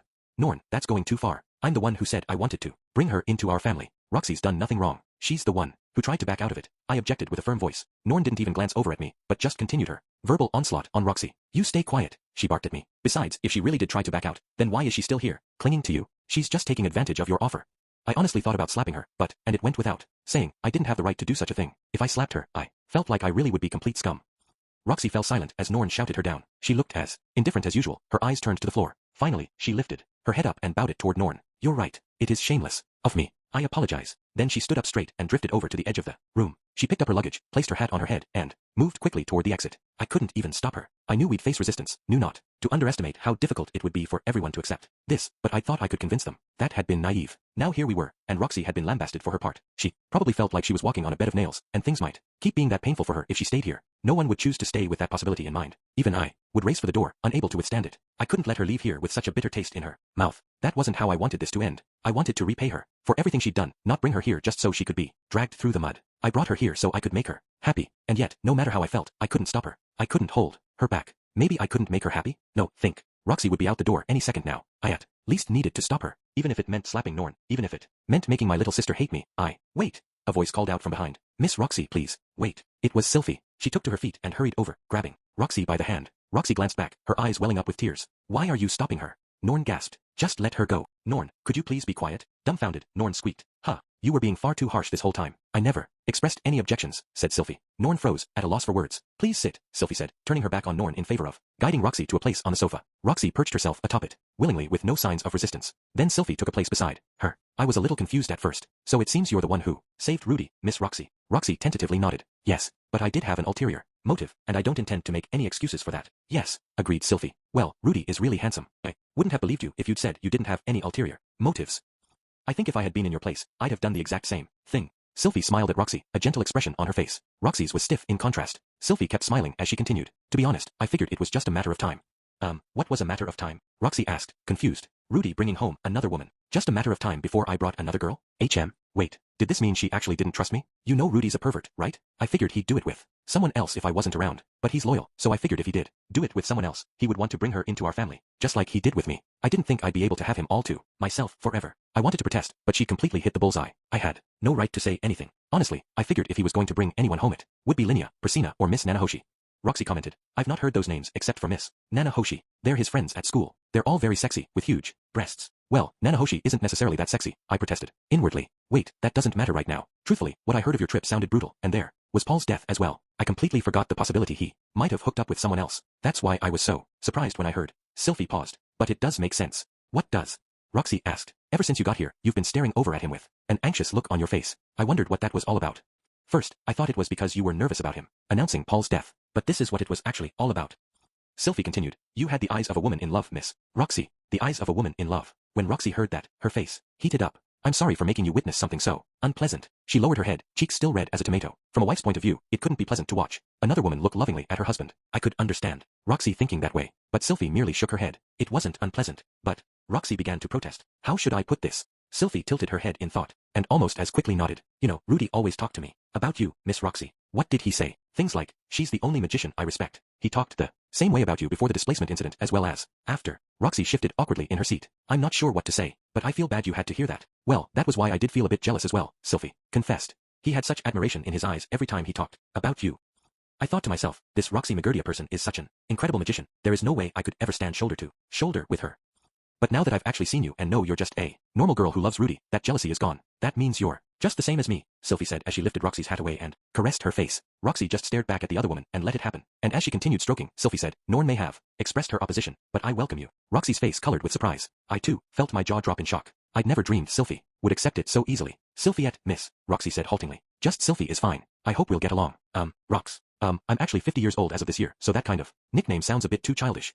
Oh, all right. Sylvie nodded to herself. You're older than me, then. Sorry about that. Now that I think about it, Rudy did mention that, but seeing you, it just didn't register.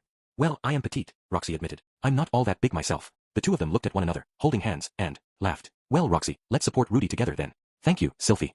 After they shared those words, they shook hands. The gesture radiated a curious sort of solidarity, and seeing it, I let out a sigh of relief. An unconscious reaction that slipped from me the moment I thought things would be okay. Norn glanced at me and furrowed her brows. If Miss Sylvie is accepting of it, then I have nothing more to say. Apparently, she wasn't quite on board yet. She frowned slightly, clearly still displeased as she glared over at us. Perhaps I had earned her contempt once again. It was Sylvie who pacified her by saying, Forgive him, Norn. Rudy's not a follower of Millis.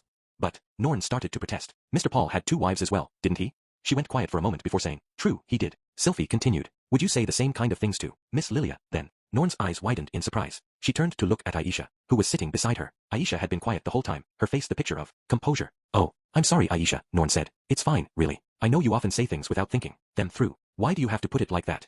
Look what just happened, Aisha pointed out. That wasn't your place to speak. You kept going on about Miss Sylvie and her feelings, but really, you were just forcing your beliefs on everyone else. What? Norn hopped to her feet. I saw the fists at her side and jumped in to scold Aisha. Aisha, you went too far. But I cut her off. I understand what Norn is saying, too. If Sylvie had said the same things herself, it would have been understandable. I'm equally at fault for not considering how everyone would feel. We can't blame Norn. Well, I guess, if you say so. Norn had a conflicted look on her face, as if unsure what to say. She must have felt uncomfortable standing there, because her next words were, I'm going to bed. Her feet were quick as she moved to duck out of the living room. But then she stopped, as if she'd just remembered something, and looked back at me. Big brother. What is it? Was she going to say make one last scathing remark? That was my fear. But what came out of Norn's mouth next defied my expectations. Would you teach me swordsmanship? When you have the time. Ha. It was so sudden that, for a moment, the words made no sense to me. Swordsmanship. Was she going to try using Paul's sword? Part of me felt like a half-baked attempt at self-defense would only be self-destructive at best, but this world wasn't like my previous one. Might probably do her some good to learn swordsmanship. Even a little power was better than none. The bigger issue was whether I would be any good as a teacher. Are you sure you want me to teach you? I asked. I can't approve of what you've done, but I don't hate you, either. Okay. I'd actually been asking if she was sure she wanted me to teach her when I'd only dabbled in the art myself, but I couldn't turn her down now that she'd indirectly admitted she still liked me. All right, I said. I'll make time to teach you after school or something. Please do. Once she said that, Norn was off to her bedroom, on the second floor. In the end, I'd been absolutely helpless. Sylphie had rescued me, with her generosity. Big brother, Aisha called to me. You look really pathetic right now, you know. Unable to say anything in my defense, I just nodded. After that, the three of us, Sylphie, Roxy, and I, began talking about how things would work from now on, such as the order in which we'd spend our nights together, and how we'd negotiate quality time. The discussion was frank enough that Aisha took her leave. Well then, Miss Roxy, I look forward to living together, said Aisha. Yes, me too. Aisha grumbled under her breath as she went, but she was smiling even as she did so. What was up with her? Well, whatever. Sylphie, Roxy, and I had the future to discuss. Some people might be aghast we could discuss such things when Paul had just died, but that was precisely why I wanted a more cheerful topic of conversation. Please make Sylphie your main priority, Rudy. Just a little bit of your attention when you have the free time is enough for me, said Roxy. Nonsense. We must be fair, Sylphie insisted. But he may yet take on more wives, so let's not be bashful. More. I could tell how little faith she had in my lower half from that word alone. Honestly, right now I just feel overwhelmed with guilt about this whole thing. I'll just stay on the sidelines until your baby is born, said Roxy. So that's how you feel. Sylphie nodded thoughtfully. Well, there is only a little more than a month until the delivery. You don't mind if I take all that time for myself? I don't. Then let's wait until next month for me to officially become your wife, Rudy. I was probably an awful person for finding it a disappointment that I'd have to live the celibate life for the next month. But when I started to think about how I'd be able to have sex with both of them, as much as I wanted after Sylphie gave birth, my buddy downstairs began to rise up in salute. As those fantasies solidified in my head, both women turned their gazes toward me. Rudy, Sylphie called over to me. If you absolutely can't wait, let me know, okay? We'll do something about it. Oh no, I'll take care of it myself.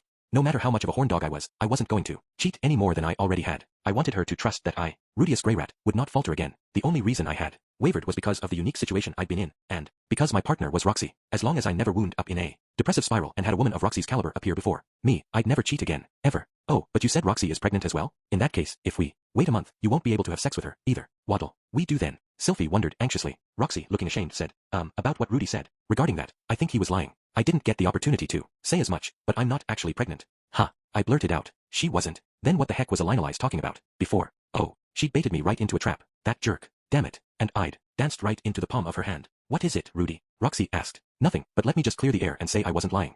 Was just a misunderstanding on my part. Oh, all right then. Roxy scratched at her cheeks, face red. But I look forward to it someday. Oh, yeah, me too, I said. The words, happy family planning, came to mind, putting a smile on my face. I truly was looking forward to what was to come. Rudy's a perv, isn't he? Teased Sylphie. Yes, I certainly am, I agreed. I wonder what our pervy Rudy is going to do to me. Roxy wondered aloud. We continued to talk and laugh together, and that was how I came to have a second wife. We prepared a room for Lilia and my mother after they finished their bath, then we retired for the night. Just as we'd previously discussed, I was spending the night with Sylphie. I made a pillow for her with my arm and we nestled close, her body facing mine. But we had yet to fall asleep. We were both gazing at one another quietly. About our conversation before, she began, being the first to speak. I had something absolute tragic pictured in my mind when you said you had something to talk about and you had Roxy standing beside you. What's that? I asked. I thought you might tell me that you couldn't love me anymore, and you wanted me to leave. I would never say that. What kind of sleazebag would say something like that? Yeah, I know. Sylphie rustled around. I could feel something press against the stump where my left hand had once been. Sylphie's fingers, she was stroking it, but I was still anxious. I don't know why. I just got the feeling you weren't going to come back to me. A sense of foreboding? Well, this had been quite the close call. Wouldn't have been surprising if I had died. I glanced at Sylphie. Did I worry you? Yes. It's okay now. I stroked her head with my right hand. Her eyes crinkled as she leaned into my touch. Her hair was a beautiful, pale color. It had grown while I was gone. Your hair is getting longer. Because you said you like long hair. You're doing it for me? Yeah. She'd waited for me this entire time, and I'd been stupid enough to. I'm sorry, Sylphie, for breaking my promise to you. She shook her head. It's fine. I love you the way you are. But if you'd done the same to me, I would have screamed and cried like a baby and lashed out at you for betraying me. I know I would. She giggled. Hee, but I wouldn't do that to you. I don't have eyes for anyone but you, Rudy. Sylphie pressed her face close, pecking me on the cheek. A wave of affection came bubbling up from within my chest. I would love Sylphie for the rest of my life. She must have been worried, must have wanted to wail at me, and still, she accepted everything, without a single complaint. Sylphie, I whispered. Hee. As repayment for her kiss, I gave her one of my own, planting my lips against her soft, squishy cheek. Normally this was the prelude for our lovemaking, but we'd stop here for today. I couldn't push her body, not when it was heavy with child. But just then, I felt something wriggle against my lower abdomen. Come on, Sylphie, we can't do that. If you start touching me down there, I'm not going to be able to hold off. I mean, I am interested in pregnancy sex, but no, we can't, Rudy, she said at the same time. It wouldn't be good for the baby. Ha. Suddenly we both looked down. There, just beside Sylphie's swollen belly, was a dense, mountainous lump. We folded the blanket back to discover Dillo. The enormous armadillo had slipped its head in from the base of the bed, just between Sylphie and myself. When had this thing gotten in here? I hadn't even noticed it enter. Pervy little thing, sticking its head in people's crotches. I laughed. Just like you, Rudy. No, I started to protest, then thought better of it. Ah well, I guess you can sleep with us for tonight. Yeah, that sounds good. I slipped out of bed, produced a second blanket, and created a spot on the floor beside our bed for Dillo to sleep in. It sprawled out across it and closed its eyes. The creature had the appearance of an armadillo, but it was basically like a large dog. We'd have to build it a kennel down the road. Keeping it inside was all well and good, but it'd be a pain if it started crapping in here. Wait, I guess we could always just train it to be housebroken, like a dog? Well, that was a conversation we could have later as a family. Shall we go to sleep? I started to slip back into bed on Sylphie's right, but stopped and returned to her left instead, so I could hold her hand with my right one. She gave it a powerful squeeze. Good night, Sylphie. Yeah, glad you're home, Rudy. And then I was out like a light. Chapter 16. Before his grave. A few days had passed since I took Roxy as my wife. Lately, my fear that another disaster was about to strike had gradually begun to fade. The future seemed brighter than that, though I still had a lot of concerns about Zenith. She had claimed one of the other large bedrooms in the house for herself. I'd advised Lilia against it, given that the previous resident of this house had been killed in there, but Zenith had taken a liking to it and refused to leave. Seeing that, Lilia brushed off my concerns, saying, I'm sure there's nothing to worry about. It was true that if she was going to look after Zenith, a spacious room would be preferable to a cramped one. I also took Zenith to a doctor, one of the Renoa Kingdom's most prominent practitioners, referred to us by Ariel. Unfortunately, the man threw his hands up, saying he had no idea what kind of medical issue she had, and therefore no idea how to treat it. With the current medical technology in this world, there really was nothing they could do to restore her memories. Perhaps it was because of healing magic that the medical treatment in this world was so unbalanced. Regardless, we took steps to draw up a rehabilitation plan, formulated specifically for someone with amnesia. I didn't know if it would help, but it was better than doing nothing. If I had the opportunity, it might be a good idea to search for a magical implement that could help with recovering memories. Granted, I had no idea if such a thing even existed. It was probably best to consider her treatment a long-term endeavor. I had no idea what her family back in the holy country of Milis would say about this, either. Everything remained uncertain. Sylphie's progress was right on schedule. When I tried to grope at her swollen breasts, she got pretty angry with me. Apparently, it hurt if I grabbed too hard. The way she implored me to be gentle made me want to jump her bones. I'd bought into her temptations many times before and had my way with her, but she was pregnant this time, so I couldn't let my desires go unfiltered. I couldn't help wanting to touch her just the same, but I was cautious, gentle, as I caressed her. Pregnancy brought changes to the body. Her breasts were no longer the ones I was accustomed to fondling, and when I considered how I had been the one to bring about this change to her body, I felt indescribable joy. This was probably what people meant when they talked about a sense of domination. Ah, Sylphie's all mine, but, as you might have guessed, having no left hand sucked. I thought longingly of the days I could grope her chest with both hands. Now that I was missing one, my satisfaction was halved. Soon her breasts would begin to produce milk. I suspected she'd be cross with me if I asked to taste test. Maybe she'd even scorn me, but it might be worth asking, even if the odds were against me. It was probably in my best interest to keep the question to myself, but just once couldn't hurt, right? You sure do love my breasts, Sylphie said. Yeah, I do. They're tiny, but they're the best in the world. Best in the world, she muttered. Can you really say that, after you've groped Roxy's? Forgive me for my sins, I said dramatically. Hee, I'm not angry.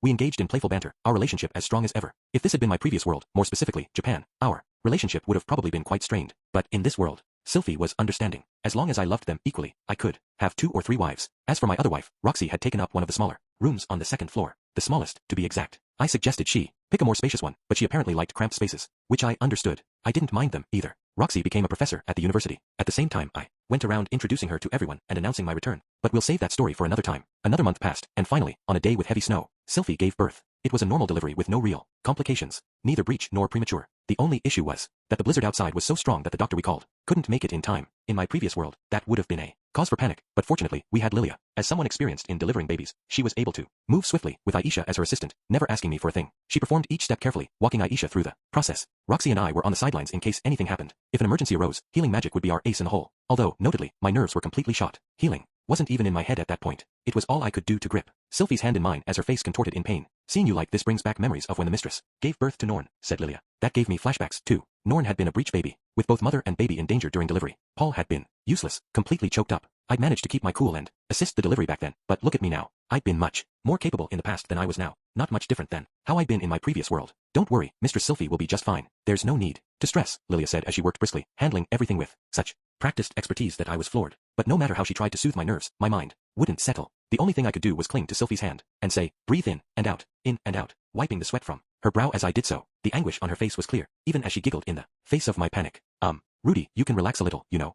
Aisha snorted with a laugh of her own, which earned her a swift smack from Lilia. Sylphie watched the two of them and giggled again. NGH. Just as the room seemed to relax, the first wave came. Mistress Sylphie, we're ready now. Push. NNNGH. I watched quietly as she struggled. The only thing I could say was, you can do this. I felt like there was something I should be doing too, but there wasn't anything I could do. Sylphie matched Lilia's calls to push, her face clenching each time, until the baby was born. She let forth a fierce cry as she was delivered safely into our world. A little girl, an adorable one with the same hair color as me. Lilia lifted her up and handed her to Sylphie, who held the newborn tight and sighed with relief. I'm so glad. Her hair's not green, she whispered. I must Sylphie's hair that had once been green but was now a beautiful white. Yeah. Even if our baby had been born with green hair, I wouldn't have blamed Sylphie for it. How could I? Green was my favorite color in this world, the color of both Sylphie's hair and Rudyard's, even Roxy's, in the right lighting, would shine emerald. I loved green. If someone wanted to discriminate against green hair, they'd have to go through me. I'd face them, even if it meant making an enemy of the whole world. You did wonderful, Sylphie.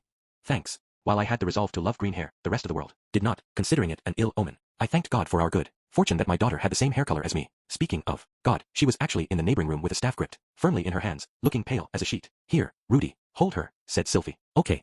I took her in my arms. Her body was warm, her voice fierce as she cried. Her head was tiny, along with her mouth and nose, her entire body overflowing with life. My heart flooded with emotion when I thought about how this little girl was mine, my baby that Sylphie had given birth to. Tears sprung up. Paul was gone, but now we had a baby. He'd saved my life. If it hadn't been for him, I wouldn't be here holding my child. But in exchange, Paul would never again hold his own wife, his own daughters, or his grandchild. Would he be bitter that he couldn't be here? Or would he laugh and boast, this was all thanks to me? Either way, I had to keep living. For my child's sake, I couldn't die. I had to protect Sylphie, my family. Sylphie and I took the first two letters of our names and altered them slightly to come up with her name, Lucy. Lucy Grey Rat. Aisha laughed, calling it a cheap name, and Lilia smacked her over the head. Again. I was just glad she was a girl. If we'd had a boy instead, I might have named him Paul. Lilia chased me out of the room after that. There was much to be done, apparently, so she told me to wait outside. I moved to the living room and planted myself on the sofa. I hadn't really moved at all, yet I was exhausted. Roxy settled down beside me, looking weary herself, and sighed. She'd done even less than me, so hers had to be mental fatigue. That was my first time watching a person give birth, she said. It was amazing. I've seen it a couple times now. About 3, I guess. But it wears you out even more when it's your own. Sylphie was probably even more drained. I would have to really show her my appreciation later. I guess that must be how I was born too, Roxy said, thoughtfully. Well, it's how everyone's born, isn't it?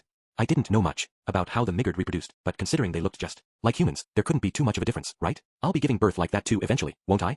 When I glanced away, I found Roxy peering up at me, her face burning red. I slipped off my shoes and folded my legs under me on the couch, sitting as stiffly as I could. Yes, I hope I can ask you to do that for me. Now that Sylphie's baby had been born, it meant that Roxy and I would be starting the baby-making process next. Honestly, I was looking forward to it, even though Sylphie's baby had only just been delivered. I really was hopeless. Not that I hated myself for it. I couldn't, not when I considered that Paul had probably felt the same way in the past. I can't wait, I thought with a laugh, and Roxy flushed a bright shade, wrapping her arms around her body. Rudy, you've got a seriously dirty look on your face.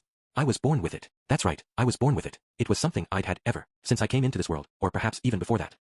Oh, that's right. Before I began that routine with Roxy, I needed to announce the birth of my baby. The following day, I made my way alone to the outskirts of the city, where a graveyard for nobles was nestled on a low hill. This was where we'd put Paul to rest. He might fuss over being lumped in alongside other nobles, but this place had better management than the one for the general public. I stood amidst the snow, before the Renoa-style round grave marker. I had no idea what religion Paul had followed. I didn't think he'd believed in God. He seemed the type not to worry about religion, so even if we'd made a mistake in that regard, I was sure he'd forgive us. Perhaps it would have been more ideal to make a grave for him in the Azura Kingdom where Buena Village had once been. Paul had no connections or relations to the land here, but if we buried him too far away, we wouldn't be able to visit him. I'd already informed Geese and the others of this location. We'd even visited once as a group. Each person had brought something along that they thought Paul would like. Alcohol, a short sword, that kind of thing. Geese and Talhand had sat before his grave and drank themselves silly, earning the ire of the gravekeeper. I set about cleaning Paul's grave, a bottle of liquor that I'd purchased on the way crooked under my arm. I dusted off the snow that collected on his grave marker, shining the stone with a cloth I'd brought along. The road leading to the cemetery had been covered in snow, but the gravekeeper kept the pathways here plowed, so it wasn't difficult to tidy up Paul's area. I cleaned, then set the bottle in front of his grave and placed my hands together. I thought about buying flowers as well, but there weren't any for sale. During the winter in the northern territories, flowers were difficult to come by. Not that Paul was one for flowers. Anyway, Paul, father, my baby was born yesterday. A little girl. She's Sylphie's, so I'm sure she'll grow up to be beautiful. I sat down in front of his grave and gave him the news. I wish you could have seen her. If Paul had seen her, I was sure he'd have fussed and cooed until Zenith scolded him. He'd have probably taken me out drinking to celebrate, and we'd have both drunk ourselves into a stupor. Then, he'd have made a move on Lilia, exasperating Zenith. It was so in character, I could picture it clearly, the future that would have been if Paul were still alive and my mother hadn't lost her memories. I've made Roxy my wife. I have 2 now, just like you did. I wish you'd have taught me how to mentally prepare myself for it. Though, now that I thought about it, that was probably what Paul had been trying to talk to me about back then in the labyrinth. He knew that Roxy had feelings for me and that I had feelings for her in turn. Most likely, he'd wanted to teach me how to prepare for that. It's not quite the same. I don't suddenly have 2 daughters, but eventually Roxy will get pregnant and have my child as well. I'm sure that's still far in the future, but I hope they'll grow to be as healthy as Norn and Aisha. I had no intention of knocking Lilia's teachings, but I wanted my children to grow up as equals, to be strong enough to withstand it. When people called them half-demons, apparently Sylphie thinks I'm going to take another wife after this. I don't plan anything of the sort, but they do say that what happens once can happen a 3rd time. Maybe she's right. I wondered if Paul had ever considered marrying Ghislaine, Elinalise, or Viera. It seemed he did have a sexual relationship with Ghislaine, so I suspected he'd considered it at least once. Then again, Paul was a bit more open-minded than me, so perhaps he didn't think as far as marriage. Maybe I shouldn't overthink it either, huh? When I directed my question at his gravestone, it felt as if I could see him grinning mischievously back at me. All I could see was his smile. I couldn't hear any words, but it wasn't as if Paul had never thought things through. I was pretty sure he'd racked his brain for years about things. It only made sense. There were few people in the world who lived without thinking at all. Father, I was a terrible son, carrying memories from my previous life. I didn't love you like I should have as my father, I said as I took to my feet. I took the bottle of alcohol in hand and gulped. Once. It was a strong liquor, burning like fire on the way down, and once I was done, I splashed some of it over his grave. But now I do see myself as your son. Maybe alcohol wasn't the best for someone like Paul, who'd screwed up by drowning himself in the stuff. But surely today could be an exception. We were celebrating a new life in the world. I finally understand now. I'm still just a kid, a brat who pretended to be an adult by using his previous memories. I took another swig, then poured some for Paul. Another swig, then a pour. Soon the bottle was completely empty. Now that I have a child in the world and I'm a parent, I know I have to grow up right away. And in order to do that, I'll have to make a bunch of mistakes, grieve over them, and change. Slowly, gradually. I'm sure that's how you had to do it too, so I'll do the best I can. I popped the lid back over the bottle and set it in front of his grave. I'll come back again. Next time, I'll bring everyone else along, too, I said, turning to leave. Many things had fallen into place, with a great deal of pain and a great deal of joy along the way. I'd repeated horrible mistakes along the way, but it wasn't over. No matter how much I screwed up or got things wrong, it wasn't the end. I still had a lot of life to live in this world, and that's what I was going to do. Live to the fullest so that, no matter when I died, I'd have no regrets.